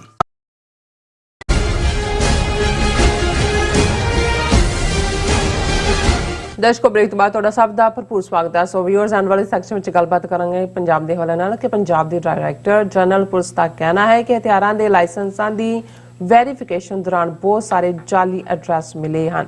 ਕੀ ਸਿੱਖਾਂ ਨੂੰ ਪੰਜਾਬ ਵਿੱਚ ਬੇਹਥਿਆਰੀ ਕਰਨ ਲਈ ਕੋਈ ਡੂੰਘੀ ਸਾਜ਼ਿਸ਼ ਚੱਲੀ ਜਾ ਰਹੀ ਹੈ? ਸੋ ਇਸ ਬਾਰੇ ਆਪਾਂ ਗੱਲਬਾਤ ਕਰਨ ਜਾ ਰਹੇ ਹਾਂ ਔਰ ਨਾਲ ਹੀ ਗੁਰਬਾਣੀ ਵਿਚਾਰਾਂ ਸਾਂਝਾ ਪਾਈ ਜਾਏਗੀ। ਸੋ ਅਸੀਂ ਚਾਹਾਂਗੇ ਕਿ ਤੁਸੀਂ ਇਸੇ ਤਰ੍ਹਾਂ ਬਣੇ ਰਹਿਣਾ। ਦੇਖਣ ਸੁਣ ਲਈ ਲਿਖਣ ਲਈ ਤੁਹਾਡਾ ਸਭ ਦਾ ਬਹੁਤ ਬਹੁਤ ਧੰਨਵਾਦ। ਜੀ ਡਾਕਟਰ ਸਾਹਿਬ ਕੀ ਕਹਿਣਾ ਚਾਹੋਗੇ? ਦੇਖੋ, ਜਦੋਂ ਅਸੀਂ ਇਹਨਾਂ 38 ਸਾਲਾਂ 'ਚ ਜੂਨ 84 ਤੋਂ ਬਾਅਦ ਜਿਹੜੀ ਟੋਟਲ ਵਾਰ ਜੂਨ 84 ਦੇ ਪਹਿਲੇ ਹਫਤੇ ਸਿੱਖ ਕੌਮ ਦੇ ਉੱਤੇ ਭਰਪਾ ਕੀਤੀ ਗਈ ਜੀ, ਮਾਹੌਲ ਨੂੰ ਦੇਖਦੇ ਹਾਂ, ਮੇਰੀਆਂ ਤਾਂ ਅੱਖਾਂ ਸਾਹਮਣੇ 38 ਸਾਲ ਇੱਕ ਰੀਲ ਵਾਂਗ ਘੁੰਮਦੇ ਨੇ। ਉੱਥੋਂ ਦੇ ਸਿਸਟਮ 'ਚ ਕੀ ਹੋਇਆ, ਪੰਜਾਬ 'ਚ ਕੀ ਤਬਦੀਲੀਆਂ ਹੋਈਆਂ, ਕਿਵੇਂ ਸਾਡਾ ਇੱਕ ਹਿੱਸਾ ਨਾ ਚਾਹੁੰਦਿਆਂ ਹੋਇਆ ਵੀ ਉਸ ਕਿਸਮ ਦੀਆਂ ਹਰਕਤਾਂ ਹੀ ਕਰਦਾ ਰਿਹਾ ਜੋ ਉਹਨਾਂ ਦੇ ਹੱਕ 'ਚ ਭੁਗਤਦੀਆਂ ਸੀ, ਕਿਵੇਂ ਸਾਡਾ ਇੱਕ ਤਬਕਾ ਜਜ਼ਬਾਤੀ ਬਲੈਕਮੇਲ ਹੋਇਆ, ਇੱਕ ਤਬਕਾ ਕਿਵੇਂ ਜਿਹੜਾ ਵਿੱਚ ਵੜ ਕੇ ਜਿਸ ਨੇ ਸਭ ਤੋਂ ਉੱਚੇ ਨਾਅਰੇ ਲਵਾਏ ਉਹਨਾਂ ਨੇ ਅਲਟੀਮੇਟਲੀ ਕਿਵੇਂ ਪਿੱਠਾਂ ਦਿਖਾਈਆਂ ਔਰ ਕਿਵੇਂ ਉਹ ਓਪਰਚੁਨਿਸਟ ਸਾਬਤ ਹੋਏ। ਸੋ ਇਸ ਲਈ ਇਹ ਠੀਕ ਹੈ ਵੀ ਅੱਜ ਸਾਡੀ ਨੌਜਵਾਨੀ ਦੇ ਵਿੱਚ ਇੱਕ ਜੋਸ਼ ਹੈ, ਇੱਕ ਉਮਾ ਹੈ, ਇੱਕ ਉਤਸ਼ਾਹ ਹੈ ਔਰ ਅਸੀਂ ਉਹਨੂੰ ਐਪਰੀਸ਼ੀਏਟ ਕਰਦੇ ਹਾਂ। ਪਰ ਇੱਕ ਗੱਲ ਦਾ ਧਿਆਨ ਰਹੇ ਔਰ ਇਹ ਕਿਸੇ ਸਿਆਣੇ ਬੰਦੇ ਦੀ ਕਹੀ ਹੋਈ ਗੱਲ ਹੈ ਕਿ ਜਿਹੜਾ ਤਜਰਬਾ ਤੁਸੀਂ ਜੋ ਪਹਿਲਾਂ ਕੀਤਾ, ਜੇ ਉਹੀ ਦਲੀਲ, ਉਹੀ ਸਾਧਨ, ਉਹੀ ਸਟ੍ਰੈਟਜੀ ਤੁਸੀਂ ਰੱਖ ਕੇ ਕਰੋਗੇ ਤੇ ਰਿਜ਼ਲਟ ਉਹੀ ਨਿਕਲਣਗੇ ਜੋ ਪਹਿਲਾਂ ਸੀ। ਜੀ, ਸੋ ਮਤਲਬ ਇਹ ਹੈ ਕਿ ਜਦੋਂ ਅਸੀਂ ਦੋ ਲਫ਼ਜ਼, ਜਿਵੇਂ ਮੈਂ ਅਕਸਰ ਆਪਣੇ ਐਡਰੈਸਿਸ ਦੇ ਵਿੱਚ ਕਹਿੰਦਾ ਹੈ, ਇੱਕ ਸੈਲਫ ਕੰਡੈਮਨੇਸ਼ਨ ਹੈ, ਆਪਾ ਨਖੇਦੀ ਜਿਹਨੂੰ ਕਹਿੰਦੇ ਆਪਣੇ ਸਿਰ 'ਚ ਆਪ ਹੀ ਸਵਾਹ ਪਾਉਣੀ, ਇੱਕ ਸੈਲਫ ਐਨਾਲਿਸਿਸ ਹੈ, ਆਪਾ ਪੜਚੋਲ। ਆਪਾ ਪੜਚੋਲ ਬਹੁਤ ਇੰਪੋਰਟੈਂਟ ਹੁੰਦੀ ਹੈ ਔਰ ਇਸੇ ਲਈ ਈਵਨ ਜਦੋਂ ਦੁਨੀਆ 'ਚ ਆਰਗੇਨਾਈਜ਼ ਫੌਜਾਂ ਜਿਨ੍ਹਾਂ ਦੇ ਪਲਾਨ ਕਰਨ ਵਾਲੇ ਵੱਡੇ ਵੱਡੇ ਜਨਰਲ ਹੁੰਦੇ ਨੇ, ਜਦੋਂ ਉਹ ਐਕਸ਼ਨ ਹੋ ਜਾਂਦਾ ਹੈ ਉਸ ਐਕਸ਼ਨ ਦਾ ਪੋਸਟਮਾਰਟਮ ਕੀਤਾ ਜਾਂਦਾ ਹੈ ਕਿ ਵੀ ਕਿੱਥੇ ਸਾਡੀ ਸਟ੍ਰੈਟਜੀ ਬੈਟਰ ਹੋ ਸਕਦੀ ਸੀ, ਕਿੱਥੇ ਅਸੀਂ ਘੱਟ ਜਵਾਨ ਮਰਵਾ ਕੇ ਡਿਜ਼ਾਇਰਡ ਨਤੀਜੇ ਲੈ ਸਕਦੇ ਸੀ। ਸੋ ਸਾਡੇ ਲਈ ਵੀ ਇਹ ਬੜਾ ਅਹਿਮ ਹੈ ਕਿ ਅੱਜ ਜਦੋਂ ਅਸੀਂ ਦੁਬਾਰਾ ਰਿਵਾਈਵਲ ਦੇਖ ਰਹੇ ਹਾਂ ਪੰਜਾਬ ਦੀ ਧਰਤੀ, ਪੰਜਾਬ ਦੇ ਖਮੀਰ ਦੇ ਵਿੱਚ ਆਜ਼ਾਦੀ ਦੀਆਂ ਲਪਟਾਂ ਵਾਪਸ ਜਿਹੜੀਆਂ ਨੌਜਵਾਨੀ ਦੇ ਅੰਦਰ ਉਹਨਾਂ ਦੇ ਚਿਹਰਿਆਂ ਤੋਂ, ਉਹਨਾਂ ਦੇ ਵੱਲੋਂ ਉਤਸ਼ਾਹ ਨਾਲ ਇਸ ਪਾਸੇ ਤੁਰਨ ਤੋਂ ਦੇਖ ਰਹੇ ਅੱਛਾ। ਤਾਂ ਫਿਰ ਇੰਡੀਅਨ ਏਜੰਸੀਆਂ ਨੂੰ ਵੀ ਅੰਡਰ ਐਸਟੀਮੇਟ ਨਾ ਕਰੀਏ ਕਿ ਉਹਨਾਂ ਨੇ ਕਿਸ ਹੱਦ ਤੱਕ ਜਾ ਕੇ ਕੀ ਕਰਨਾ ਹੈ। ਇਸ ਬਾਰੇ ਵੀ ਸਾਨੂੰ ਜਾਗਰੂਕ ਹੋ ਕੇ ਹਰ ਉਹਨਾਂ ਦਾ ਐਕਸ਼ਨ, ਕੁਛ ਕਿਹਾ, ਕੁਛ ਅਣਕਿਹਾ, ਕੁਛ ਕੰਧ ਤੇ ਲਿਖਿਆ, ਕੁਛ ਬਿਟਵੀਨ ਦਾ ਲਾਈਨਸ, ਕੁਛ ਕਿਤੇ ਵੀ ਨਹੀਂ ਲਿਖਿਆ, ਔਰ ਕੁਛ ਤੁਹਾਡਾ ਵਿਦ ਦਾ ਹੰਚ ਵੀ ਬੜੀ ਇੰਪੋਰਟੈਂਟ ਹੁੰਦੀ ਹੈ। ਔਰ ਜਿਹੜੇ ਐਕਸਪੀਰੀਅੰਸਡ ਲੋਕ ਹੁੰਦੇ ਨੇ ਜ਼ਿੰਦਗੀ 'ਚ, ਅਕਸਰ ਉਹ ਕਹਾਣੀ ਬਜ਼ੁਰਗ ਸੁਣਾਉਂਦੇ ਹੁੰਦੇ ਸੀ ਜੀ, ਉਹਨਾਂ ਨੇ ਕਿਹਾ ਕਿ ਜੀ ਬਰਾਤ ਲਿਆਓ ਔਰ ਜਿਹੜਾ ਕੋਈ ਬੁੱਢਾ ਨਹੀਂ ਲਿਆਣਾ ਨਾਲ, ਹੈ ਨਾ, ਔਰ ਲੇਕਿਨ ਉਹਨੇ ਬੁੱਢੇ ਨੂੰ ਜਦੋਂ ਚੱਲੇ ਜਵਾਨ ਸਾਰੇ ਤਾਂ ਉਹਨੇ ਬੁੱਢੇ ਨੇ ਕਿਹਾ ਕਿ ਮੈਨੂੰ ਵੀ ਲੈ ਚਲੋ, ਇਹ ਉੱਥੇ ਤੁਹਾਡੇ ਤੋਂ ਕੋਈ ਐਸਾ ਮਸਲਾ ਆ ਜਾਣਾ ਹੋਣਾ। ਜਿਹੜੀ ਕਹਾਣੀ ਹੈ ਭਾਵੇਂ ਸਮਝਾਉਣ ਦੇ ਲਈ ਕਿ ਜਿਹੜੀ ਵਿਜ਼ਡਮ ਹੁੰਦੀ ਹੈ ਐਕਸਪੀਰੀਅੰਸ ਜੋ ਆਈ ਹੋਈ, ਉਹ ਕਹਿਣ ਲੱਗੇ ਜੀ ਜਦੋਂ ਉੱਥੇ ਗਏ ਤਾਂ ਉਹਨਾਂ ਨੇ ਸ਼ਰਤ ਰੱਖਤੀ ਕਿ ਵੀ ਇਹ ਸ਼ਰਤ ਸਾਡੀ ਇਹ ਹੈ ਵੀ ਇੱਕ ਬੱਕਰਾ ਇੱਕ ਬਰਾਤੀ ਖਾਏਗਾ। ਉਹ ਕਹਿੰਦੇ ਜੀ ਸਾਨੂੰ ਮੌਕਾ ਦਿਓ, ਸਲਾਹ ਦਿਓ। ਕਹਿੰਦੇ ਕਿਵੇਂ ਖਾਵਾਂਗੇ, ਹੈ ਨਾ। ਤੇ ਉਹ ਜਿਹੜਾ ਬਾਬਾ ਸੰਦੂਕ 'ਚ ਲੈ ਗਿਆ ਸੀ, ਲੈ ਕੇ ਉਹਨੂੰ ਕੱਢਿਆ ਬਾਹਰ, ਕਹਿੰਦੇ ਬਾਬਾ ਆ ਸ਼ਰਤ ਰੱਖਤੀ। ਕਹਿੰਦਾ ਗੱਲ ਹੀ ਸੌਖੀ ਹੈ। ਉਹਨੇ ਕਿਹਾ ਜੀ ਠੀਕ ਹੈ, ਅਸੀਂ ਰਲ ਕੇ ਖਾਂਦੇ, ਭਰਾ ਅਸੀਂ ਸਾਰੇ ਬਰਾਤੀ, ਇੱਕ ਦੂਜੇ ਨੂੰ ਇੱਕ ਇੱਕ ਬੱਕਰਾ ਸਾਡੇ ਹਵਾਲੇ ਕਰੀ ਜਾਓ। ਤੇ ਉਹਨਾਂ ਨੂੰ ਸ਼ੱਕ ਹੋ, ਕਹਿੰਦਾ ਕੋਈ ਬਾਬਾ ਤੁਹਾਡੇ ਨਾਲ ਆਇਆ ਲੱਗਦਾ, ਇਦਾਂ ਦੀ ਅਕਲ ਤੁਹਾਨੂੰ ਨਹੀਂ ਆ। ਸੋ ਇਹ ਗੱਲ ਸੁਣਾਉਣ ਲਈ ਹੈ ਕਿ ਵੀ ਬਹੁਤ ਵਾਰ ਜਦੋਂ ਅੱਜ ਵੀ ਇੱਕ ਇੱਥੇ ਹੋਣਗੇ ਜੀ, ਨੌਜਵਾਨਾਂ ਦੇ ਹਵਾਲੇ ਕਰੋ ਜੀ, ਨੌਜਵਾਨ ਬਿਲਕੁਲ ਬੈਠਣ ਉਹਨਾਂ ਦੇ ਹਵਾਲੇ। ਬਟ ਇਹ ਜਿਹੜਾ ਥਰੂ ਐਕਸਪੀਰੀਅੰਸ ਜਿਹੜੀ ਤੁਹਾਡੀ ਵਿਜ਼ਡਮ ਹੁੰਦੀ ਹੈ, ਐਕਸਪੀਰੀਅੰਸ ਔਰ ਨੀਂਦ, ਇਹਦਾ ਕੋਈ ਸਬਸਟੀਟਿਊਟ ਨਹੀਂ ਹੁੰਦਾ, ਉਹ ਉਹਦੇ ਚੋਂ ਹੀ ਨਿਕਲਦੀ ਹੈ, ਐਕਸਪੀਰੀਅੰਸ ਨਾਲ ਹੀ ਤੁਸੀਂ ਸਮਝਦੇ ਹੋ।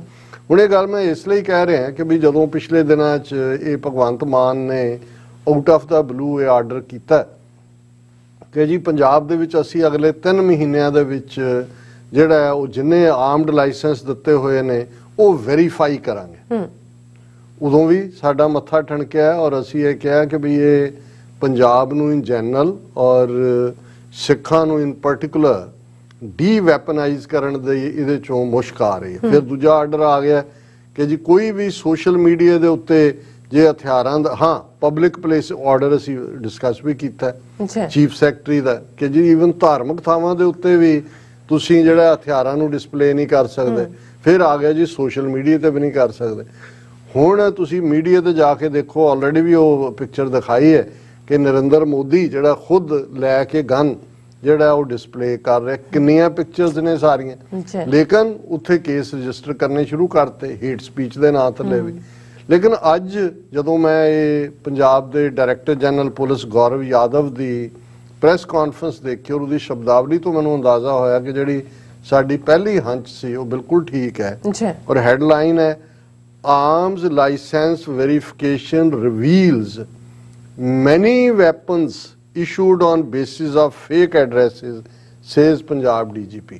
ਹੁਣ ਇਹ ਕਹਿੰਦਾ ਹੈ ਕਿ ਅਸੀਂ ਜਿਹੜੀ ਅਜੇ 2 ਹਫ਼ਤੇ ਪਹਿਲਾਂ ਦਾ ਆਰਡਰ ਹੈ ਵੀ 2 ਹਫ਼ਤਿਆਂ 'ਚ ਮੈਨੀ, ਹੁਣ ਜੇ ਤਾਂ ਉਹ ਇਹ ਕਹਿੰਦਾ ਹੈ ਕਿ we have found few licenses with the fake address, ਉਹ ਸਮਝ ਆ ਸਕਦਾ ਹੈ ਕਿ ਭਾਈ ਕਿਸੇ 10 ਤੁਸੀਂ ਚੈੱਕ ਕੀਤੇ ਜਾਂ 100 ਚੋਂ ਇੱਕ ਆ ਗਿਆ। ਜਦੋਂ ਮੈਨੀ ਕਹਿ ਰਹੇ ਹੋ ਤਾਂ ਇਹਦਾ ਮਤਲਬ ਇਹ ਹੈ ਕਿ many people are particularly Sikhs in Punjab are going to be deweaponised. ਉਹਨੇ ਆਲਰੇਡੀ ਕਿਹਾ ਕਿ ਜੀ ਅਸੀਂ ਉਹ ਕਰ ਲਿਆ, ਬਹੁਤ ਸਾਰੇ ਜਿਹੜੇ ਨੇ ਝੂਠੇ ਐਡਰੈਸਾਂ ਵਾਲੇ ਨੇ ਔਰ ਅਸੀਂ ਉਹਨਾਂ ਦੇ ਲਾਇਸੈਂਸ ਜਿਹੜੇ ਹੈ ਉਹ ਕੈਂਸਲ ਕਰਨ ਜਾ ਰਹੇ। ਹੁਣ ਇੱਕ ਪਾਸੇ ਤਾਂ ਇਹ ਪ੍ਰੈਕਟਿਸ, ਔਰ ਇਸ ਗੱਲ ਦਾ ਧਿਆਨ ਰਹੇ ਕਿ ਜਦੋਂ ਅਸੀਂ ਹਥਿਆਰਾਂ ਦੀ ਗੱਲ ਕਰਦੇ ਹਾਂ ਦੁਨੀਆ ਦੇ ਵਿੱਚ, ਇਹ ਠੀਕ ਹੈ ਵੈਪਨਸ ਨੂੰ ਲੈ ਕੇ, ਖਾਸ ਤੌਰ ਤੇ ਫਾਇਰ ਆਰਮਸ, ਅਮਰੀਕਾ ਦੇ ਵਿੱਚ ਸੈਮਾਈ ਆਟੋਮੈਟਿਕ ਵੈਪਨਸ, ਬਹੁਤ ਸਾਰੀਆਂ ਕਿਲਿੰਗਸ ਹੁੰਦੀਆਂ ਨੇ। ਈਵਨ ਅੱਜ ਵੀ ਅਨਫੋਰਚੂਨੇਟ ਘਟਨਾ, ਵਾਲਮਾਰਟ, ਇੱਕ ਉਹਨਾਂ ਦੇ ਜਿਹੜਾ ਕੰਮ ਕਰਨ ਵਾਲਾ ਬੰਦਾ ਸੀ, ਮੈਨੇਜਰ ਸੀ, ਉਹਨੇ ਆਪਣੇ ਹੀ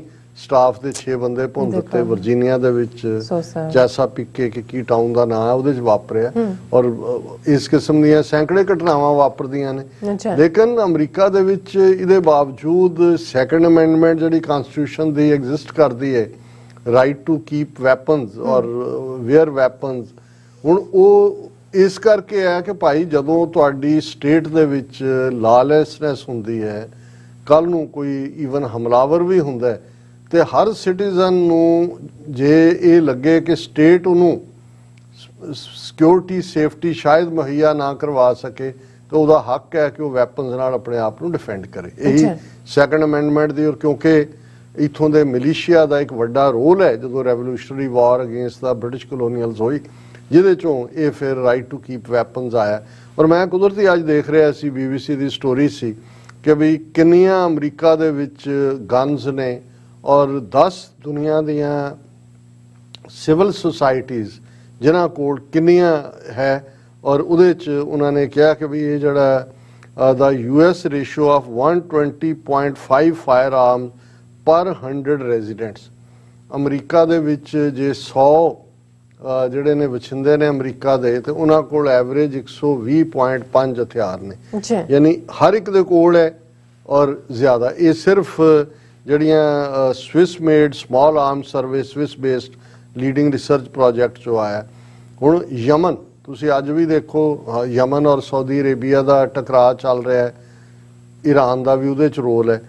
US ਤੋਂ ਬਾਅਦ ਦੂਸਰੀਆਂ ਜਿਹੜੀਆਂ ਗਨਜ਼ ਨੇ, ਹਰ 100 ਬੰਦੇ ਪਿੱਛੇ 52.8% ਲੋਕਾਂ ਕੋਲ ਯਮਨ ਦੇ ਵਿੱਚ ਗਨਜ਼ ਨੇ। ਹਰ ਦੂਸਰਾ ਬੰਦਾ ਜਿਹੜਾ ਉਹਦੇ ਕੋਲ ਹਥਿਆਰ ਹੈ। ਸਰਬੀਆ, ਹੁਣ ਮੈਂ ਹੀ ਦੇਖ ਰਿਹਾ ਸੀ ਵੀ ਸਰਬੀਆ ਜਿਹੜਾ ਯੂਗੋਸਲਾਵੀਆ 'ਚੋਂ ਟੁੱਟਿਆ, 7 ਟੁਕੜੇ ਹੋਏ, ਸਰਬੀਆ ਦੇ ਵਿੱਚ 39.1% ਹਰ ਤੀਸਰੇ ਬੰਦੇ ਦੇ ਕੋਲ ਹਥਿਆਰ ਹੈ।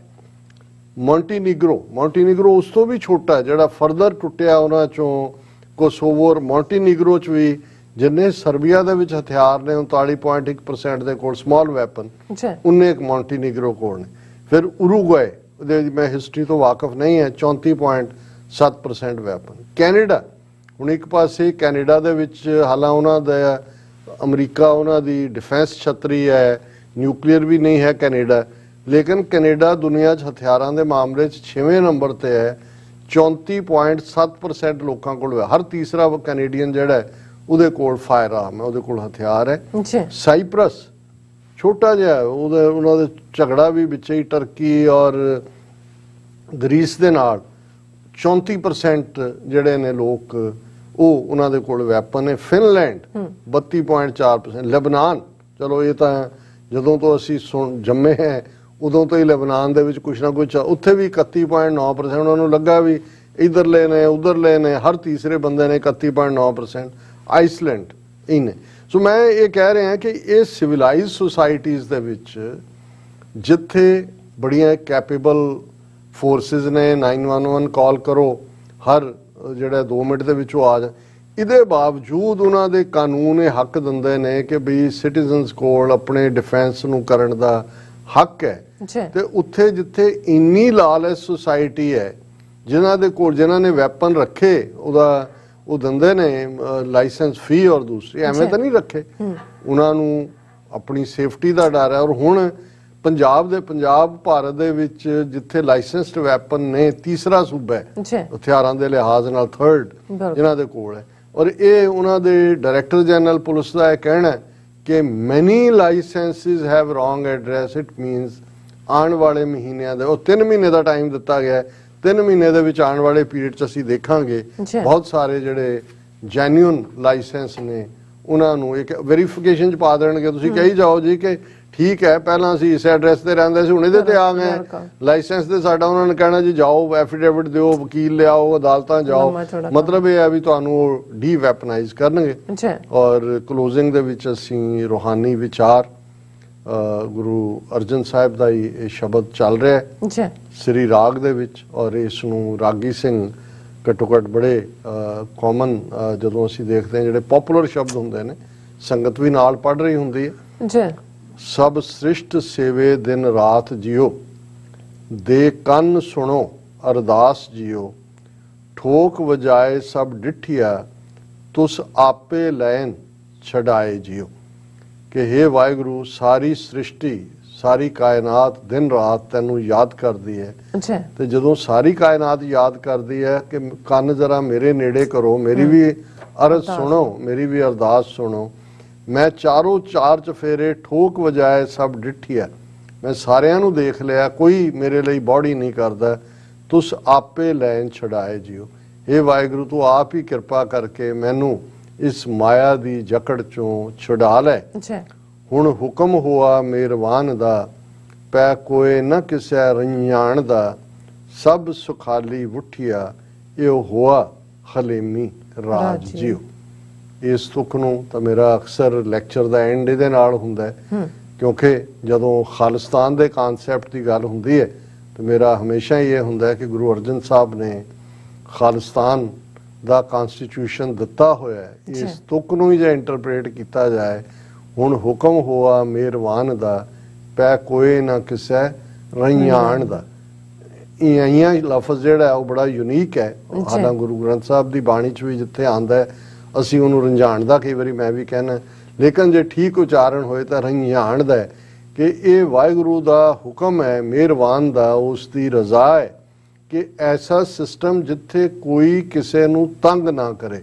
ਰੰਝਾਣਾ ਹੁੰਦਾ ਹੈ ਕਿਸੇ ਦੇ ਹੱਕ ਖੋਣਾ, ਦੁਖੀ ਕਰਨਾ, ਓਪਰੈਸ ਕਰਨਾ, ਸੁਪਰੈਸ ਕਰਨਾ, ਰਿਪਰੈਸ ਕਰਨਾ। ਸਭ ਸੁਖਾਲੀ ਉੱਠੀ ਹੈ ਕਿ ਸਾਰੇ ਸੁਖੀ ਵਸਣ, ਇਹ ਹੋਆ ਹਲੀਮੀ ਰਾਜ ਜਿਉ। ਜਦੋਂ ਹਲੀਮੀ ਰਾਜ ਦੀ ਗੱਲ ਕੀਤੀ ਜਾਂਦੀ ਹੈ, ਖਾਲਿਸਤਾਨ ਦੀ ਗੱਲ ਹਲੀਮੀ ਰਾਜ ਦੀ ਗੱਲ ਹੈ ਕਿ ਵਾਹਿਗੁਰੂ ਦੀ ਰਜ਼ਾ ਦੇ ਵਿੱਚ ਰਹਿਣ ਵਾਲੇ ਉਸ ਰਾਜ ਦੇ ਵਿੱਚ ਸਭ ਸੁਖਾਲੀ ਉੱਠਿਆ, ਸਾਰੇ ਸੁਖੀ ਹੋਣ, ਕੋਈ ਕਿਸੇ ਦਾ ਹੱਕ ਨਾ ਖੋਏ। ਜਦੋਂ ਕੋਈ ਕਿਸੇ ਦਾ ਹੱਕ ਖੋਹਦਾ ਹੈ ਫੇਰ ਹੀ ਉਹ ਤੰਗ ਦਸਤੀ ਹੁੰਦਾ ਹੈ।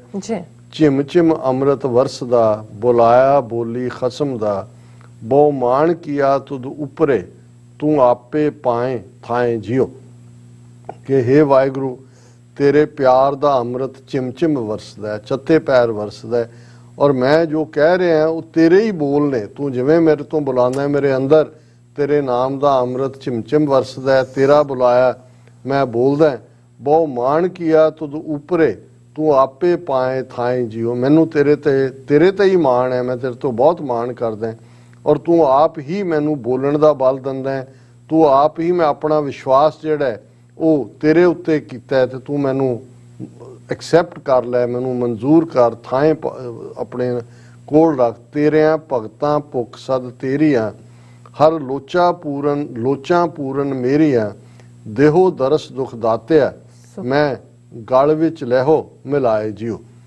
ਕਿ ਜਿਹੜਾ ਤੇਰਾ ਭਗਤ ਬਣ ਜਾਂਦਾ ਹੈ ਉਸ ਦੀਆਂ ਸਾਰੀਆਂ ਭੁੱਖਾਂ ਤੂੰ ਖਤਮ ਕਰ ਦਿੰਦਾ ਹੈ, ਕਿਉਂਕਿ ਉਹਨਾਂ ਨੂੰ ਸਿਰਫ ਇੱਕੋ ਹੀ ਭੁੱਖ ਹੁੰਦੀ ਹੈ ਕਿ ਤੇਰੇ ਪਿਆਰ ਦੀ, ਤੇਰੀ ਯਾਦ ਦੀ। ਤੇਰਿਆਂ ਭਗਤਾਂ ਭੁੱਖ ਸਦ ਤੇਰੀਆਂ, ਸਿਰਫ ਤੇ ਸਿਰਫ ਤੇਰੀ ਯਾਦ ਦੀ ਭੁੱਖ ਤੇਰੇ ਭਗਤਾਂ 'ਚ ਹੁੰਦੀ ਹੈ।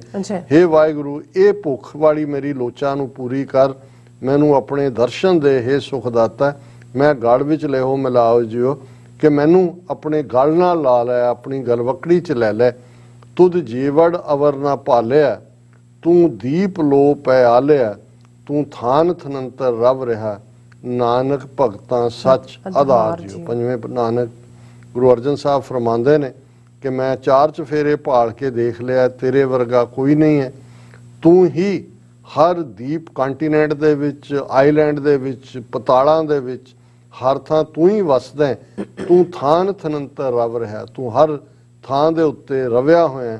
ਨਾਨਕ ਭਗਤਾਂ ਸੱਚ ਆਧਾਰ ਜਿਉ। ਪੰਜਵੇਂ ਨਾਨਕ ਫਰਮਾਉਂਦੇ ਨੇ ਕਿ ਤੇਰਿਆਂ ਭਗਤਾਂ ਦੇ ਲਈ ਤੇਰਾ ਨਾਮ ਹੀ ਸੱਚਾ ਆਧਾਰ ਹੈ, ਤੂੰ ਹੀ ਹੈ ਉਹਨਾਂ ਦਾ ਸਹਾਰਾ, ਤੂੰ ਹੀ ਉਹਨਾਂ ਦਾ ਮਾਣ ਹੈ, ਤੇਰੇ ਤੇ ਹੀ ਉਹ ਸਾਰੀ ਟੇਕ ਹੈ।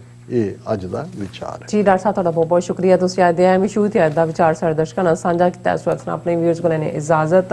ਵਿਊਅਰਸ, ਸਾਡੇ ਪ੍ਰੋਗਰਾਮ ਦਾ ਸਮਾਂ ਇੱਥੇ ਸਮਾਪਤ ਹੁੰਦਾ ਹੈ। ਤੁਸੀਂ ਆਪਣੀ ਰਾਏ ਤੇ ਸੁਝਾਅ ਸਾਨੂੰ ਭੇਜਣਾ ਭੁੱਲਣਾ ਸਾਡੇ ਇਸ ਪਤੇ ਤੇ sos@tv84.tv ਤੇ। ਅਸੀਂ ਆਪਣਾ ਪ੍ਰੋਗਰਾਮ ਲੈ ਕੇ ਫਿਰ ਦੁਬਾਰਾ ਤੁਹਾਡੇ ਰੂਬਰੂ ਹੋਵਾਂਗੇ। ਤਦ ਤੱਕ ਲਈ ਮੈਨੂੰ ਤੇ ਆਪਣਾ ਸੁਣਾ ਗਿਆ ਦੋ। ਦੇਖਦੇ ਰਹੋ TV84। ਬੁਲਾ ਦਿਓ ਫਤਿਹ। ਵਾਹਿਗੁਰੂ ਜੀ ਕਾ ਖਾਲਸਾ, ਵਾਹਿਗੁਰੂ ਜੀ ਕੀ ਫਤਿਹ। ਰੱਬ ਰਾਖਾ।